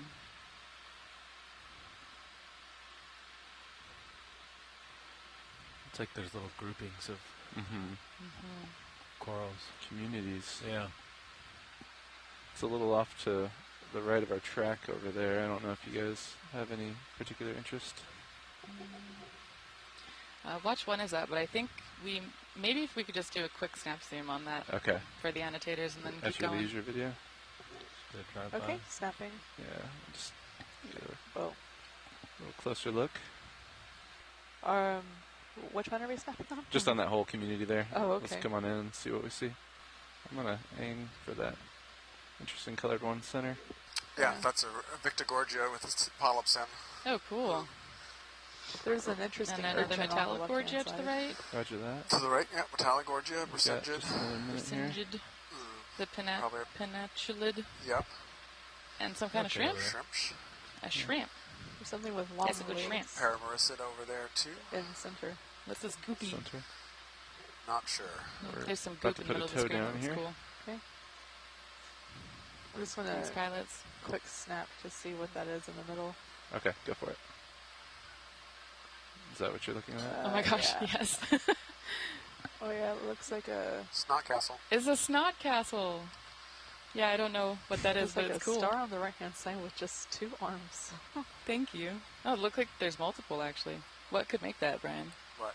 The snot castles that we're looking at. See, there's Can I 3 of see them. more? A whole Yeah, bunch go of for it. different things. I don't think we really know. Oh, that's Max. Max, Go bridge. What happened to you, Brittle Good Star? copy, take a bridge. It's a little Is off that in the it? distance. Okay. Yeah. Do you think it's a Video's clear. Alright, Coffin. you can give It me back might to partial at least. I'm not Yeah. sure. Thanks. cool looking? Anything else of interest here, watch leads? I don't think so. Yeah, I think we're good. Thank you. Copy that. Okay. Coming full wide and switching out. Thanks. Thank you. Appreciate it, video. Okay. This is the one I saw, caught my eye earlier. Looking down at you. 70. Copied 7-0. Pushing forward. Yeah. And I think I heard the ship came to a stop. Is that right? Yeah. That is correct. Thanks. Get back in good config here and maybe get another. Coming up with you, easy.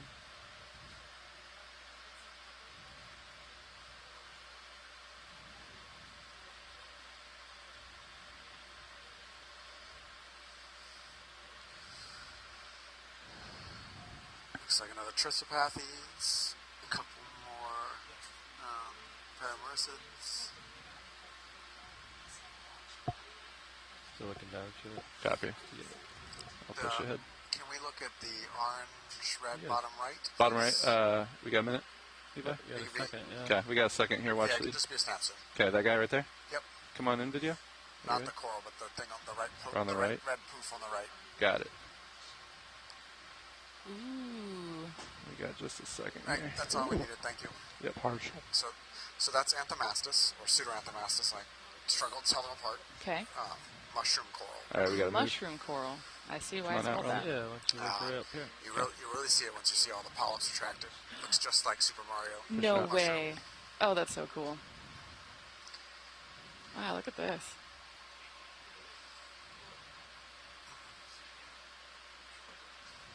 I feel like we're hiking a mountain, but in the deep sea. I almost said that a minute ago. Heck yeah. That's one of my favorite analogies when we're talking about like what we know about the deep sea is, imagine characterizing an entire mountain by hiking 300 to 500 meters up the side at night only using a flashlight. Local maximum and here. claiming you have visited the entire feature. Yeah. Yeah, so how much, you said that there was something like 4,000 square meters of the deep sea has actually been... Is our light a little low on the main HD? It's a little dark. Not that much. Seems a little dim. I think you just got iris up a little bit.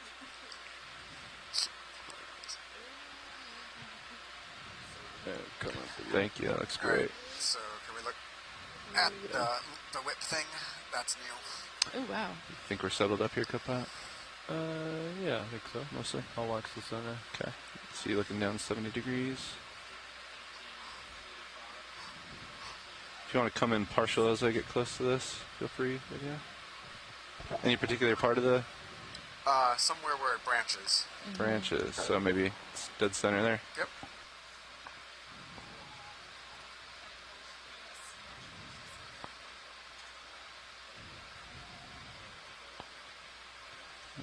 Slowly moving in. If you just want to keep doing what you're doing there, video. So this is our first good look at a bamboo coral of the day. Might put a toe down here in just a We second. may have seen one in the background earlier, but we Partial. didn't get a good look at Copy that. Right, and I learned that you can tell that it's a bamboo coral because of those nodes About to put that a are foot darker down. colored along the stalk. Correct. Or whatever it's called. Maybe. Is this one branching at the node?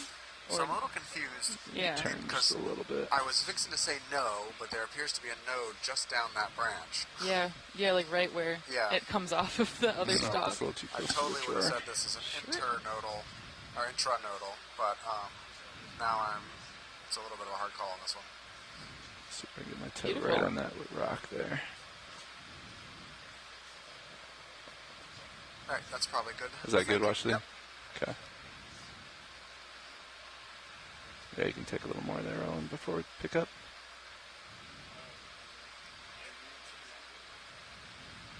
Got another snot bubble in the background. That's pretty cool.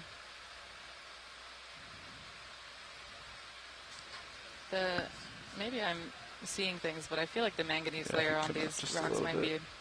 Don't have a good toe slightly here, less unfortunately. thick. Is that how Coming that out works? full wide. Thanks, Rowan. Because in theory, right, the top of the seamount, the rocks are younger. That was neat. So Yeah. less Coral, time for though. manganese to encrust. I don't know. Pushing forward. The hard rock geologists that watch this later are probably going to be like, oh gosh, Sada, what are Well, you saying? I mean, you should hear the biologist argue about whether something's carbonate or basalt down here, so. Yeah, fair. All you need is a little bit of acid, and you put it on in the lab, and then you'll find out. Once you get it up here. Right, you have to collect it first. I mean, we can tell a lot about just the bed, or from the bed forms, too. Generally, like the morphology of the rocks gives us some clue as to what it's made out of, but it's not always perfect. Coming up a little bit, co-pilot. I'm going to get ahead of you here.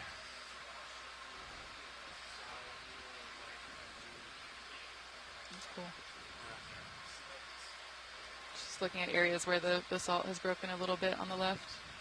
It's interesting. And then there's so many different types of corals up here. Yeah. Density of corals is definitely picking up a little bit as we get to the top, which is not uncommon.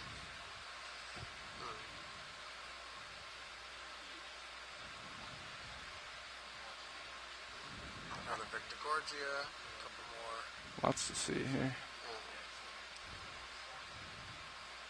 Let's see, we are now. Nav, am I reading HiPAC correct that we're 230 meters from waypoint 2?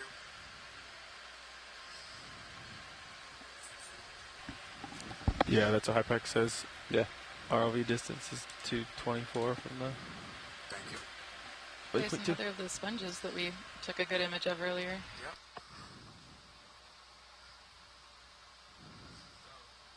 And are those unstocked crinoids on? Yep. That looks like that, Yes. that Paramercy there's got an unstocked or comatulate crinoid. Vermatulid crinoid. All right.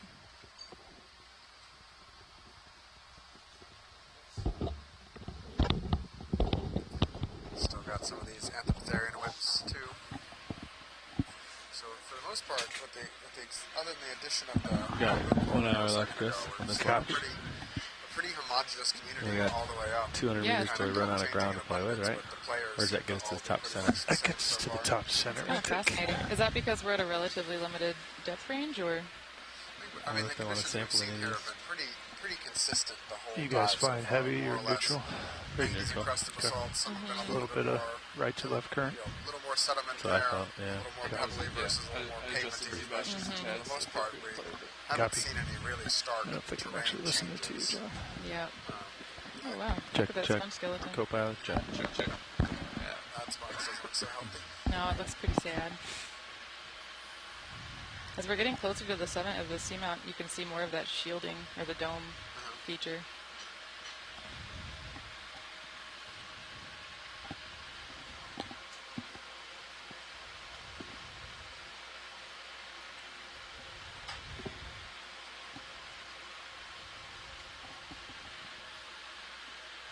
Wow. A lot of those whip morphologies. Actually, Pilot, can we look at the whip coral dead center at the bottom of the screen? Are you thinking that's a black coral? It is, but it might be a different one than we've been seeing. Nice. You can take partial there, video.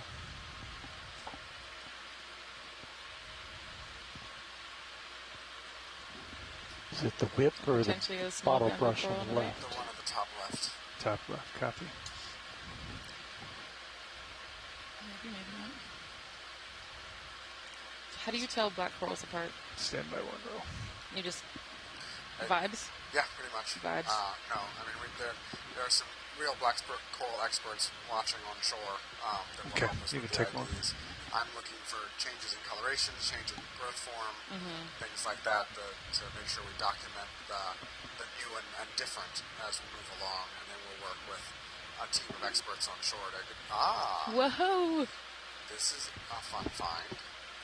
Sea spider? This is a sea spider. Tilt down to get the spider in the coral. Hypnagonid, right? Correct. Oh, I pulled that out of my invertebrate zoology class note job. brain. Thank you. It's been 8 years. Yep. Wow. Center on the bright orange spot on the The front reason of I his know about proboscis. hypnagonids is because there's a Stand by. potential running theory that they might be one of the things that preys on bryozoans. And that might be why bryozoans evolved they're these things called avicularia, which are like zooids that are basically giant beaks that snap Take more at if things you that have try it. to eat them. Don't quote me on that. That's Max, Certainly would not surprise me if these Yeah, they're a little far feed away. on them. yeah. Because they certainly feed on corals here. This one is not feeding at the moment. They have these really long proboscis that they stick into the corals and basically just drink them. Yum. This one's a little different than the ones I'm used to seeing. Look, it's got hairs along its legs, and it's more goldy than orangey for most of the pycnogonids we see down here. Great coloration to have if you're living among gold corals. True. All right, thank you, Pilot. Full screen coral. We'll let him go. That's pretty cool.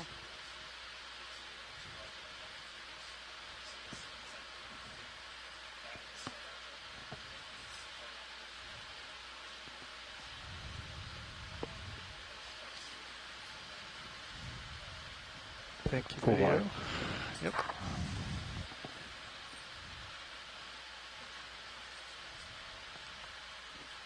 So we're continuing on to the summit of this unnamed seamount just south of the Murray Fracture Zone in northern Papahanaumokuakea. If you're just joining us, we are about 188 nautical miles from the closest point of land, which is Onunui and Onuiki, or Gardner Pinnacles. I think we've seen both of these today already previously. You got a little bit of tether, Pilot? Yeah, if you guys have another 20 Is that in you. another Gotta do Metallogorgia in the middle of this? bearing Most likely. It 80. looks a little different from this distance, but I suspect Raj, bearing 80, you want another Yeah. 20 meters? Yeah. It's rough if out we here. wanted. we really don't do have a that. good understanding of what beats And these things up. That's an open question. If it's just, Bridge, RV nets.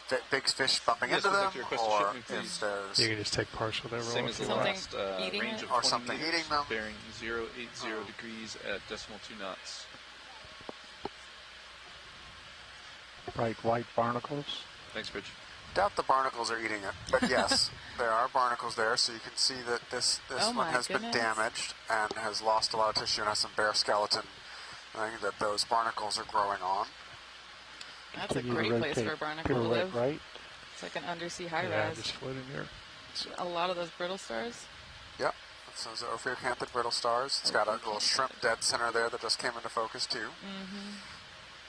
So another great example of why these are ecosystem engineers that even in their distress, they're actually hosting, being a home for Pulling even out. more organisms.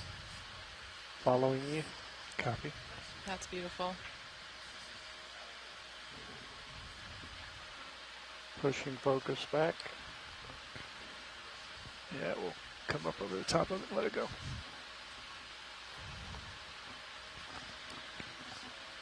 And there's that sponge again in the background. Do you remember the identification for that? I've never quite understood how to pronounce that one properly. Pull wide. Copy. That means I'm never going to know how. We got some really good shots of a specimen from, I think, the same species, maybe, Yeah, earlier. same genus. Or same genus. So that's awesome.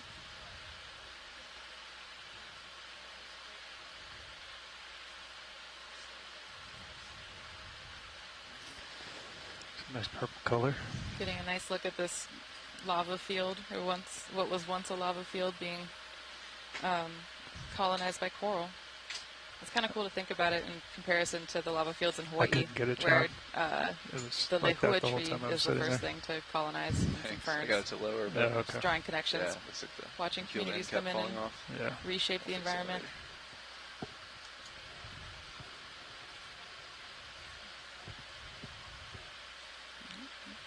We go there. What is that? I don't know. Hey, pilot, could we try zoom in on the middle right side of the image? There's like a large white White floofy thing in the floofy background. thing. Yeah. Thank you. Give me just a second. We can creep our way over there. Yeah, no rush, thanks.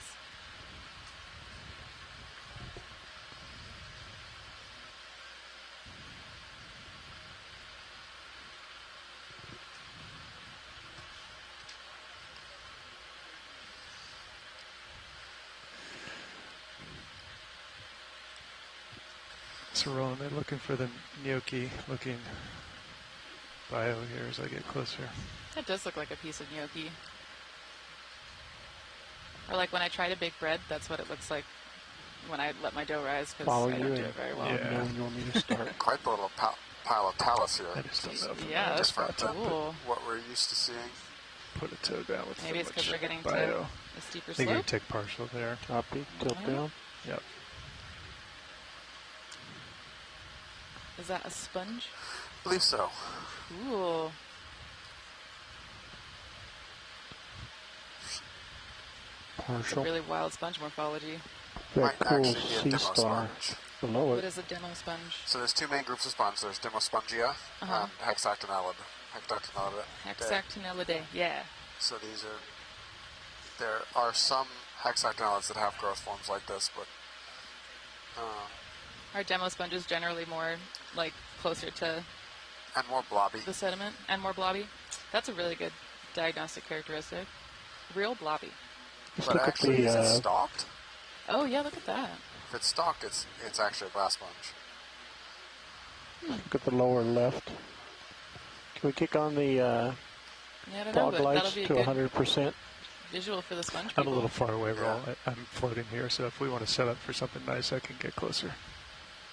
Yeah, it's definitely stalked, but it's got a you want very tighter? soft. Just, I more think this light, is good soft enough texture to it. if science And can they got describe it. that Gotcha. white sea star in the corner too. Levi, you want to give him a little light? A little fogs, I think. Might be a little far away. That's fogs. I think it's far away. Oh, Steve Yeah, that Boscovich helps. says Oh, it does? it is stocked. Yeah. It does. Yeah, I give it to you. very There soft you go. texture. Thank you, Steve. Go to the star.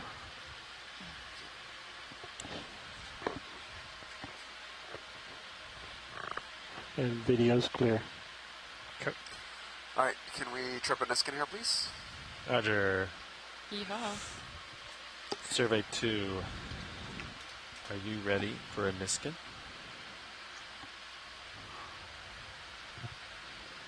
Survey 2? That's Arc. Go ahead, Bridge. Copy, thank you. Alright, Art's ready. Nav, are you ready? Oh, I got a thumbs up over there. Here we go. Reset.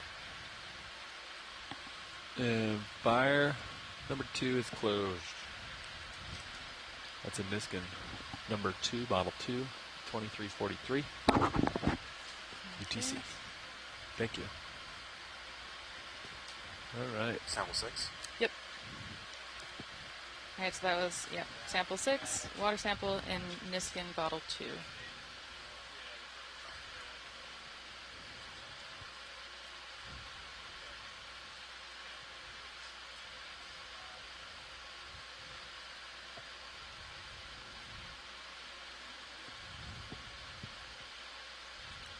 What depth are we at? 1705? 1707, 1705. Cool.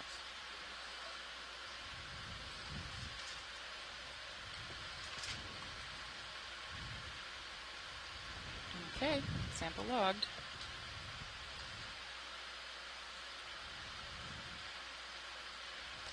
Okay, we're continuing on. Oh, is that a star or crinoid on the sponge skeleton? That's cool. Probably crinoid. Cool.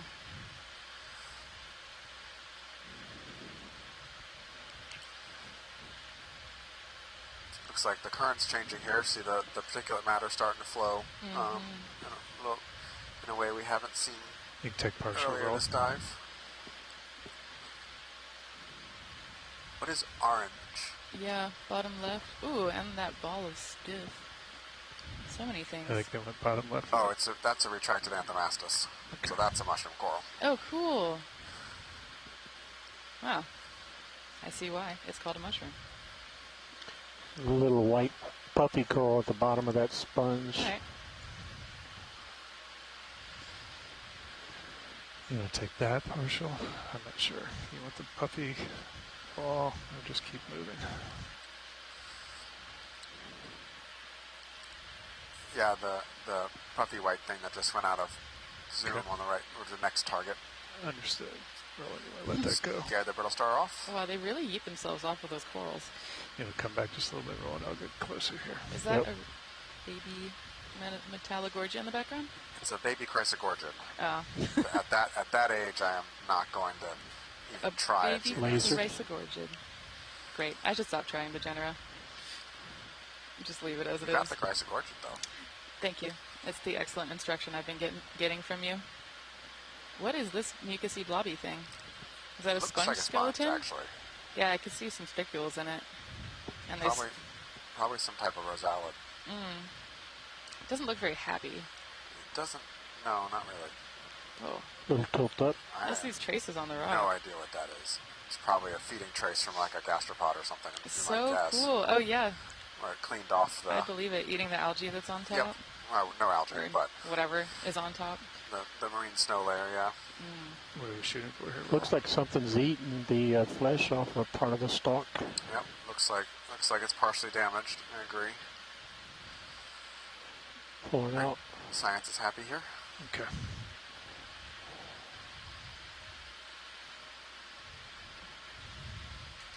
Another shrimp. Yep. Some cool crustaceans. Several more Metallogorgia. More of these red Stichopathy relatives. Stichopathy. Whatever the... Nice. I have to... I think you the guys want another Stichopathies. move. I'll push out here. John, Levi. Works for me. Co-pilot, you okay with another It's move? interesting to me that a lot of the Victorgorgias, these purple ones like you're seeing on the 80. left 80. over here, have their polyps retracted as a general rule. Looks I'm good used to to me. seeing Roger. many Victorgorgias. Yeah. They're more often than not have their polyps out. Bridge, RV now. So almost all the dives we're seeing Yes, here, we'd like to except request that another one, we ship got move, the really please. good images Same as the of. last. Range Polyps 20 were meters, pulled in. bearing The polyps have been mostly 080 pulled in. at decimal 2 knots. Do you have thoughts on why? Nope. Thanks, Bridge. Are they? Do they retract their polyps when ROVs come near them at other sites? How are we doing for time now? Not Are when we, they come near them. Are we going to run out of mountain? But I think we might be okay. there's some just now beginning to be studies, watching them with cameras over long time periods, and they do how much have more tracks are we circadian trying to rhythm make to here? them and It's stuff like that, even at this depth. To where it levels That's so out cool. is only 150 meters, something like that. And I mean, I could imagine maybe the diurnal migration helps bring some of those food particulates down, right? Totally. It mixes the ocean. At this depth, we're probably on the deep side for that. Yeah. But in shallower waters, absolutely. Very cool. But the currents down here can still be tidal influence and stuff like that. So you can also have a month lunar cycle too. A little bit. Not bad yet. Just watch another You're sea right star there. yeet itself off the rock far in the background. They're so funny. Yeah, we don't need to be leaving the bottom until, we've got about hour 45 left. Okay. Just going to circle around here while we're waiting for the tether.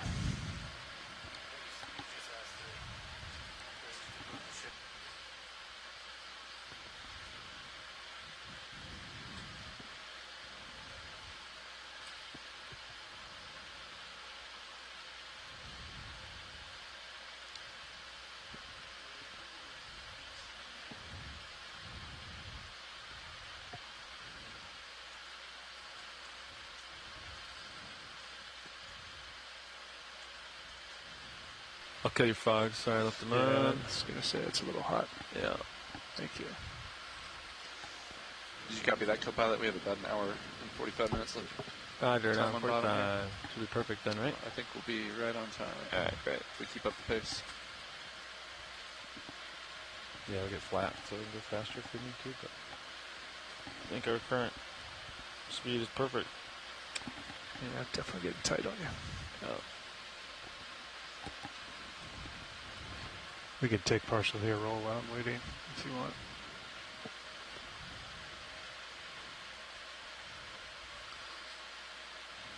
Zoom in on this Trisopathes black coral. Trisopathes. I see the stock now.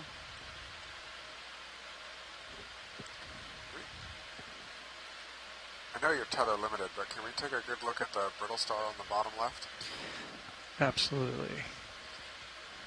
Standby roll if you want to pull out. You said pull out? Yeah, I want to get a closer on this brittle star, so I'm going to see how much I have here. I think I'm tugging right now.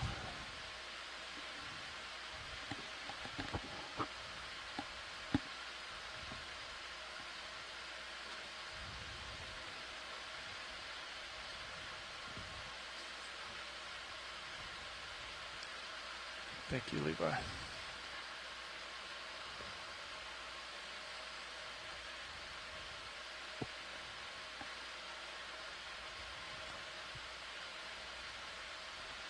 Oh, it's a big heave here. Yep. It's alright. Another one.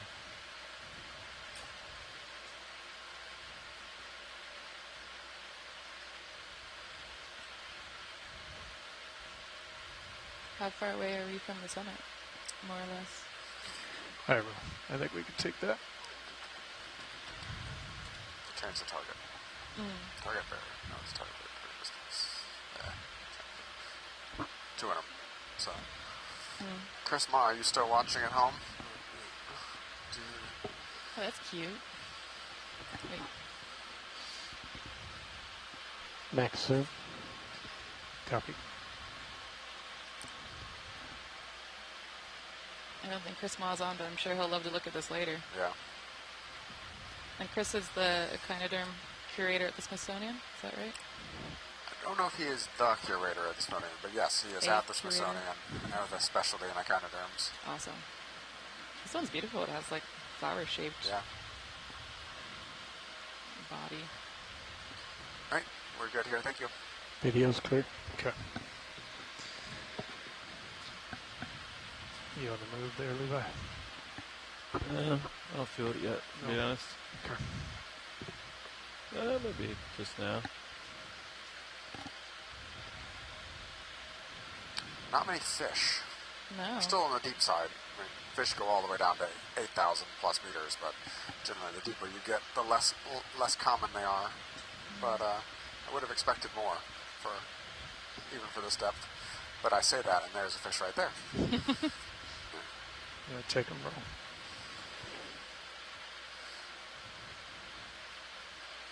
What kind of fish was it? Not sure yet. You can take partial roll if you want. Couldn't see it.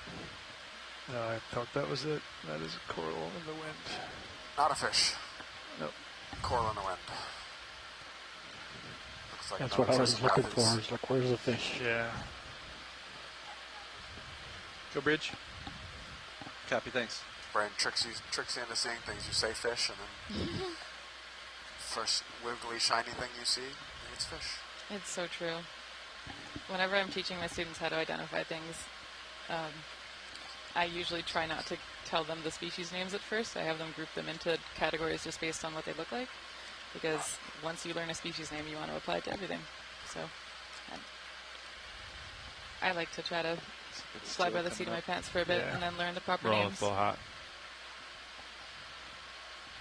Oh, this is beautiful. It's amazing in the still can. This is a type of euplectellid with a metallic gorgia Alright, off take to a the picture, left. Chris. Yep, I see it. I'm trying to center it for him.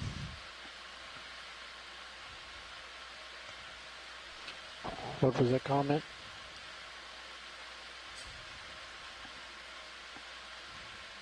Nice framing.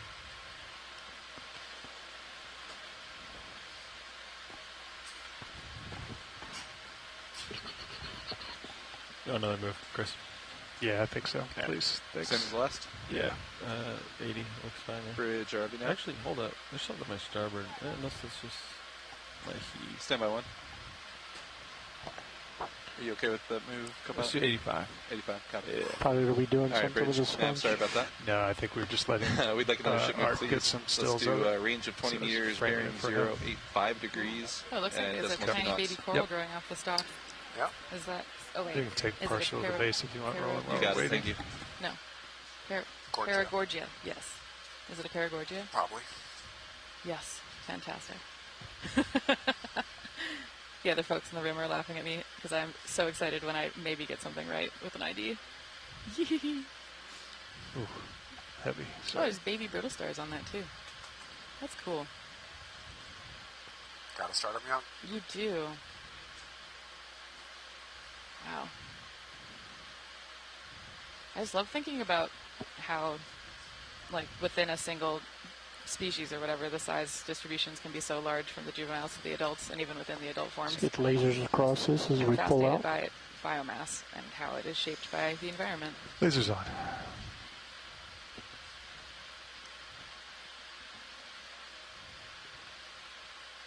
Sweep it across. And yeah, we're seeing Video's more clear. of those barnacles all over these rocks. They've been a persistent feature throughout this entire dive.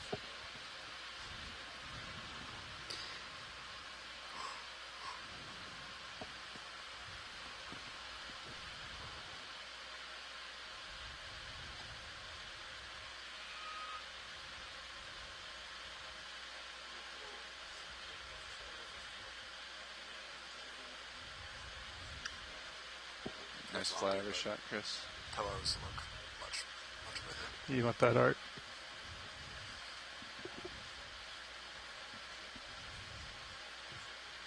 Nice view into the inside of the sponge.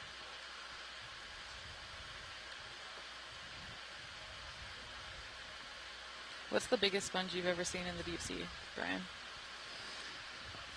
Biggest sponge I've seen, I don't know. The D2, when it was out here in Papanamakuakea in 20-something or other, 27, 16? I don't remember. It was part of Capstone. They found a sponge that was about the same size as D2. That's amazing. Dan Wagner and Chris Kelly published a paper on it with the question mark of whether it was the largest sponge ever seen. Right. I think we cut a piece off of that one too. Yeah, you did. Yeah. There's another penatulid. Nice. Our third penatulid of this transect. I think. That sounds right. Collected one and seen 2 others. Mm-hmm. I like that they're always in those pockets of sediment. When we collected that first one, you could see the peduncle on the peninsula that connects it to the sediment and just how thick it is. Yeah. It's really like locked in there.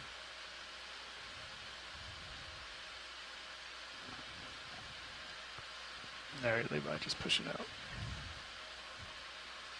Yeah, you're fine. Oh, I think you're right, Asako. The largest sponges and the musician seamount's not in Papanamakuakea. Take partial on these rolls. This general area of the world. Fly through them.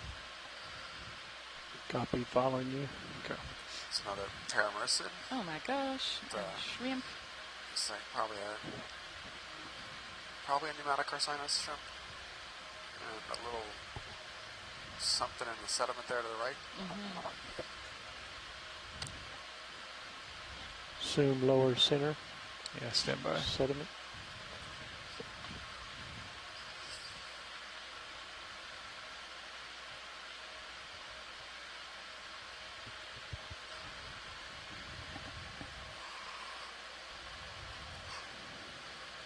Okay. Zoom. Max zoom.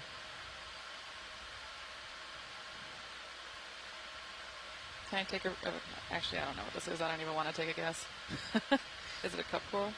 It is not a cup coral. Okay. I'm going to take a guess. Tube anemone. I think Roland has a potential possibility there. It might be a tube anemone. Go ahead, Deb. It also might be a young solitary Thanks, hydroid. Steve Oskovich says anemone. Cool. Ship move complete, Pats. There's some pretty big shell fragments in the sediment over here. Yeah, I think that's an anemone. Okay, roll. That's sediment sampleable.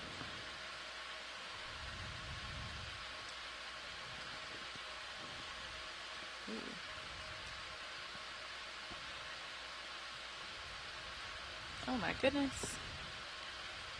So we're getting closer and closer to the summit, but still seeing kind of the same community assemblages. For the most part, yeah. Or community composition. These little patches. Mm-hmm. I like that they all are co-located. Nice on those 3 corals on the right.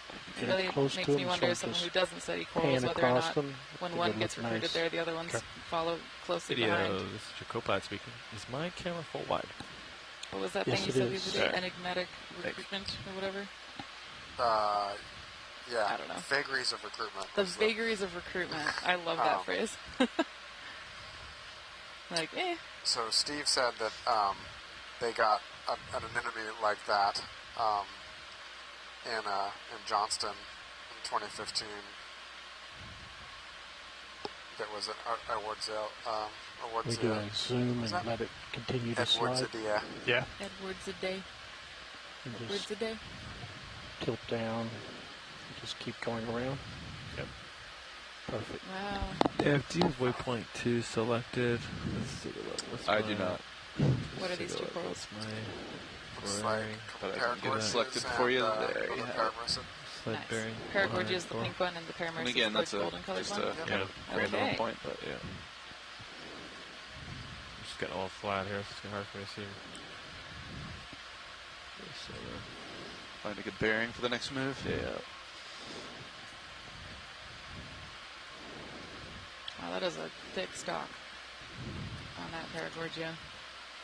Beautiful new move, Chris. That's cool.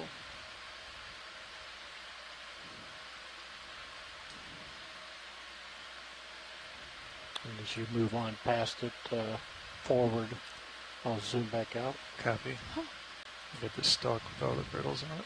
Look at all the brittle stars. Whee! Bye-bye. They love to bail. Something clearly eats them that makes a pressure wave through the water column. Ooh.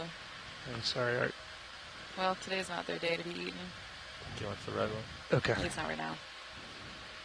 There's some bailing in the background, too. Oh, gotcha. Understood. If I see him. That's a beautiful doing patch of something on it, sediment. I try to frame him Full a little wide. bit. Okay. Discreetly. Opportunistically. All right. I turned a little bit to starboard, Chris. I came around to 100. Okay. I think that's a little more uphill, a little more Understood. global. It's toward the center of the peak, 100. Yeah. Okay. It's getting a little flatter here, so I can't really tell what's uphill, but all right. It should be kind of the right area. Understood. I could turn more starboard if you want to go look at those. I'm just going to follow up the edge here and come left. Yeah.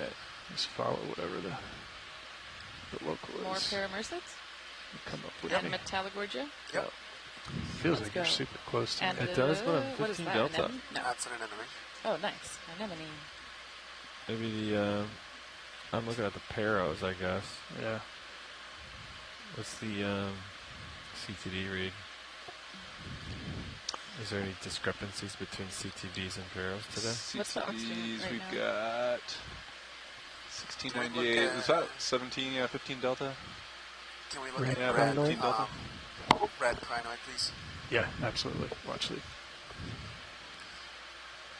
Oh, I see. I think they landed All right. pretty close. We're going to take this red crinoid here video. Yep. Let You me- want to sit down super tight to it. Yeah, I think we can get a nice shot on it here. It's going down a little bit. Yeah. Still relatively similar, though. Yep. It's also super clear. That's this such a beautiful crinoid. area. Here's your first stalk crinoid. Oh my god. I'm sorry. Wow. I'm so Co-pilot. excited. To video. This is so cool. Crinoids are every paleontologist's love because we learn about them so much because they're really well fossilized in the Paleozoic. And it's cool to see one living. Wow. My students are going to be so Stand by jealous. roll. I get settled in here. Sorry, Alex and Ken and Ashley and Nick. Oh my gosh, that's so cool. So this Yeah, is stand by. Paracrinus. Let me get settled in here. Paracrinus. And it's been observed from this region before? Yeah. Nice. It's a pretty cosmopolitan species. Well, it's gorgeous. Yeah. Can we take a tight zoom right on its oral disc, so like right in the center of the arms? Fogs? Fogs at 50%. Roger, 50. Ready when you are, pilot. Steve says there's a cup coral to the bottom left of the crinoid. Cool. I think I'm steady there. Oh, you Okay, wanna push come it in, tight? tilt down.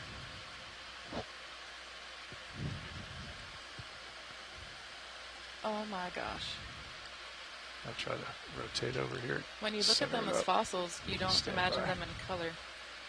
This is so cool. Pulling out. Yep. Oh. It's moving, so it's just flapping up and down.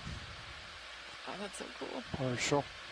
I can kind of see the discs inside the stalk too. Zooming in as you You send get a it lot up. of disarticulated crinoids in the I think fossil it's just gonna record, move so around, so the we'll just stalk tilt that the this is on camera is up. made up of these circular discs, essentially, that when the crinoid dies and it starts to decay, those discs just fall out and spread all over. So in Oh, you can a lot see of the little Paleozoic formations, you get like hairs just on the discs, the crinoid discs, and the Oh, rocks, cilia? and that's how you know they were there. I don't know. You can also see this one's lost a couple I of was its arms convinced. and are regrowing it. Oh, you go, buddy. It's so beautiful. Alright, I think we're done with the crinoid when video's done, but there is a cup coral about to the left of the base of this we'd like to take a good look at before we leave.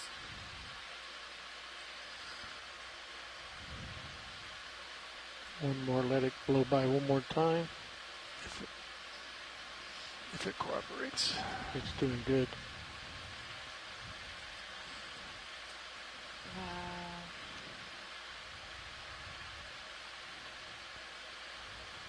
All right. Okay. We'll come out and let's see if we can This is such a rotate good to camera. the lower It's left. amazing. With good cup operators. coral. Amazing screen operators. left. Yeah. Straight Wow, it's a down. brittle star party down there. Oh, that's an Okay, we're enemy. zooming in on this cup coral. Maybe Steve There it is, Osmovich can to give the us far an left. ID. Yeah, I may have to reposition if we want good tight on that. It's a little bit further left.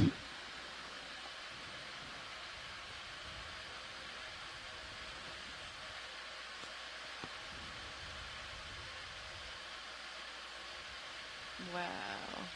Back soon. So this is one of the few Staractinian corals that's out at this depth? Yeah, there's a couple different groups of cup corals, but at this depth you really only see the solitaries. Right. I think science is good with that. Thank you. Let's get the lasers across both as we pull out. Copy, lasers on.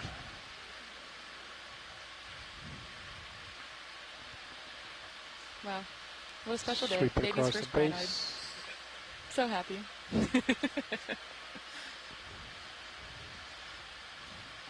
Okay. Our PhD advisor is yes, gonna clear. be jealous. Full wide. Copy. Full wide. There's more sponges in the background? Yep. Nice. I'm not doing Levi. Need to push out? Yeah, you're fine. Okay. We're stationary, so. You do have some tether to play with. Copy. To explore the unknown. Find something good. Try to center up on you a little bit. It's okay. You can follow the good So stuff. as we approach the summit, Brian, what should we be keeping in our minds as to what we might see or what we might be looking for? I don't think we're going to see a whole lot different. What I'm hoping is we'll see a lot more abundance coming up. But we're getting close to the I can summit, already, JD. we're already getting in that summit terrain. I mean, while we've still got some depth-wise, you're there. distance-wise. Yeah. To the center of waypoint 2, we're talking 180, but should flatten out well before that. Oh, and Steve Voskovich gave us an ID on that cup coral as Flabellidae. Maybe by 7,500 meters. Giovannia, but really it's purely an start flattening educated guess unless we examine Wanna the get another internal one in? morphology of Yeah, the 20 toys. meters. Looks like you want it. Yep. You want 0 Thank you, Yeah, Steve. 100. Yeah, give me 20 meters at 100 degrees. Oh, at 100. Yeah, that's right. Let's do that.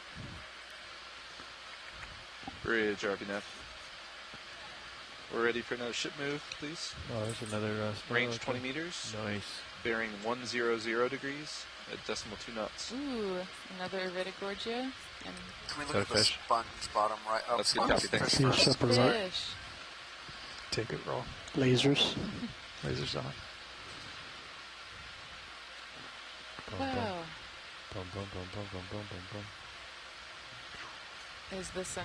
Is that good for lasers? Lasers good. What All is right. it called? Rat? No. It's not a rat tail. Nope, What is sorry. it? I'm not sure. I was trying to help you. Yep. This one's a little different. We need Jeff Drazen. Yeah, we need a fish person. Help.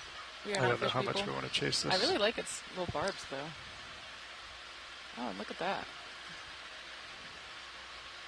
Is that just sediment stuck to it? Those eyeballs. That's cool. Cool shot. Maybe I can figure out. That'll be good enough for an ID. When we Okay. We'll come back and grab what you guys were looking for originally. Which was what? It's a big spiral, but I'm not. There's something else. All sorts of good stuff on these rocks. Remind me again Pull much wide. what we wanted to grab here.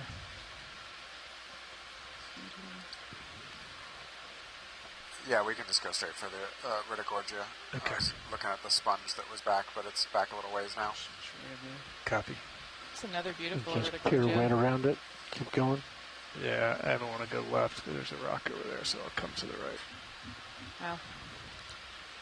I know that you said their common name is not officially firework coral yet, but I do think that's really appropriate. It's gorgeous. Arts, snacking stuff. Or the, what was the Dr. Seuss tree? Truffula is the Dr. Seuss tree. I don't know if I think that actually the metallic gorges look more like truffula trees to me. Yeah, I agree. They're so spindly. It's the Retigorgia is See how close you beautiful. get to the camera, Chris. You want me to get it right in there? Yeah. I want you to get as close to the archery as possible. I don't quite know what you want me to do. Okay, just so close. Just bring it as close as you can. Okay. Doing a big Trust zoom. me. There you go. The lack All right. of squat lobsters There today you is go. noticeable. You're gonna like Yeah, it. you promised me that You there did would be a great. bunch You're of so squat good. lobsters Saw on the everything. one. You're too high, but it's okay. I'm trying. Tilt down a little if you want. Yeah, my toe is dragging now. It's all right. It's a macro lens, which means it can focus really close. So as you're working through this, there's one tentacle with pink stuff on it on the right. I'd like a close look at some point. One I think that might be pink stuff on the another right. zoanthid colonizing. No, I suspect those are benthictinophores. Whoa! That's so cool. Okay. Yeah, nice job. It's moving, so Yeah. I'm stable and it's floating around. Yeah, you can do whatever there. Oh, sorry, Art. Let me get you down. If it'll.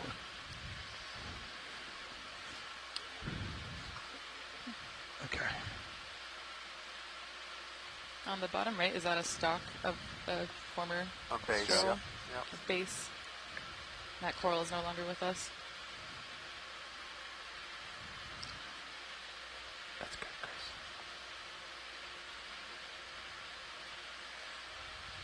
What else do they want to see here? There was something on the right. About mid of the frame on the right, there's one arm with lots of pink things on it. Oh, on this specimen, I see it. It's a kind of the orangish stuff. Correct. There. Yep. I'd like a close look at that. If it doesn't fly away, Good Art luck. Owen, yeah, you're going to have to take zoom when you get it centered. Go ahead. That's as good as I'm going to get, probably. Yep. So these are benthic ctenophores. Whoa. One of my kind of I'll try to favorite rotate as deep it sea creatures. moves around, but My Little goodness. tilt down to lead it. yeah, I'm trying. It's moving faster than I can move.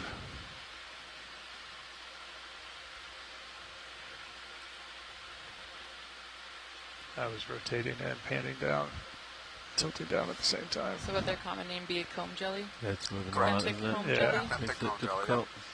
So that's probably as good as we're going to get. Oh, So as it these, comes back around, most of you can take more the roll. comb jellies are free swimming Yeah. creatures up in the water column, but there's a couple groups that have adapted to attach themselves to the thing and then just trail their tentacles off. And there is a couple that specialize in Go ahead, attaching to these chrysogorgids. Copy, thanks. Wow. Alan Collins and some collaborators at the Smithsonian are currently working on a big revision of the taxonomy of Let's see if it comes back one more, and then we can let it go. There. That's so cool. You have some time. I'll let you know when you're bingo. Yeah. I think I just started my move here. I'm rocking and rolling here. Right. I think science is happy with that. Thank you. Yeah, thanks, pilots. Okay. And video. On you, video. Video's clear. That's a good shot of it there. That is gorgeous. So one of the other things on these corals and I'll just sit their here until related that gets ones that we're covered looking again, forward and to we'll let is it go. there's a little coral versus I jellyfish concur. that eats individual polyps, and you'll find A shot, the Chris. jellyfish attached to You feel one polyp at a time, eating it. Wow. And we've been documenting these all across the Pacific for the better part of 10 years now, but I don't think, Hey, to Ron. my knowledge, no one has done a species description on them yet. Is that for what? We've got a lot of species descriptions that your you, face, yeah. you folks all need to do, yeah? Right. Yeah. It takes a long time to describe a species, and you're just finding so many new things out here that we've never seen before. Background. Good copy, And there's a John. real shortage of taxonomists, too. See it in the There indices. is, yes. Yeah, people in my generation have had to learn taxonomy Anything from that looks books awesome, you a guys lot of the holler. time, which is not as good as having a living taxonomist who's an expert help you figure out what something is. Alright, I am moving. Okay, I You push get, it up. you get a little bit of time, but I'm okay.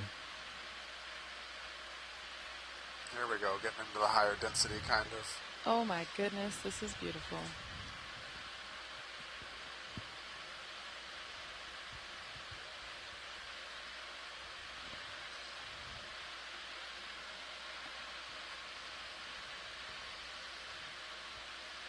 Oh, that rock has like a stain. Wow. Yeah. Wow, look at how many Metallogorgia there are. It's like a moss or sediment something. layer, Yeah. something. How's that? It's pretty cool. Yeah, very cool covering on that Very rock. Dr. Susie up here. It looks like a You can Dr. take Seuss partial on forest. that roll if you want. Let's see what that This is covering beautiful. Whoa. Oh, is it tiny little guys? No way. Those zoanthids or something? Brian, what are these? I think the front row got it again. I think it's a cluster of zoanthids. Oh my gosh, that's so cool.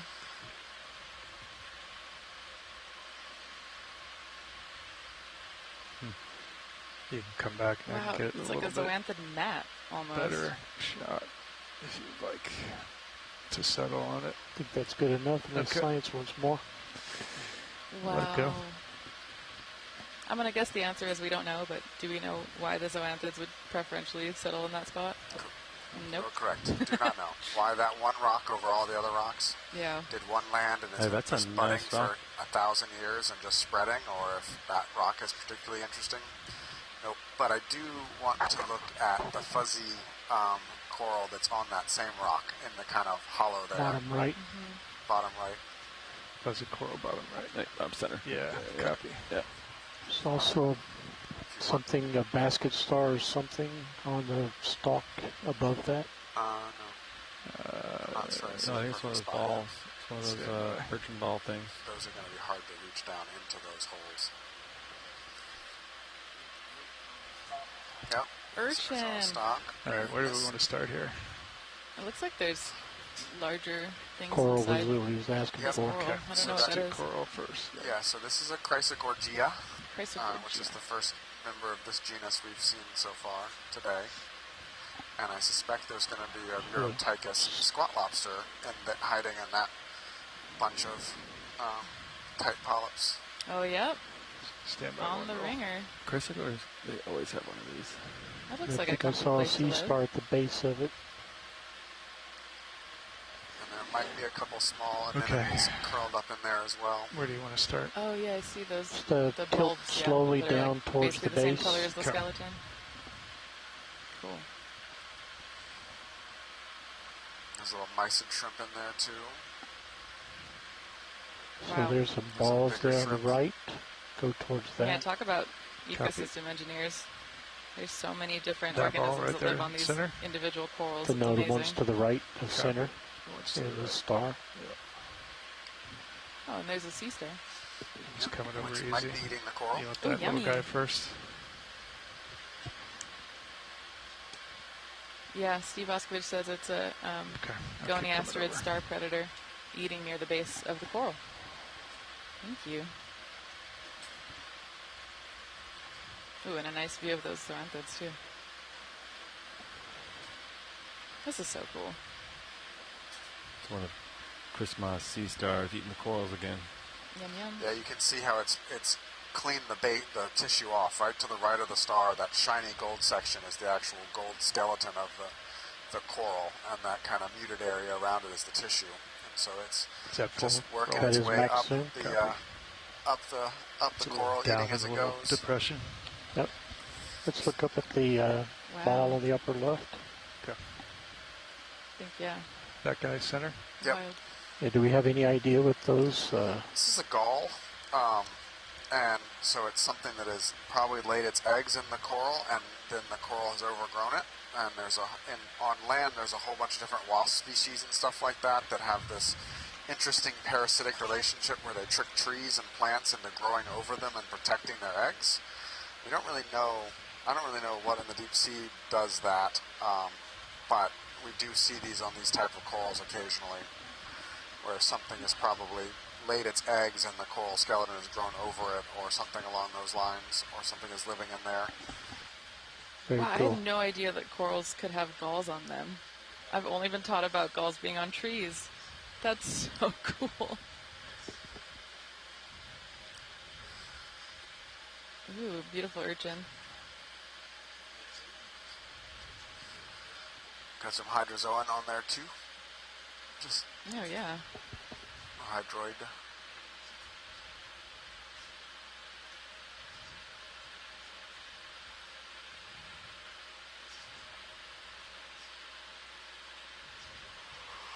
Wow. Amazing zoom. Steve Oskovich says the hydroid, or it's hydroid grazing probably. It's on your roll.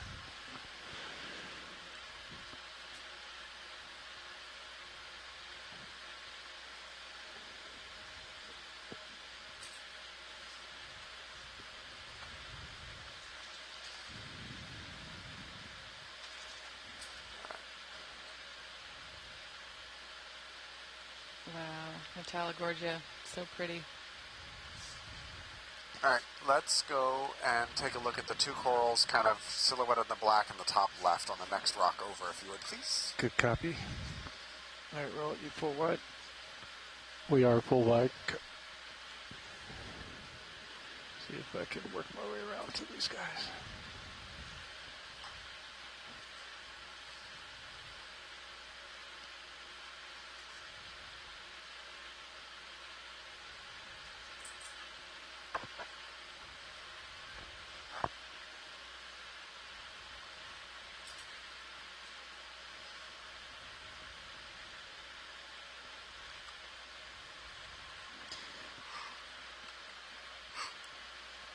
Anyone more interesting than the other? Not immediately. I kind of want to get a good look at both of them. The one on the left is is in the same genus, the one we just looked at, but I want to see if it's the same. And then I just want to get another good look at the Paragorgia with all the zoanthids on the right. Okay. Stand by roll. I'm going to try to get in nice and steady here.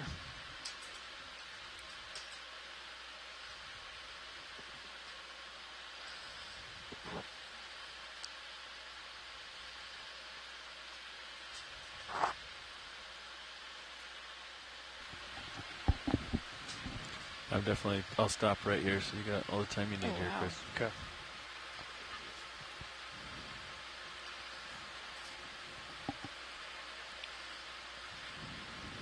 All right, roll. Watch leads nav. Just be advised, we have about 65 minutes or so left at bottom time. Copy, thank you.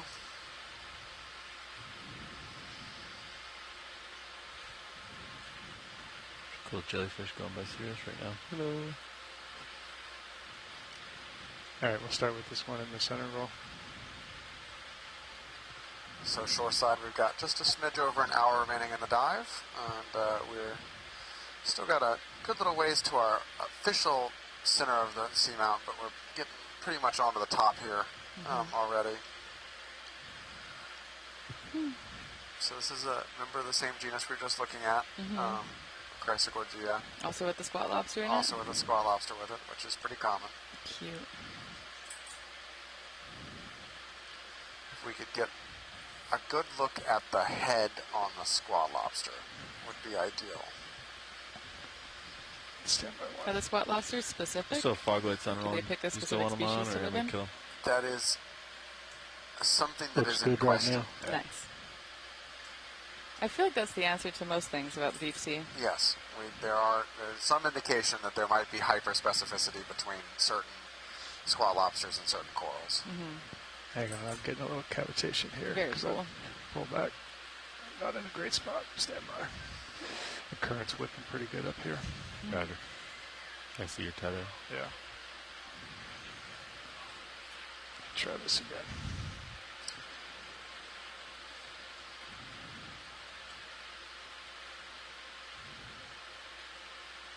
So this is a slightly higher flow environment than what we were getting further down? I would assume so, yes. All right, let's take that again. Just even looking at just the particulate flow around, there's definitely more particulate in the water column, more movement. You can see, and some of it's thruster wash, but you can see all around the corals are moving a little bit more. We're seeing more growth forms. So, yes, I would venture the guess that this is a little bit higher current than we were seeing down on the sides. Beautiful. Partial near max. Okay. Not gonna exactly see his face, which is okay. Got a nice claw view Yeah. on the eye. His arm is right in the way of seeing. They have different structures right between their eyes that are sometimes diagnostic of the species. And it's just like, no pictures, please. It does not want to be perceived today. All right, I think we're good here. If we can just pivot a little bit and look at the pink and gold coral to the right. Come back out, roll. And that's reposition here. Full wide. Oh, look at that particulate movement. Beautiful. The All right, corals are eating take good. We'll push more right. Yeah. Wow. So are these zoanthids colonizing? Yep. I don't remember the species. Paragorgia. Paragorgia. More right. Very cool. And then it's big Yeah, if I residence slide over, star. it's going to be a big jump here. So and come down to the base. One of my friends who is an invertebrate paleontologist once took brittle star fossils to the light source at Lawrence Berkeley National Lab, so basically a giant Worms particle at the accelerator, bottom? and use that to image the sea stars in really, really fine resolution. Oh, wow. So whenever I see brittle stars now, I'm like, oh yeah, those are the ones my friend pointed a laser at. And these are probably a couple of apocophorans, these little so cool. wormy type things. They're a type of worm body plan mollusks. Go ahead and tilt up again. Yeah. Coming up easy. And then this other lighter color is a new type of chrysogorgid we haven't seen earlier on this dive. It looks like there's a couple barnacles growing up the stalk. Yep. Yeah. You can see where the stalk, the tissue starts, but that's all zoanthid tissue now. Wow. Tell me if that's too fast roll. No, it's good. Wow. You can try to rock right as you go up now. Yeah. It could get messy. Yeah, that looks perfect. Okay. You got it. How the overgrowth that is happening here is so fascinating.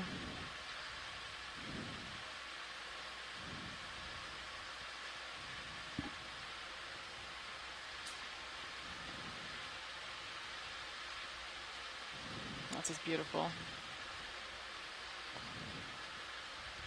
Science is happy once video's heavy. Pulling out for full screen. Okay. Yeah, it's a pretty 70 down on my verts, trying to hold that. Yeah, good. Let's see it bouncing around. A little tilt down to keep it centered. Copy. Oh, it's time to switch out. Perfect. Hold that shot. Okay. I'm going to swap out here, Roll, so we're going to be here for a hot second. Copy. Okay.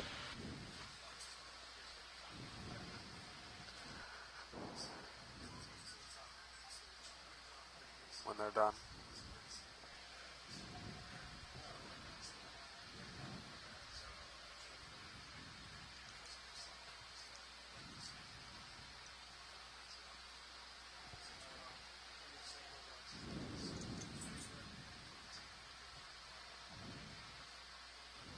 So for folks just joining us on the stream, we're taking a dive up a seamount south of the Murray Fracture Zone in Papahanaumokuakea. We're about 188 nautical miles from Ohunui and Ohuiki, Gardner Pinnacles, which is the closest point of land to us, and we're diving on a site that has not been dove on before. And we've been seeing some really beautiful examples of these octocorals that grow at depth, and a few scleractinians. And other things. Living the dream. Nav, how's it going? Hey, pilot. Going well. How you doing? Good. You're parked here. Ship has been stationary for some time. And we're doing a shift changeover real quick. We've just been on the deferring ROV to pilots. watch leads on what to look at here as we kind of we'll set back up. gotten near the top. Okay. I let them know that we had about an hour left of bottom time. Okay.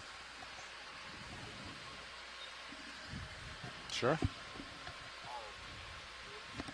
Steve Oskovich says that there might be a pretty damaged Remula Gorgia at the bottom of what we're looking at right now. I wasn't sure, Steve, if that was Militaris or Malagorgia. Copy.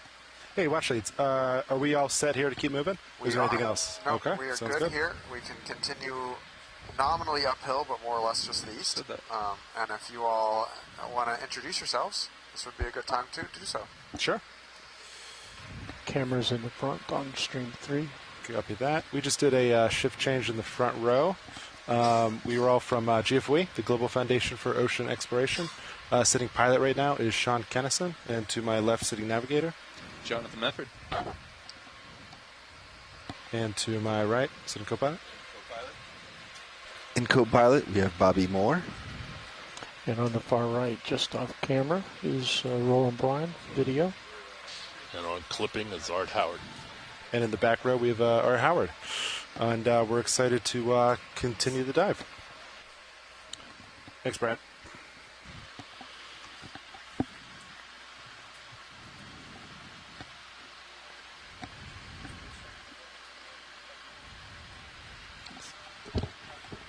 Bridge, RV nav. So I am pointing 090. We heard you guys were trying to reach us. Sorry, what?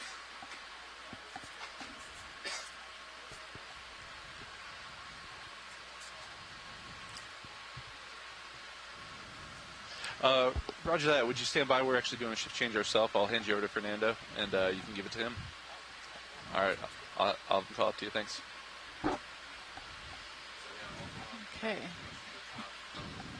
Yeah, definitely a funny current up here.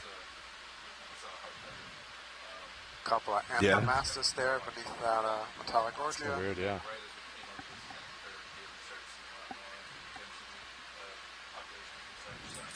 Beautiful.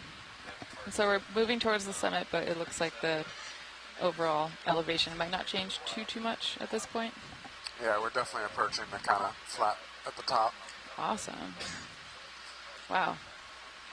This is a cool shot of all the different types of coral morphologies we've been seeing.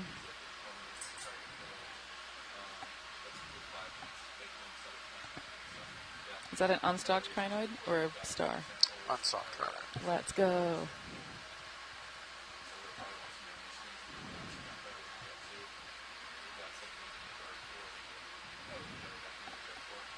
Oh, cool. You can see some of that slope maybe moving up towards the summit in the background with a really, really large boulder.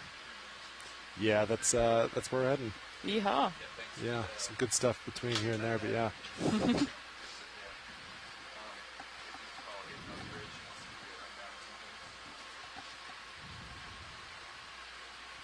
So I'm going to keep following you around. Pilot, if we end up seeing any good patches of sediment that we could sample, I would be super excited to get to look through it at some point. Okay, no worries if not. Yeah, Thank you. We'll keep an eye out for a nice pile. Awesome. Bridge, this is RV Nav. Yeah, so we just changed down here. Any updates you have for me? So Bob, can I hop over those items and get over here? Yep. Sound good to you? All right. A little bit of altitude there. Wow, this kind of looks like being on a mountain in the west when it snows. Not that that's something I'm super familiar with being from Hawaii, but... I'd love to see what's growing on that boulder down in the hollow too. I don't want to fly just completely over it. Copy that.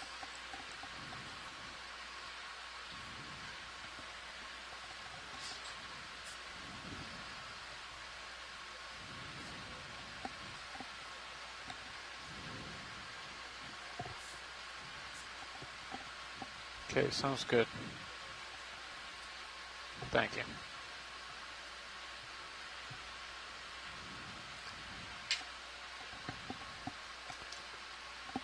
So are these more of those Paragorgia? Largely, yes. I'm not sure what that yellow one is yet. Some type of paramercid, but... Bridge, this is RV Nav.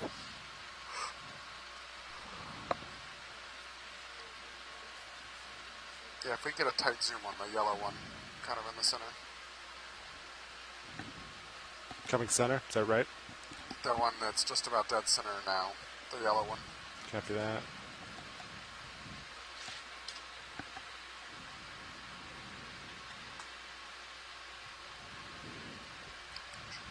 Get a little closer here. Ooh, it looks like there's some burrows in the sediment back there. Potentially. Yeah, maybe. Oh, yeah.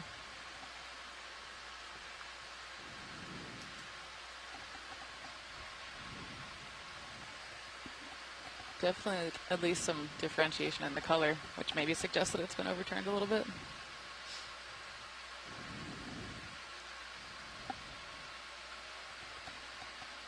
Asako says that this is a paramercid. I think it's different than the one we collected earlier, though. What? In what way? Like, what are you seeing? A little different. The colorations, I think, a little different. The vibes are different. I like that. Nav, co-pilot. Go ahead, co-pilot. I think we can, he's out at the leash, so I think we can move towards him. 090, 10 meters. All right, Vidya, you want to come on in? I think I'm stable there. Okay, copy. 090, 10 meters. Wow, those polyps are so beautiful.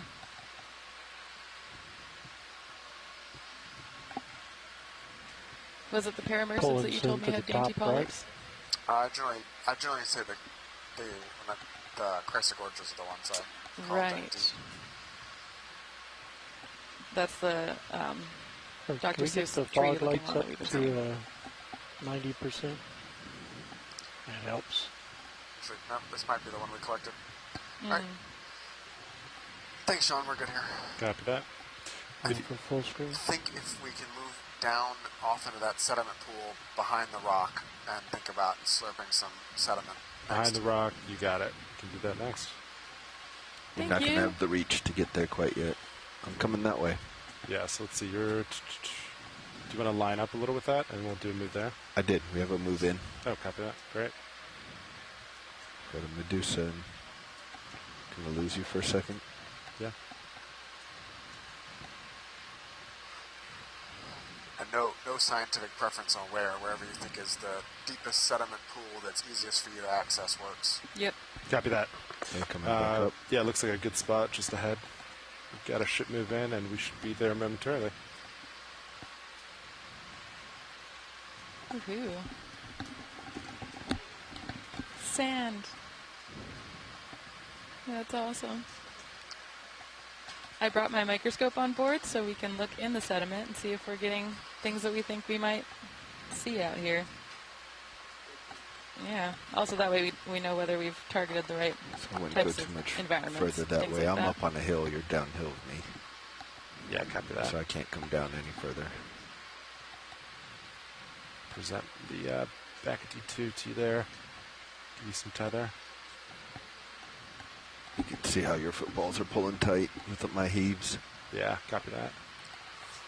Do a little bounce.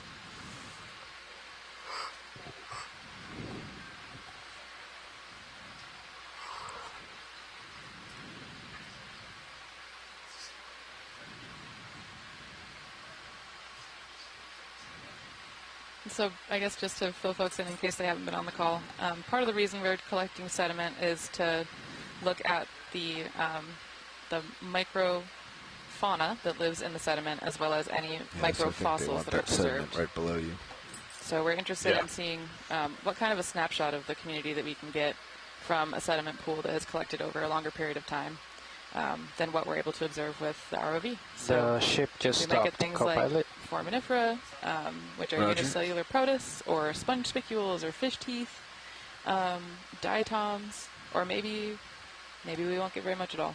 But it's interesting to see So I think to your left, how these Pilot, types of there's a bigger assemblages patch. change across space, because it tells us something Chili about the coming broader sooner. ecosystem function in the area that we're in. Do you want to snap it? Up to shrimp. Oh, never mind.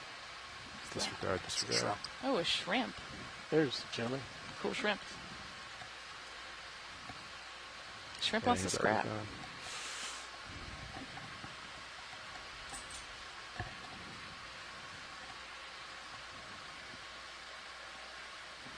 Wow, this is Yeah, so kind of cool. down there, bottom left, is what they were looking for. Looking for.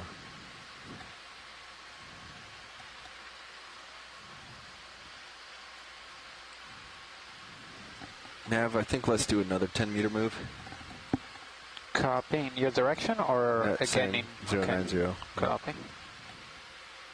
If I set there, so give, what do you think tether-wise? Can back up a hair. So we're doing some really amazing arranging moves to try to get this two-body system that we're working with, or I guess three-body system. my The butt ship, is kinda Sirius, sitting and right D2. now. Yeah. All into the right spot to set down and take a sample. You might be able to come around, but that coral might be in your way. There's a lot of stuff there, yeah. Let's see if there's a different patch to the right. I think they were interested in those bumps that were in that patch. No, it's more, we can go to another patch. The Yeah. ones are interesting, but not Copy that. requirement. I'll go to a little flatter spot here. Yeah, any sediment is great. It'll tell us more than what we know already. But the bumps are cool. I am wondering what they are. To me, it looks like some sort of trace. I don't know. Yeah, I agree, it does. Lebenspuren, is that what it's called? We were in Palau, we were seeing these ridiculous giant, like meter tall, meter and a half Looks like all the patches diameter are behind you. mounds Back of by that sediment rock. Kind of here. with Well, that works. no clear like holes or burrows. doesn't They look were very just deep. giant mounds of sediment. I'm Actually, guessing just you don't kinda know what center. caused it. No idea. Center, if I just kind of slurp How do you here. sleep at night? Do Does you that want work? to? You okay with slipping in that spot? Yeah, I'm good with this spot if that works for the pilots. Yeah, good spot for us now. We took a Thank push you. core and punched all through it and dug around in it to try and figure out what was. And Couldn't find the body. it's very Can you get homogeneous. jar light on? Yeah, I wonder. That's a lot of sediment to kick It's up. a lot of sediment. It makes sense. And it that- wasn't even clear where it came from. It wasn't like there was a hole that had been dumped over here. It was just like aggregated. Huh. See, mud and sand is cool. I believe it's 1 and 2. 1 and 2.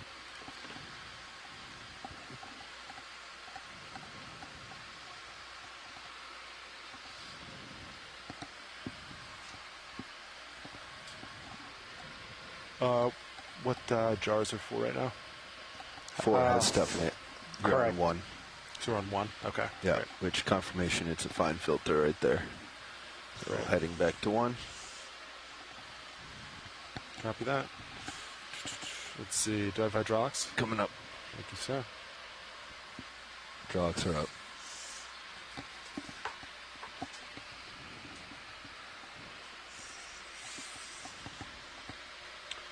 Arm coming live. 3, 2, 1. Arm is hot.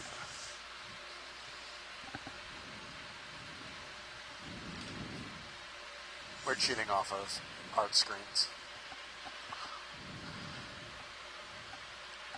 And is this for folks watching from home? It's Camp Stream 3 that has the multi-view? Yep. Cool. Right. You can see how the sediment sample is taken. This is amazing.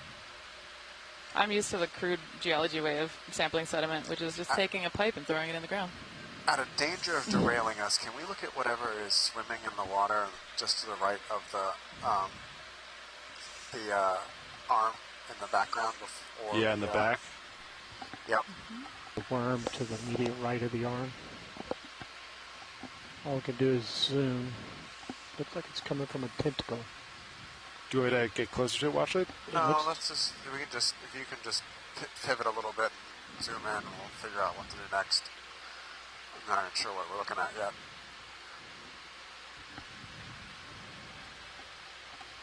Oh, it looks like it's attached to something. Like a mucus string. Oh, yeah.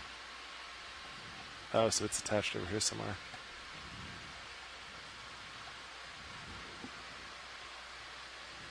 Is it a tentacle that came off of something? Right Or a now I worm? have no guesses.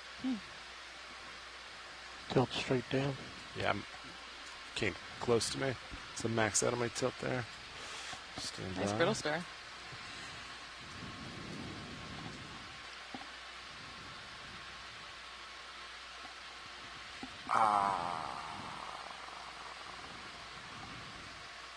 It's on a really long mucus string. I think that's more Where of are a you coming tentacle. from? Oh, so it's might be caught on that coral in the back. Yeah, that's what I'm thinking. Yeah, I think it's probably so beaten up that we're not gonna. It's probably some kind of like siphonophore or something It's that's got retracting caught now. and then Tilt mutilated. up. Aw. I don't know if we're gonna answer that question because I think it's so beaten up. Steve Oskovich says bone worm, question mark. Maybe follow the tentacle.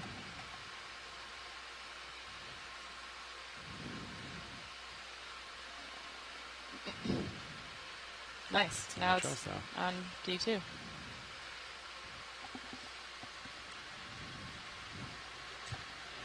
Okay, you want to let it go? Yeah, let it go. Copy that. Get the sediment. Full light. Yay, sediment.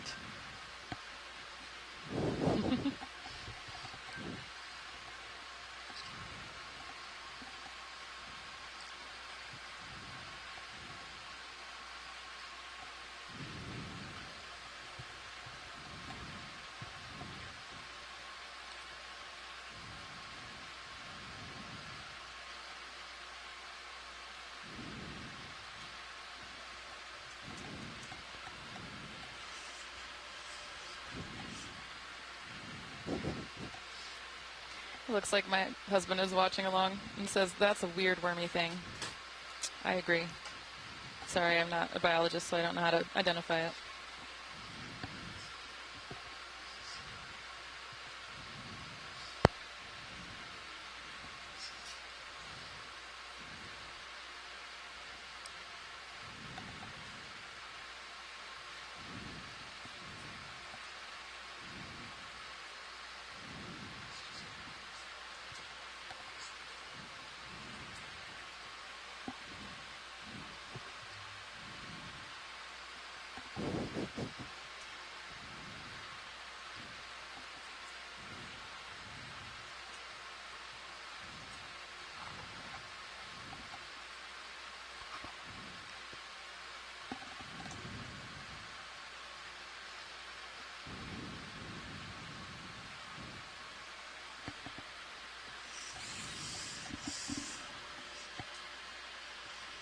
Okie doke.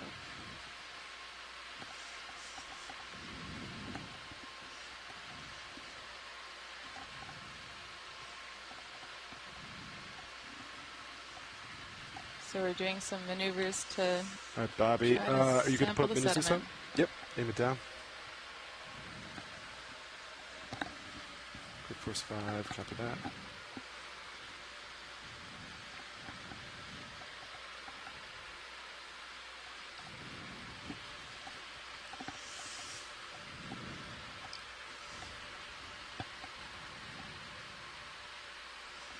And you want to draw out a little? Drawing out. Go for nozzle.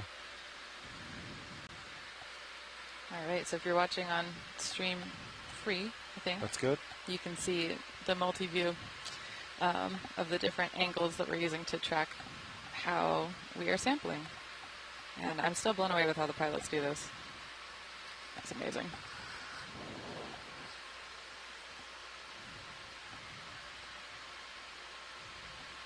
So we're taking a suction sampler to suck up some sand. Drawing. Yeah, go for it. Drawing in.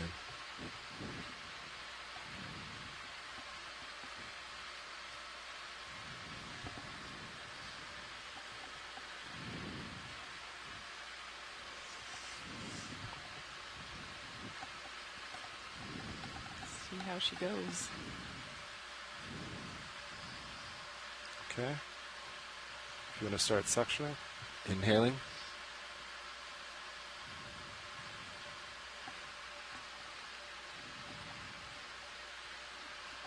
Ramping up. That's full.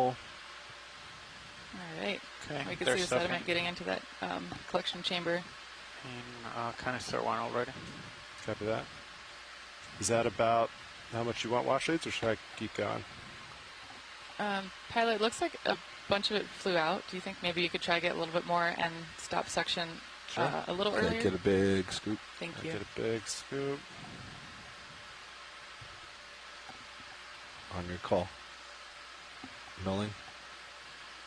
Copy. Just move a little bit. You're currently off right now. Let me know when you're ready. Yeah, copy that.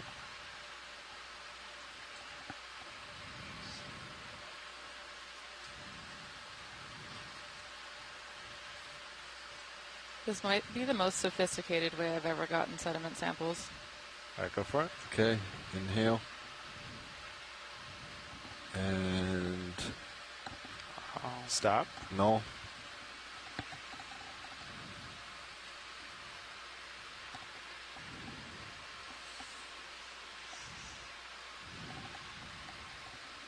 Calling that good.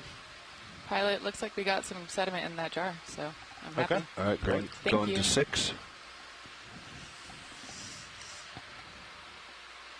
You want to clean out those? We're on 6. Sure. All right, going to exhale. Ooh, let me see. Exhale soft. Increasing. A little bit more. There we go. Pilot, can I confirm the jar number on that? Was it jar 1? Jar 1. Awesome, thank you. Okay. That's a full exhale. And no. Oops, sorry.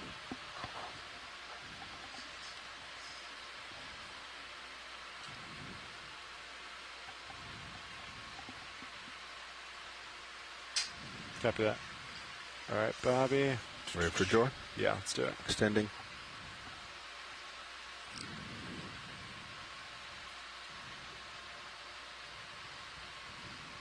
Hold in Hold there. that.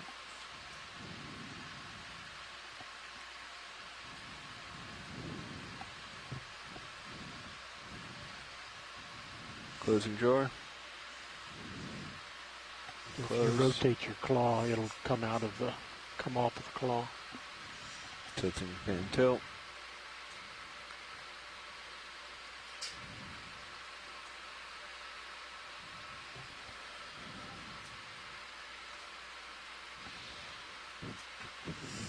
Okay, arm is off.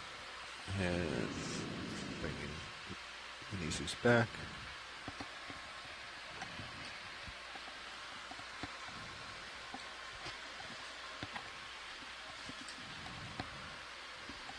All right, watch these. Before you keep going, anything in view you want looks at? The Swatch Lead 2, I think we're okay to move on. Copy that. Hydraulic secure. Copy that. Thank you, Copilot. All right, we're continuing our way up the Seamount. Camera's at 7-0. Getting I even came up closer right to on the top summit. of you. How much dive time do we have left, Brian? A little over half an hour. All right.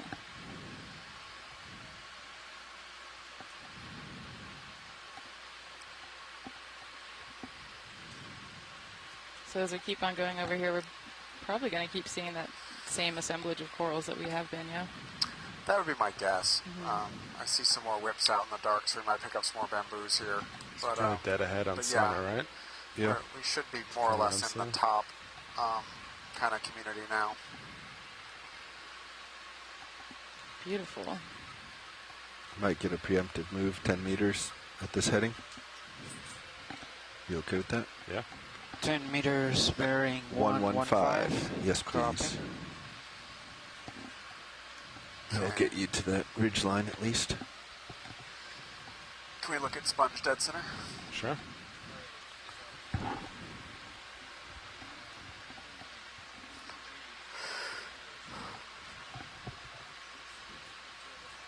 Sponge husk. What is that pink blob swimming? Is it another shrimp? Probably. To the left. Yeah, to Wait, the just left. Snap on it. You go, buddy. Whoa. Yeah, shrimp? Not sure. Me either. Could be amphipod. Oh, cool. All right, you can come wide video. That's awesome. It's kind of swimming away from us. See if we got an ID in the chat.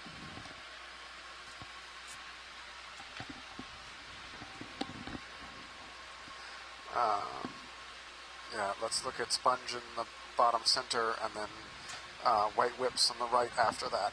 Copy that. Sponge whips.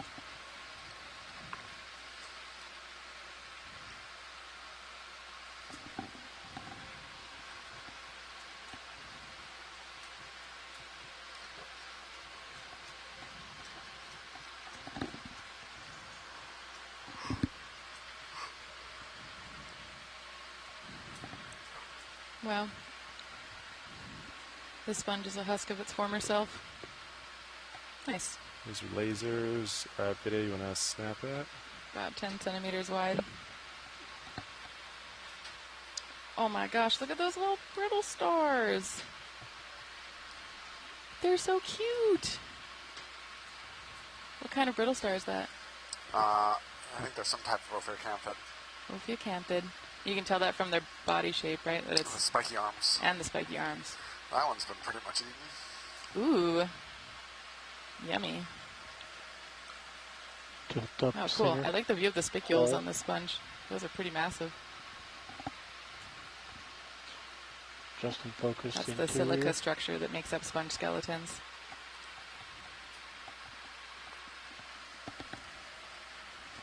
Very cool. And it's covered in a bunch of sediment. All right, I think we're good with sponge. if you can go to white whips now. Copy Video's that. clear.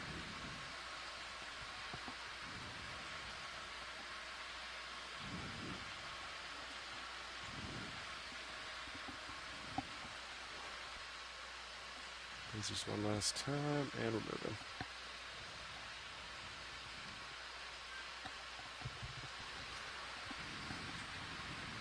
What's your guess on what that white whip coral is? Bamboo. Ooh. Is this more of a usual depth range for them to be at? We really haven't changed depth range much. We've come up, 100 and something meters, not even. Yeah. Yep. It looks like Steve Oskovich says that bamboo corals are unusual for this depth. So it's cool that we've seen a few. I think it's more unusual. We haven't seen more. Oh, I see. Unusual. Co-pilot, Oh, I read that wrong. The movie is complete. Roger. Unusual to not see bamboos at this depth. How much time do we have left? About half an hour. Half hour. Okay, I think we can do another. Copy. All right, video, you want to come on in? Let's make this one 120. 120. Oh, wow. Definitely a bamboo. This looks very similar to the one we saw earlier. Pan up the white stalk. Looks like there's another apelocopherin on the rock in the back. Say Pan up. The to the mollusk right. worm. Copy. Or trail along the far whip. Looks like it's missing some tissue. Yep, definitely missing a little tissue there. That bottom one is bare, and then there's where it's actually growing a second time, a second attachment point. If we can just pan up, please. Copy that.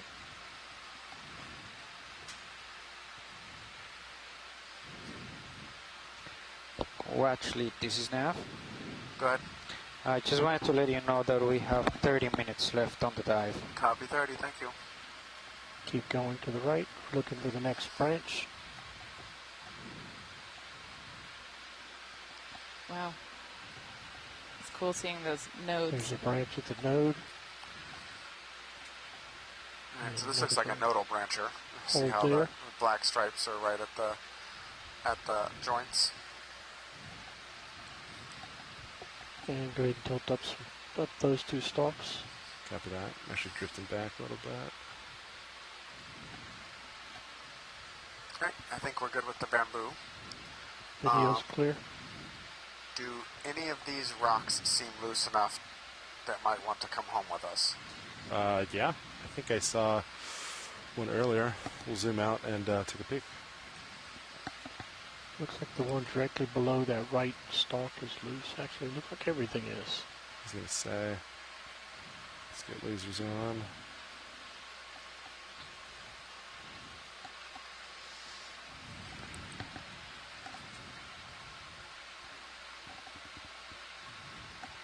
Maybe like that one right there. That one looks pretty good to me. Yeah, if we can pick that up, it would be awesome. Let's go for it. Is that a squat lobster in the background? We have I a think that's rock probably starboard, so we'll need to go port and open the Is lid that the first. hermit crab that wears the Thanks, Kappa. anemone as a shell? Oh, it's so cool. That still blows my mind. It's like the coolest hat that you could ever have. You can probably tell I don't get out much. I look at a lot of rocks, so.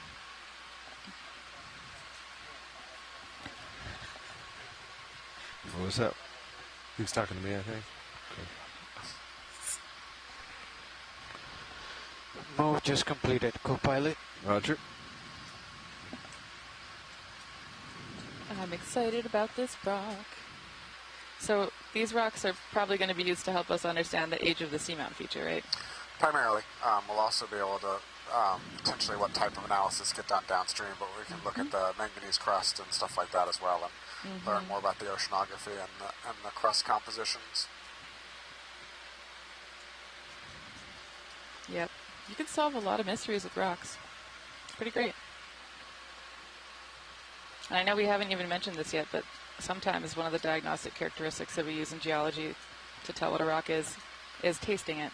I don't think we'll do this here because I don't think the Smithsonian or OSU, would appreciate that. But any good geologist will tell you. For lid. what a rock tastes like if you want Do to you know want to to identify it. find a loose one first? Sure. Hydraulics are on, arms Hydraulics are up. live. I'm going to go ahead and let our sample data managers know that we're collecting another rock.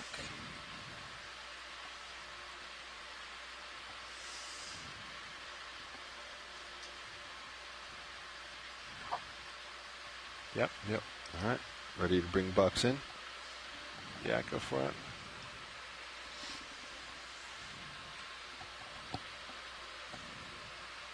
Sorry. Wrong way.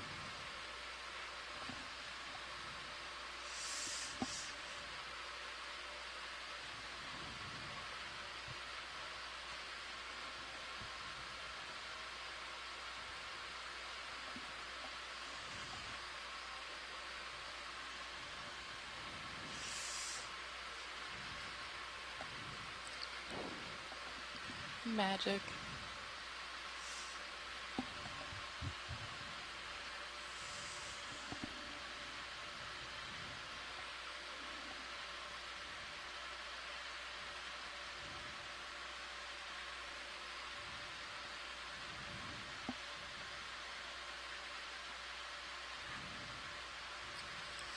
So this has been a pretty cool dive so far, but it's really kind of more noticeable for what we haven't seen.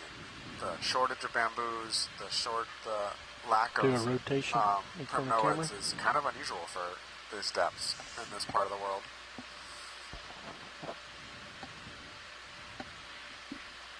Ooh, look at that brittle star on this rock.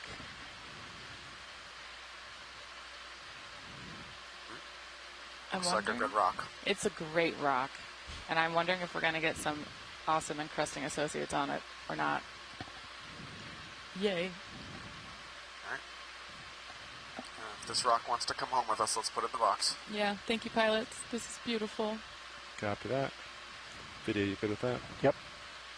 The rock glamour shot. Amazing.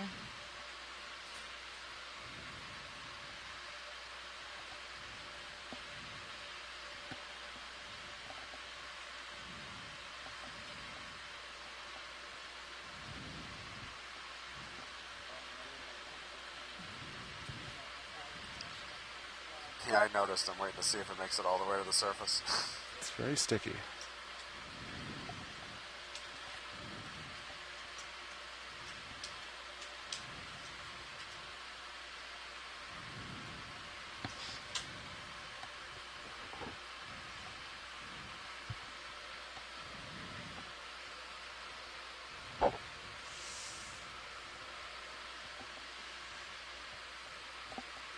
Pilot, this is watch 2, just confirming that went into the port rock box.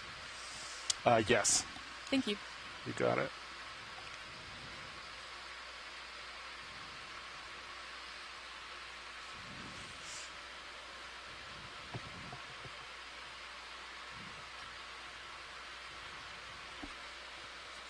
Okay, arms off.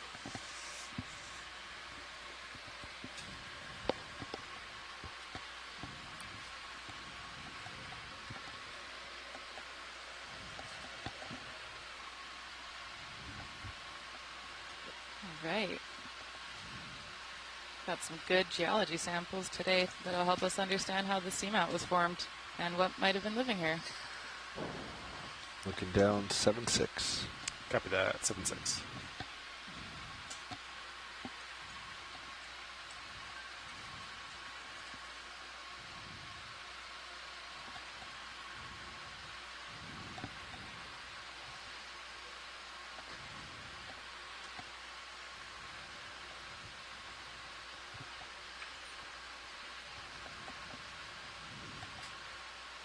Oh, there's that swimming amphipod? Oh, yeah. Crustacean. Crustacean? Crustacean. They're very cute.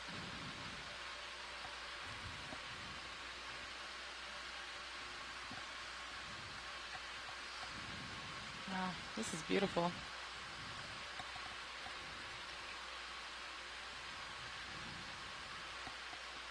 So it looks like we're coming closer and closer to that summit point of the seamount.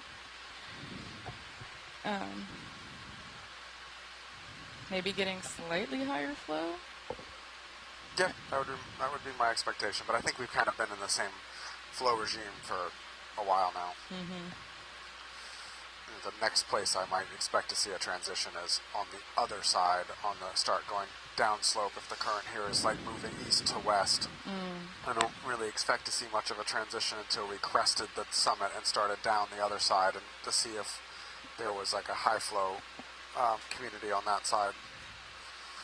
Oh, that's a brittle star party on. Is that a black coral stalk? Some type of coral stalk, I'm not sure. Sometimes they all look black after they start getting kind of coasted. Can we look at the fuzzy white coral in the kind of center right? Yeah, kind of just behind this other one. Yep.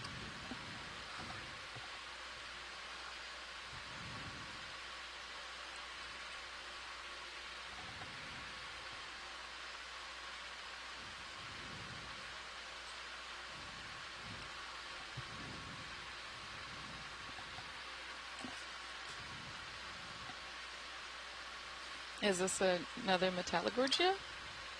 Probably. It looks a little different. That's the worm thing is stuck on the arm. The worm is stuck on the arm. Oh. Rough to be that worm.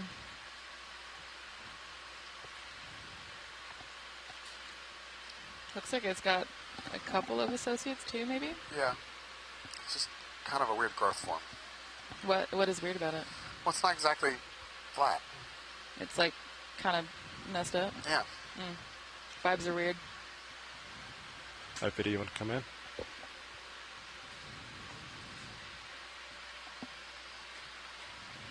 So generally these might just be our perspective, but generally these have a pretty umbrella-shaped dome kind of shape, and this one's got kind of more three-dimensional structure to it than I'm used to. That's interesting.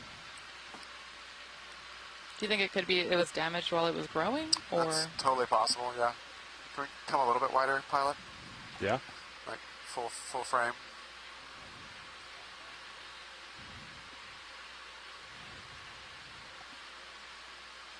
Wow. It looks like one side of it maybe is more planar.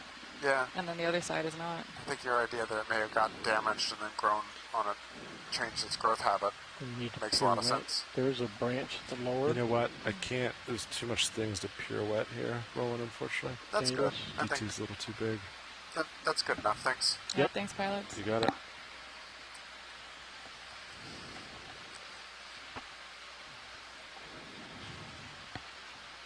Nav, I'm not sure if it makes sense to put another move in or not at this point. We can. Okay. I can center up with you. And keep Maybe going. another 10 meters, more 15 sponges meters. out there. Right? Or no? Oh no, that's Metallogorgia Same again, direction. You're facing 125. Last one was 120. Yeah, let's go with 120. Copy. Straight ahead. Sounds good. Coming Be up. our final move. Yep. Wow, this is beautiful. This kind of looks like going up to the summit of Mauna Kea, like early in the season when you get the first snow. But this is marine snow instead of water snow. Sky snow? I don't know. Don't quote me on that.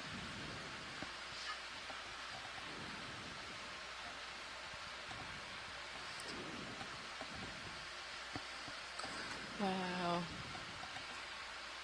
Oh, look at that large sediment field. Maybe.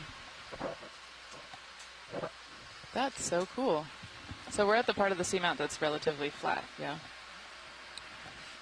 Yeah. Awesome. Our sonars kind of confirmed that.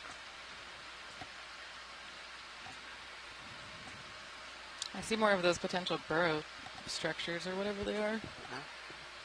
Changes in the color and general morphology of the sediment.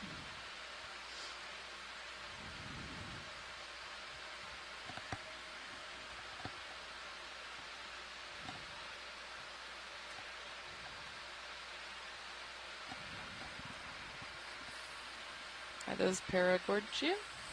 There's some in there, yep. So I think most of those are probably paramercids. Oh, paramercids. There's that's a Bathopathes. Is that another sea pen? No, I think that's a. Oh yeah, you're right. That's our fourth sea pen of the day? All that same type. Yeah. Cool.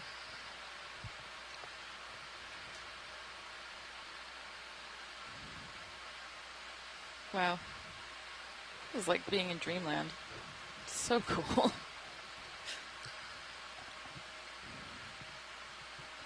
Do ROV dives ever get old for you, Brian? They can, yeah. You're like, I've seen it all. No, I've definitely never seen it all. They're like the Solitary Hydroid blew That my was mind so earlier in this cool. dive. I have never seen one anywhere near that size. Yeah, that was massive. And I thought a big one was 30 centimeters tall. Wow. That's so wild.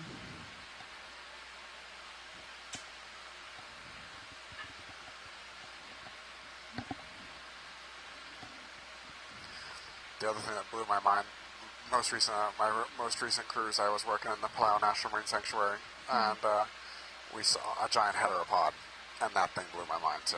What is a heteropod? We're Googling it. I'm going to share the picture of the one from...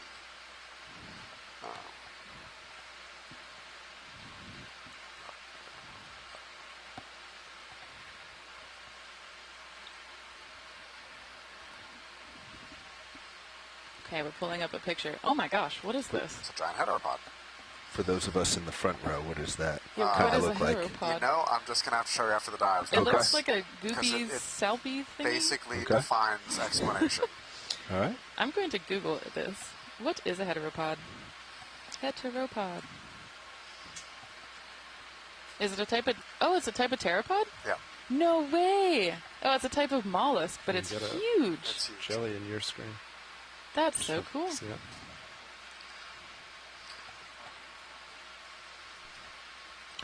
The ship just stopped. Co-pilot. Roger. We still have 15 minutes. What was that last move? 120, 10 meters. Oh, and I think I forgot to say this 15 earlier, but meters. Steve 15. Oskovich said on that 15. damaged 10. Metallogorgia, I'm not seeing he was the also move yet. thinking it's probably from Copy that. damage, and the brittle star is Ophioceras, which is almost always a match to Gonna hang out. Metallogorgia Just sit there for a little bit. milanotrichos.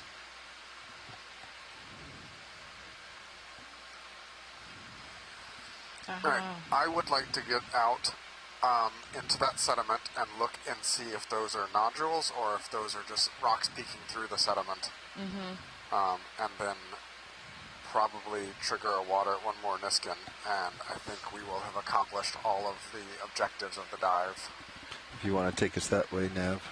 Yeah, copy that. Watch it. Take a while, but it's going to be...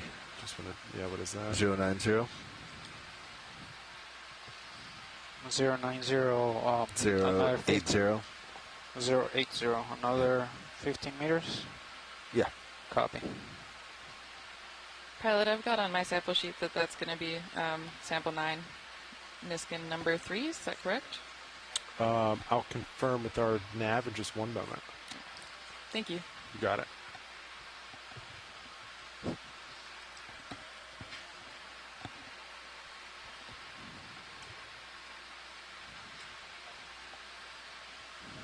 What was that, pilot?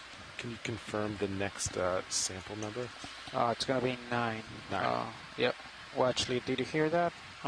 Next sample's going to be 09. Thank you.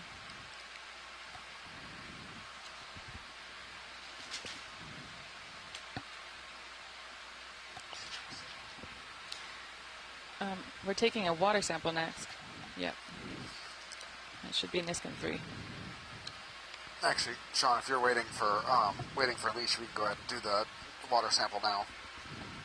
Sure. Sounds good to me. Co-pilot, you ready for that? I'm ready. Coming up on hydraulics. Nav, you good for... I am ready. Copy. All right. Sounds like all stations are ready. So we are resetting. And firing in 3, 2, 1. Good fire. Niskin 3. Niskin 3. Another reset.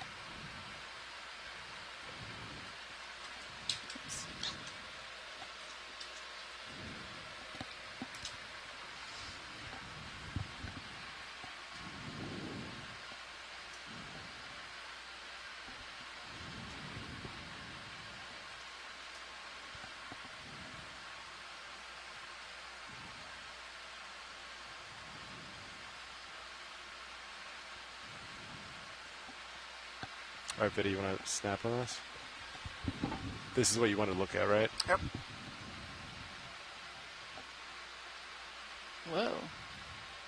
More barnacles. So many I barnacles. have to call this barnacle seamount or something. There are so many barnacles. That's kind of cool.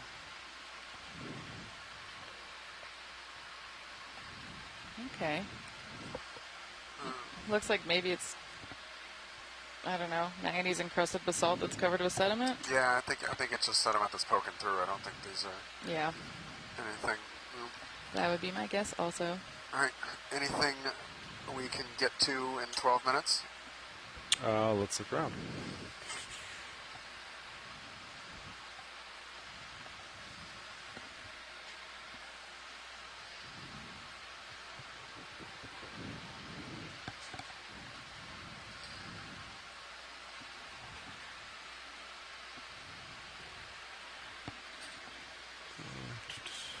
Looks pretty flat over there. No hard returns on sonar. Can we actually, Sean, in the bottom center of the screen right now, there's a little pile of, two little piles of sediment. Can we take a quick look there? Is it center now? Yeah, it's centered now. Copy that. Viddy, you want to snap? Oh my gosh. There's a little sponge. And an urchin. And it looks like there are some Yeah, there's a little bioturbation marks. Move complete, co-pilot. Roger. Cool. Huh. I think that might be what made it jump out. I saw the color was a little bit different where that sediment has been bioturbated. I The wonder what's mound to doing the that. upper right corner. Do you have thoughts Coming on what might be center. causing the Not mixing? in those cases. No. Activity. Is that urchin Yep, right poop? there. That is, I don't think it's urchin because it's on the top of that thing. I think it's some kind of neofauna or infauna expelling it. Wow.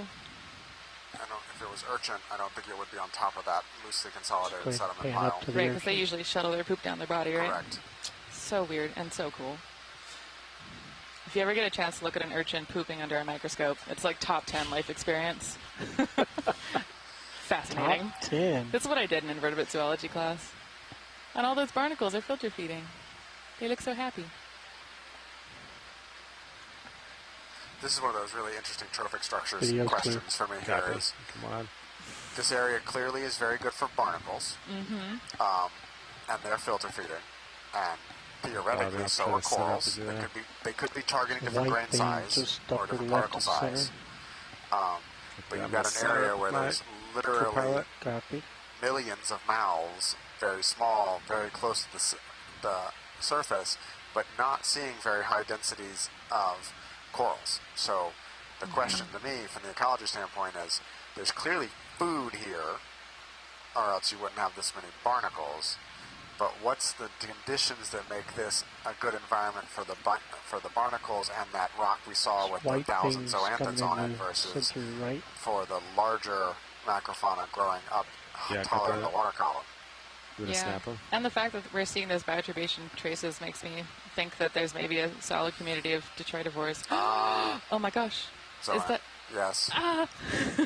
Can we look at some of those four little white cauliflower looking things? Yeah, Viddy, actually, do you want to come wide and I can get closer? I'm pretty far right now.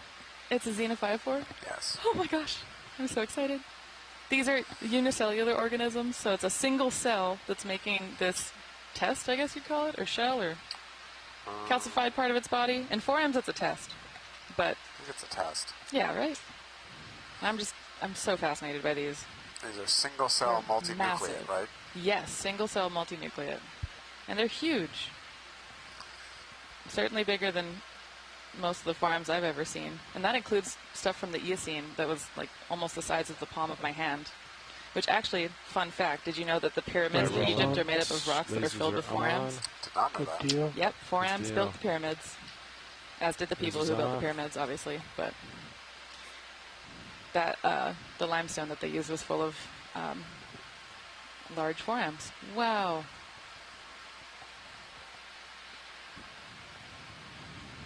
I think these are the largest single cell organisms, correct? Let's go to the upper I think center so, one. yes.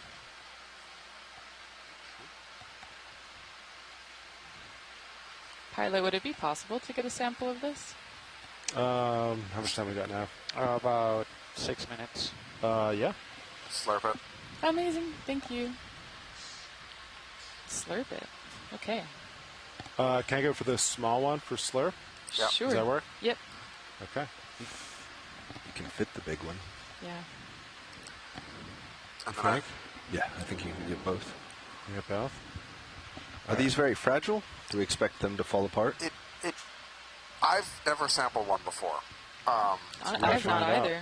So, but I think it's going to be medium on the fragile scale, would be my guess. Okay. Yeah, it looks like maybe it's sort of an agglutinator. Is that right? Or no? How do you make your 1 shell? and 5, 1 and 4 are full. Can use 2, 3, or 5. Going to 2. Yes. Partially agglutinated shell. And let's see. Do I have hydraulics? Hydraulics are up. Sweet. Hydraulics are Okay, on. we're doing suction 2.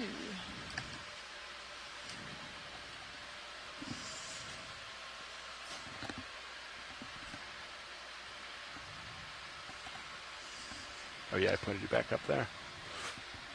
Sure did. I was using it. And then, yeah, when you're ready, we can draw out a little. Drawing out.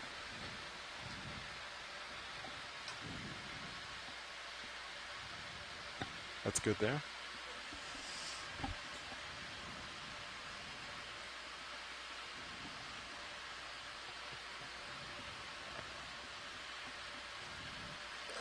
Wow, I'm very excited.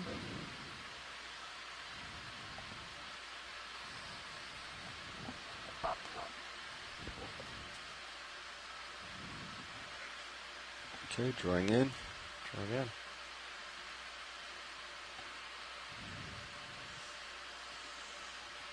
So it looks like Xeno 5-4 tests are generally partially agglutinated. And I'm really interested in seeing whether or not there's any morphology that's characteristic or indicative of the way that this individual or the parents of this individual reproduced. So that's something we can do in Form and Ephras. You want to Use zoom their on both shell cameras? morphology to look at their life history. Do you want to do a partial mini? And I'm wondering if we can do the same thing here. Should we looks like get we don't know both much. of these, Washley? Sure. Okay. Okay. All right, go pilot. Let's We're go. on we're on canister 2. Yep. Waiting on your call. Go. Inhaling. Go. Trying to sample these two together. Looks like it kind of fell apart. Going for the backup spare. Okay. Keep an eye on. We got soft suction. First one's in the Something went in. Look for the big one. Second one coming in. You can probably turn it Too off. dusty to see Yep. now. Holding. There's something in there next to it too. I don't know if that's it, but Nice. We got at least Gonna inhale slow. something. at least one of them. Yeah. Looks good. Got a fragment. And once you A put little more. We're just making sure it's Nothing. not stuck in the tube. A little more.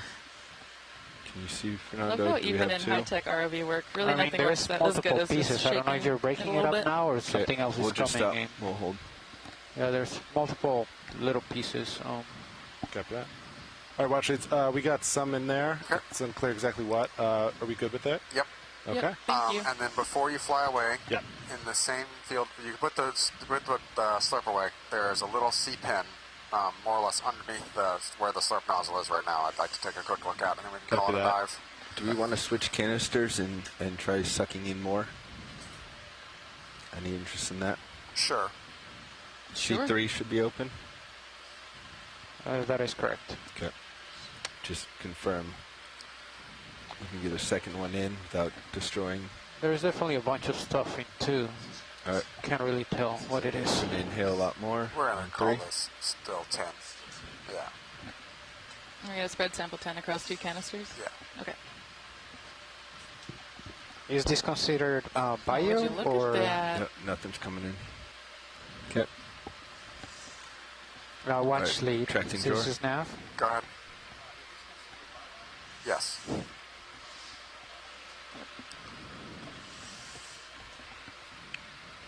I didn't see anything come out in 3. Nope. Copy that. So you thought the first one might have broke apart? The first one looked like it broke apart Okay. significantly. I think that big chunk there is the second bigger one. All right. If you would Okay, go and half this- zoom, Sean. Yeah. Show Half you zoom. the little C pen I want to look at. All right, Roland, do you want to come in partial?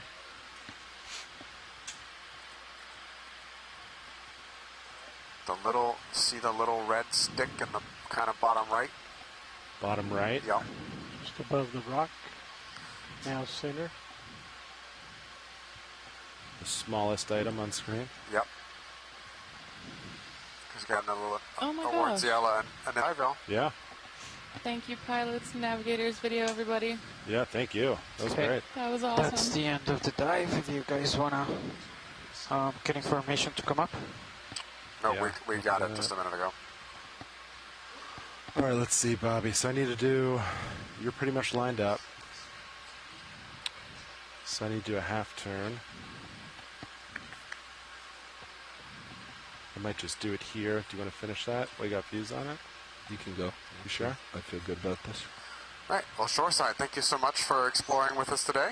We got to basically to the summit of this unnamed seamount. Swing arm stowed.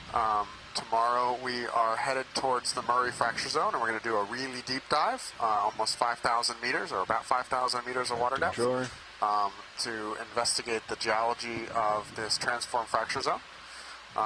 So, Shoreside Scientist, we will do a dive planning call all the way at back. 9 a.m. tomorrow ship time. Come up a little bit, Delta's 19. And then we probably won't be on the bottom for several hours after that because we've got to transit all the way down to 5,000 meters. The weather is forecasted to be about the same it is today. Here. But that being said, our weather window for tomorrow will be a little bit smaller because we're going to be at such depth that we've got more load on the cable and stuff like that. So I would rank tomorrow as a borderline question mark, and we will provide more information tomorrow morning when we all wake up ship time. So thank you all for your participation, and hopefully we will talk to you all tomorrow at the dive planning call and during our dive. Have a good night, y'all.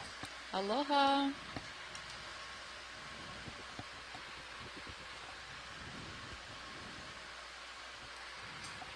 Okay, I'm pushing out and coming up a little.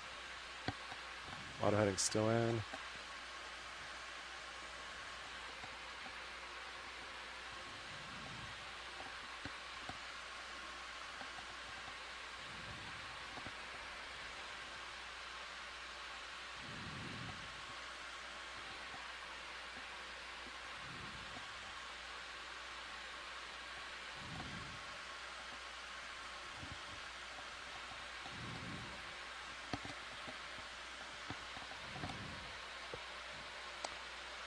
Okay, snugged up.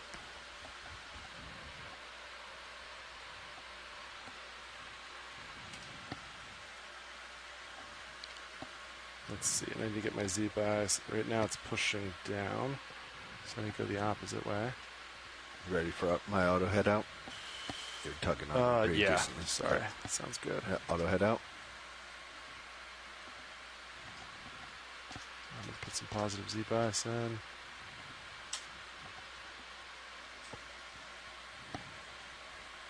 Do you remember like 60 to start?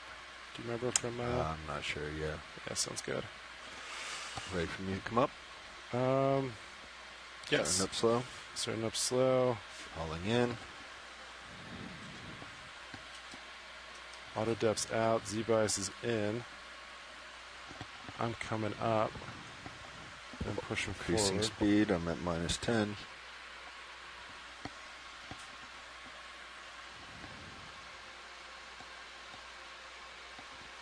$15.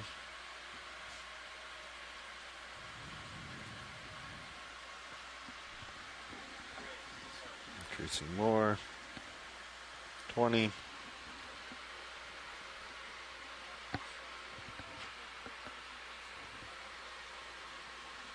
$30. Copy that. My auto heading's out. Yours is out. We're Minus coming 30. up. Delta 8 looking good. Winch tension looks nominal. Tether looks good and happy, nice and tight.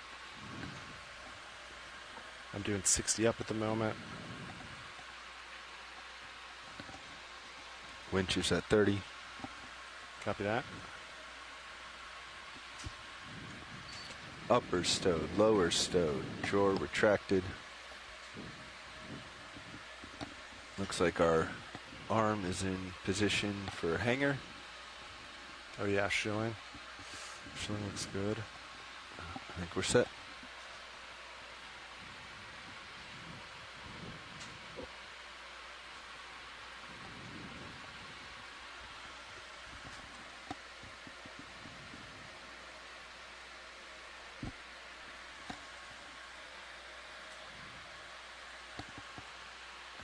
I swear.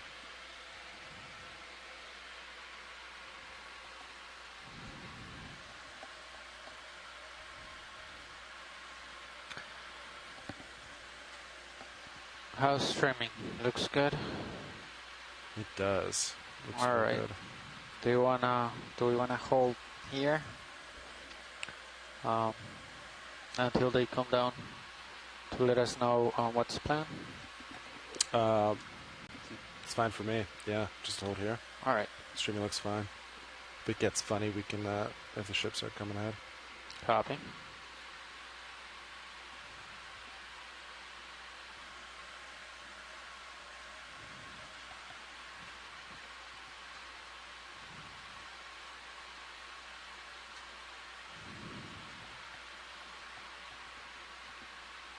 So we have the surface current coming from the back, 0.5 knots, and then the wind coming from about 70. And it's this one and this one never agree. Like this one's also always like half of what that is. I think there's been some discrepancies recently.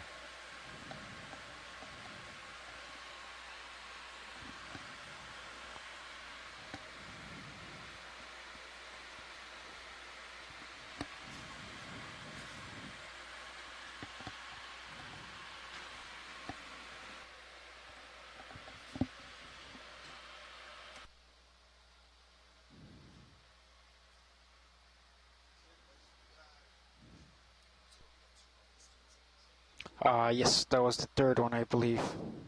Yep. Let me ask.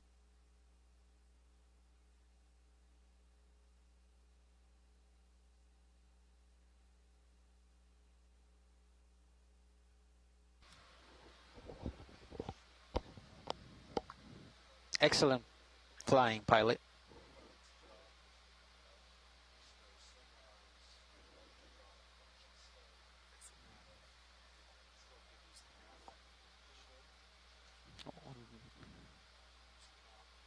Oh, you haven't used it in a while.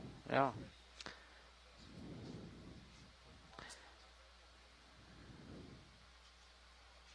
Yeah. Those under pressure at the end of the dive when you have to do it like within 5 minutes. Those are good. Good practice, definitely.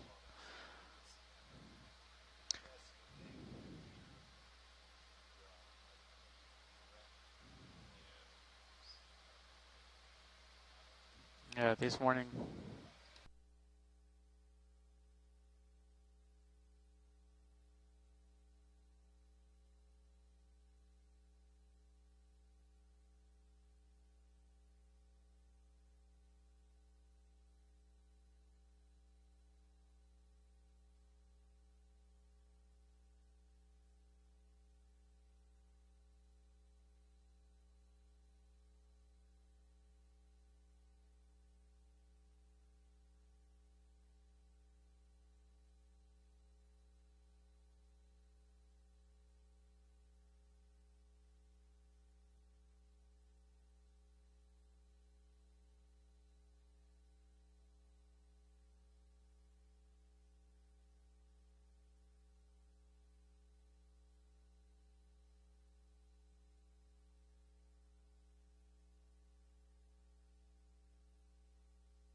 Are the fogs on right now? Yeah, I don't think I don't think there's anything inside. There you go.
The speed dropped quite a bit.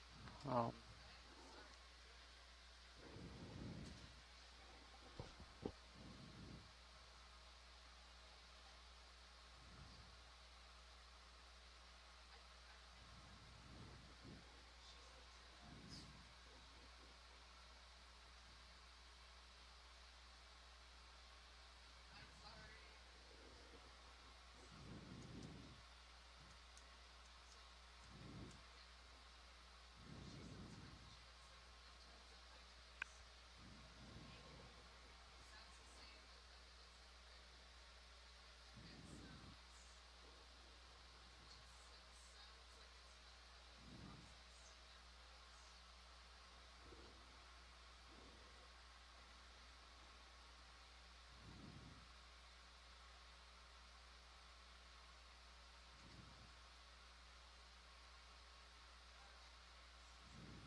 Okay, we just passed 500. We're a couple minutes early. I'll just wait until 4:15 to call the 15-minute.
Okay, gonna call the 15-minute.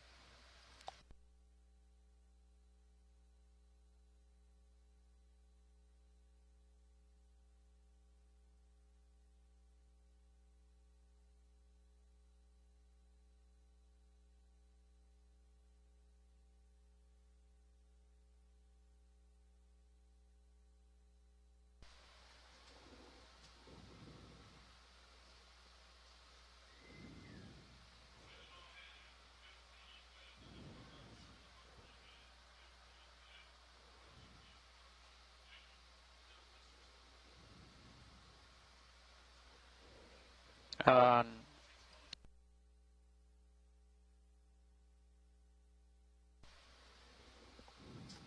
Make sure I'm listening to Deck AI.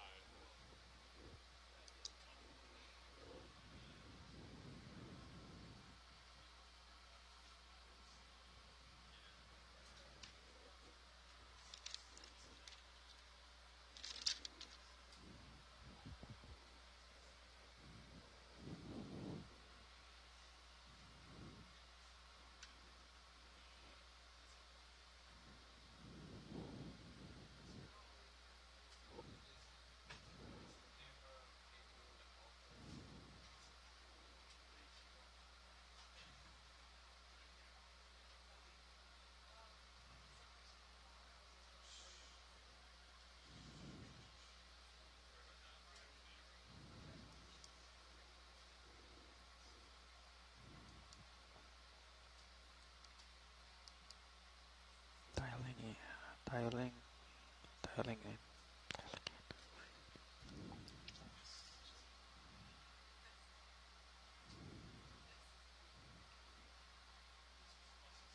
Port bow.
I believe 2 does not. Oh, never mind. 3 does not. 5 does not.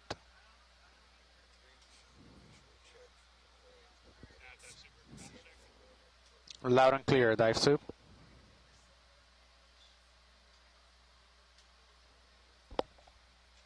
Dive soup, do you copy?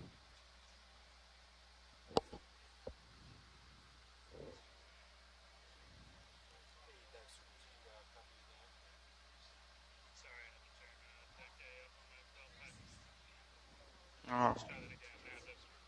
Loud and clear, dive soup. Do you copy?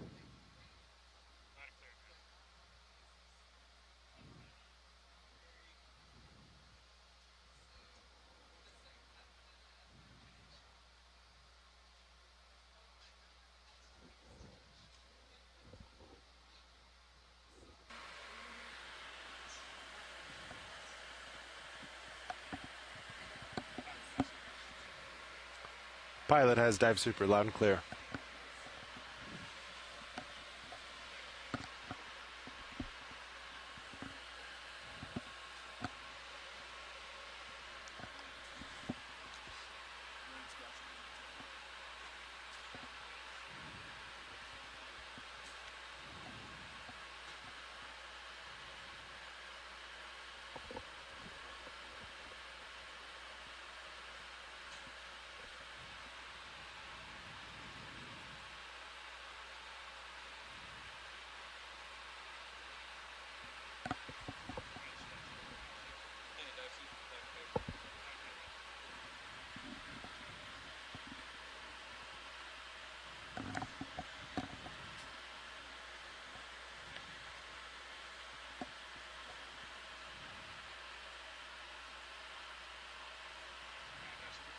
Go ahead, dive soup.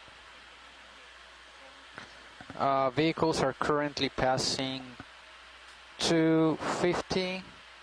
Streaming's looking good. Maybe 10 degrees to starboard. Ship currently has the center of rotation at midship, and the port prop and rudder are disengaged. Auto search and auto sway are disengaged. We're moving through the water. They're dialing up the 0.5 knots through the water, and then the wind is about 30 degrees off of our port bow.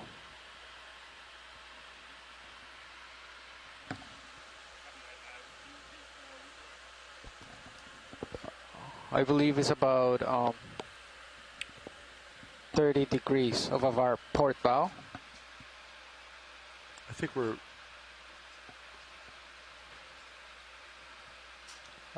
Yeah, I was looking at the true wind direction. The SCS is different Yeah, from the I guess Windbird, the it looks SCS like. looks different than the Windbird up there. So, yeah, I think the Windbird down here, I mean, I'm looking at the same as you.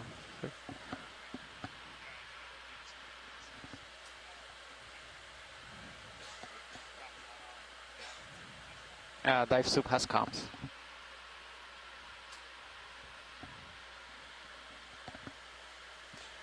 G2 passing 200 meters depth. We are almost to 50 meters.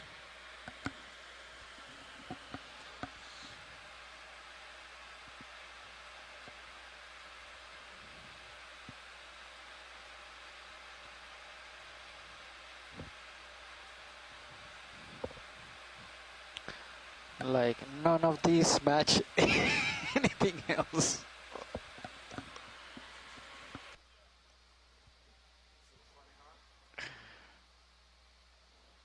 And it's like way off. Right now it says, yeah, like 20 to 30, even up to 40 degrees off.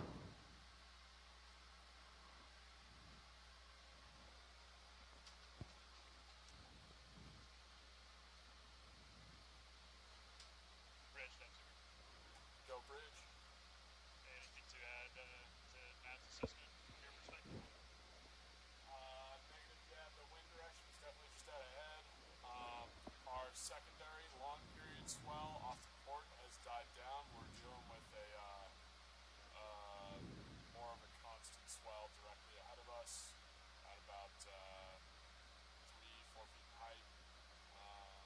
Flying the decimal 5 knots ahead. And no traffic, no squalls. Should be clear to go. Copy out Bridge. I think we confirmed this, but could you confirm port prop and rudder disengaged at this time? Yes, sir. Port prop, port rudder are disengaged. Auto surge, auto sway are disengaged. Center rotation is ignition. Copy out. Thank you, Bridge. Thank you.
I 100 meters.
Go ahead, dive super.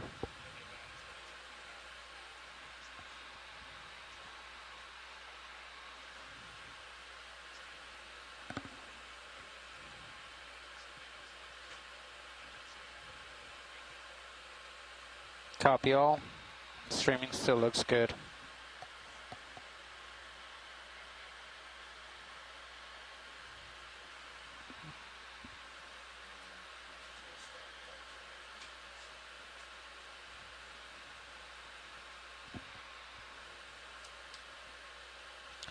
Dive soup, this is nav. Vehicles at 50.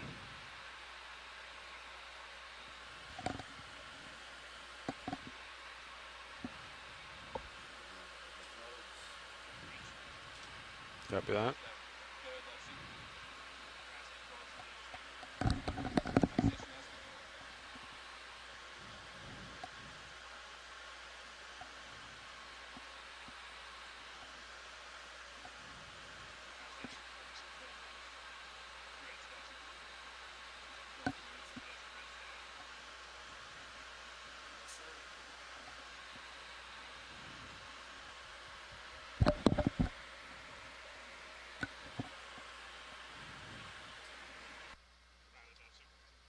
Go dive super. Yes, sir. Copy that.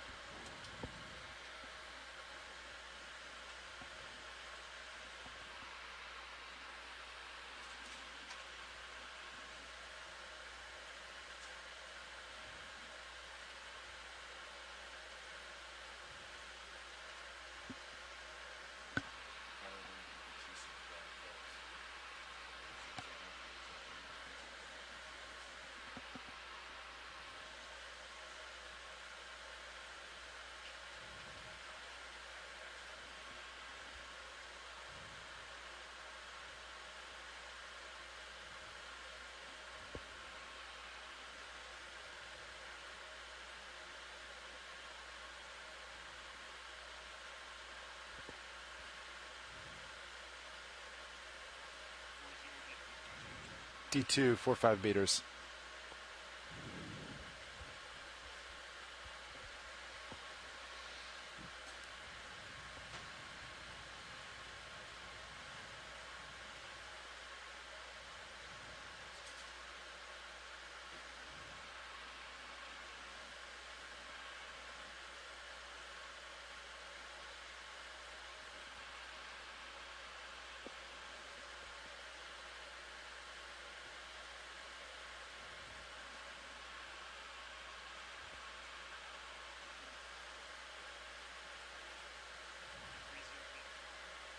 D2, 3-5 meters.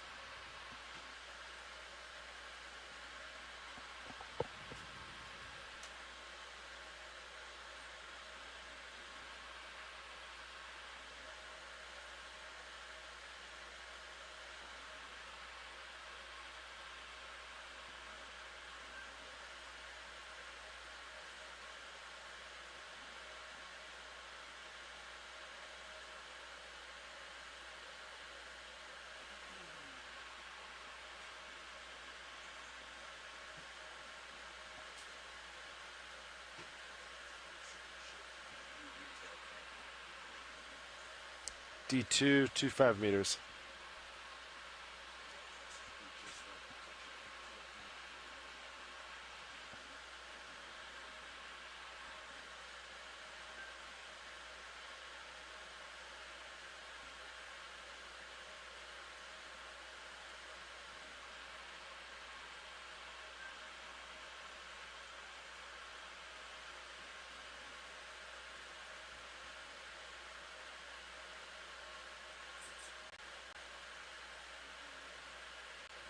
D2, 1-5 meters.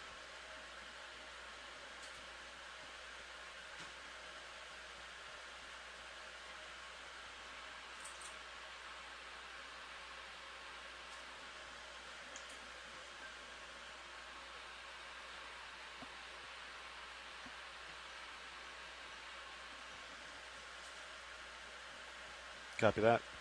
That agrees with compass.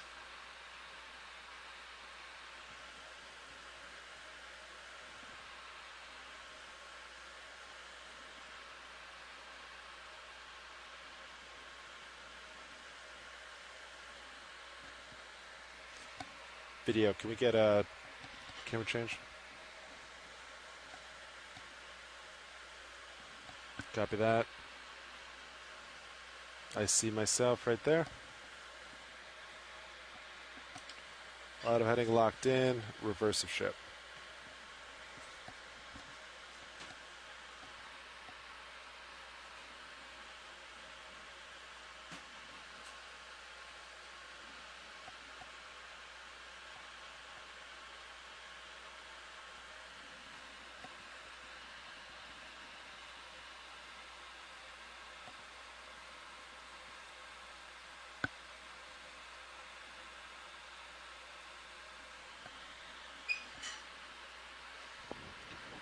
Okay, both CTDs should be clear. It's a bird in the water. See it?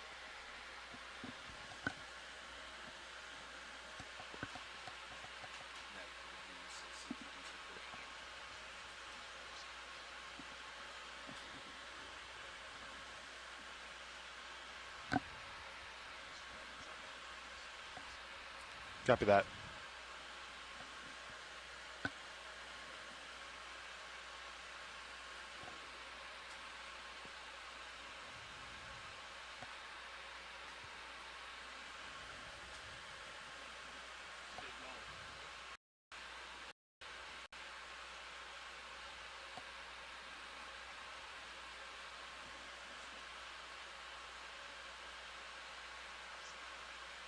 Understood.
Yeah, copy that.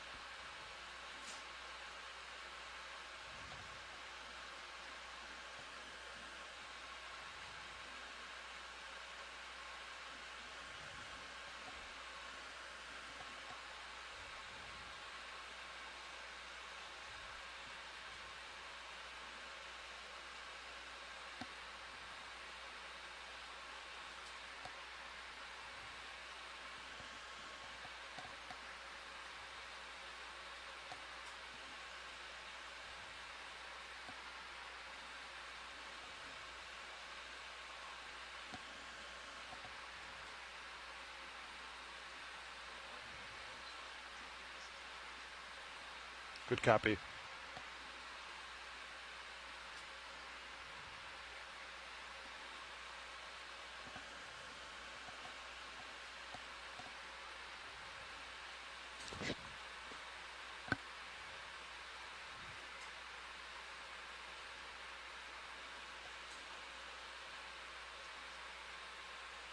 Copy, easing.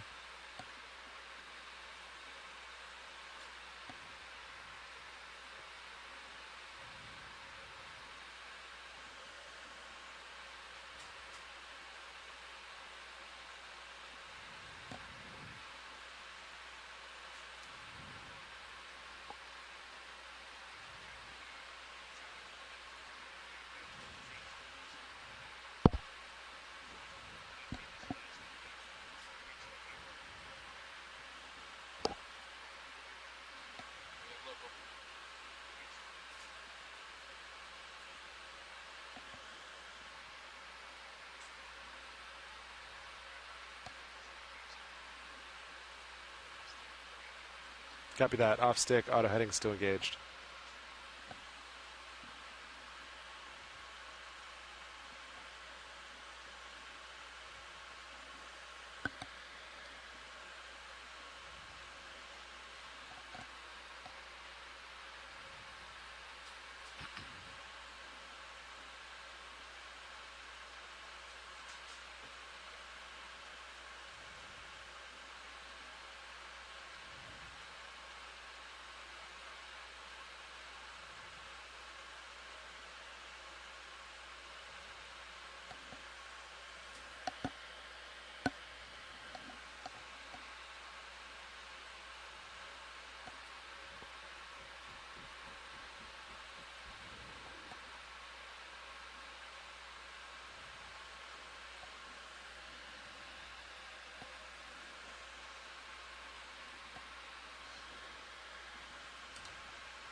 Copy that. Auto heading disengaged.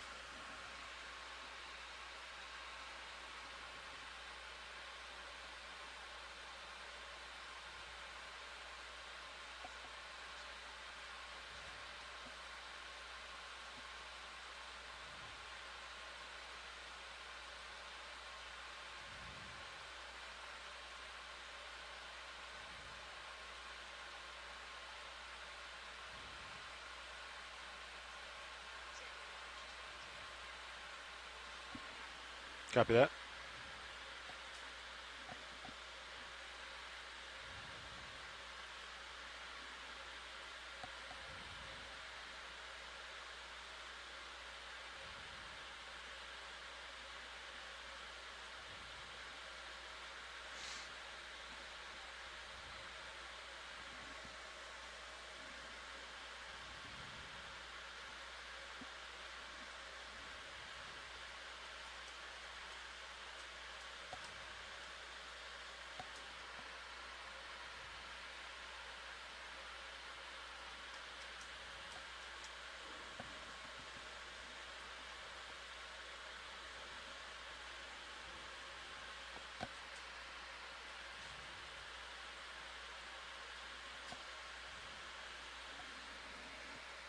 Bobby, is that you?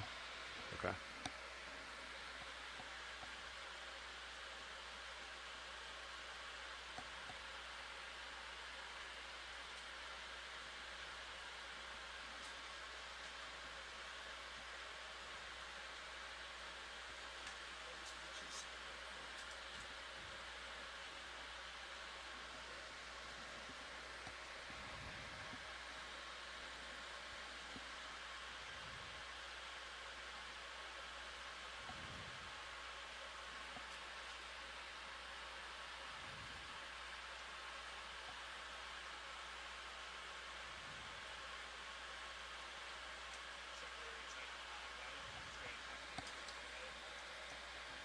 Auto heading locked in, reverse ship.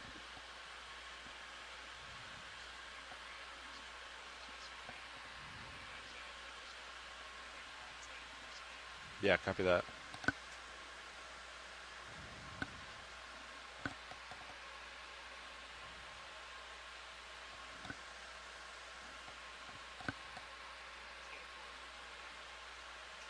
Copy.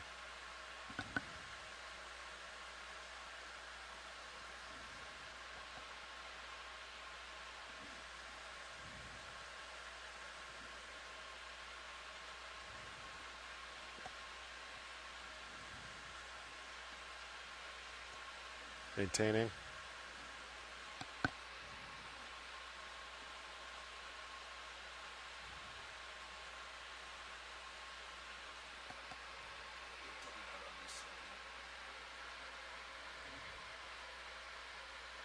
Copy that. Straight back.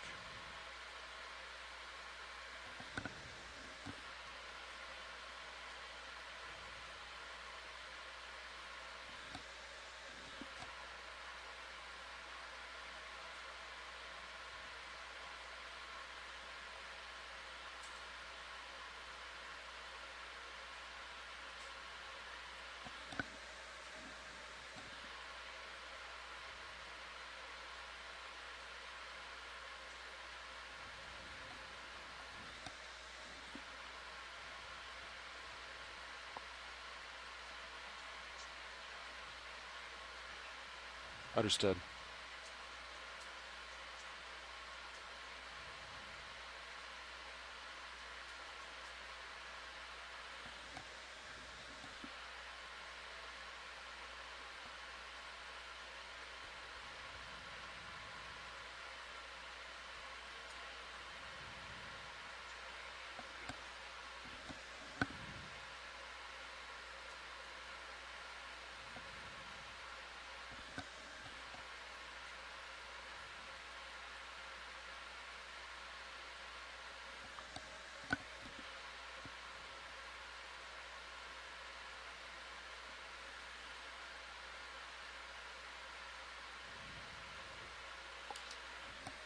Off stick.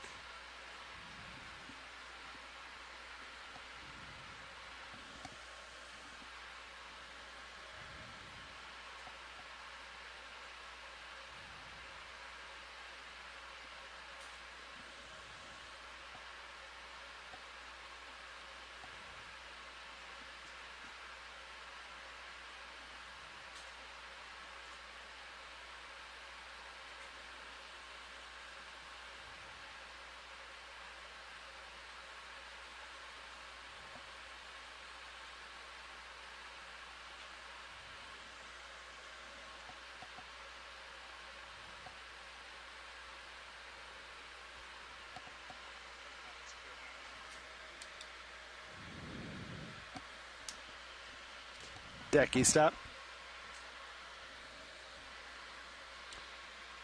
Winch, knife switch. We got 0 voltage up here on the power meter.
We can go ahead and shut down HPU.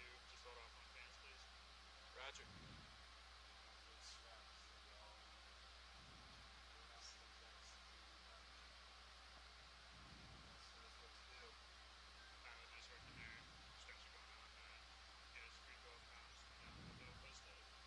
Sounds great. Great work. Thanks.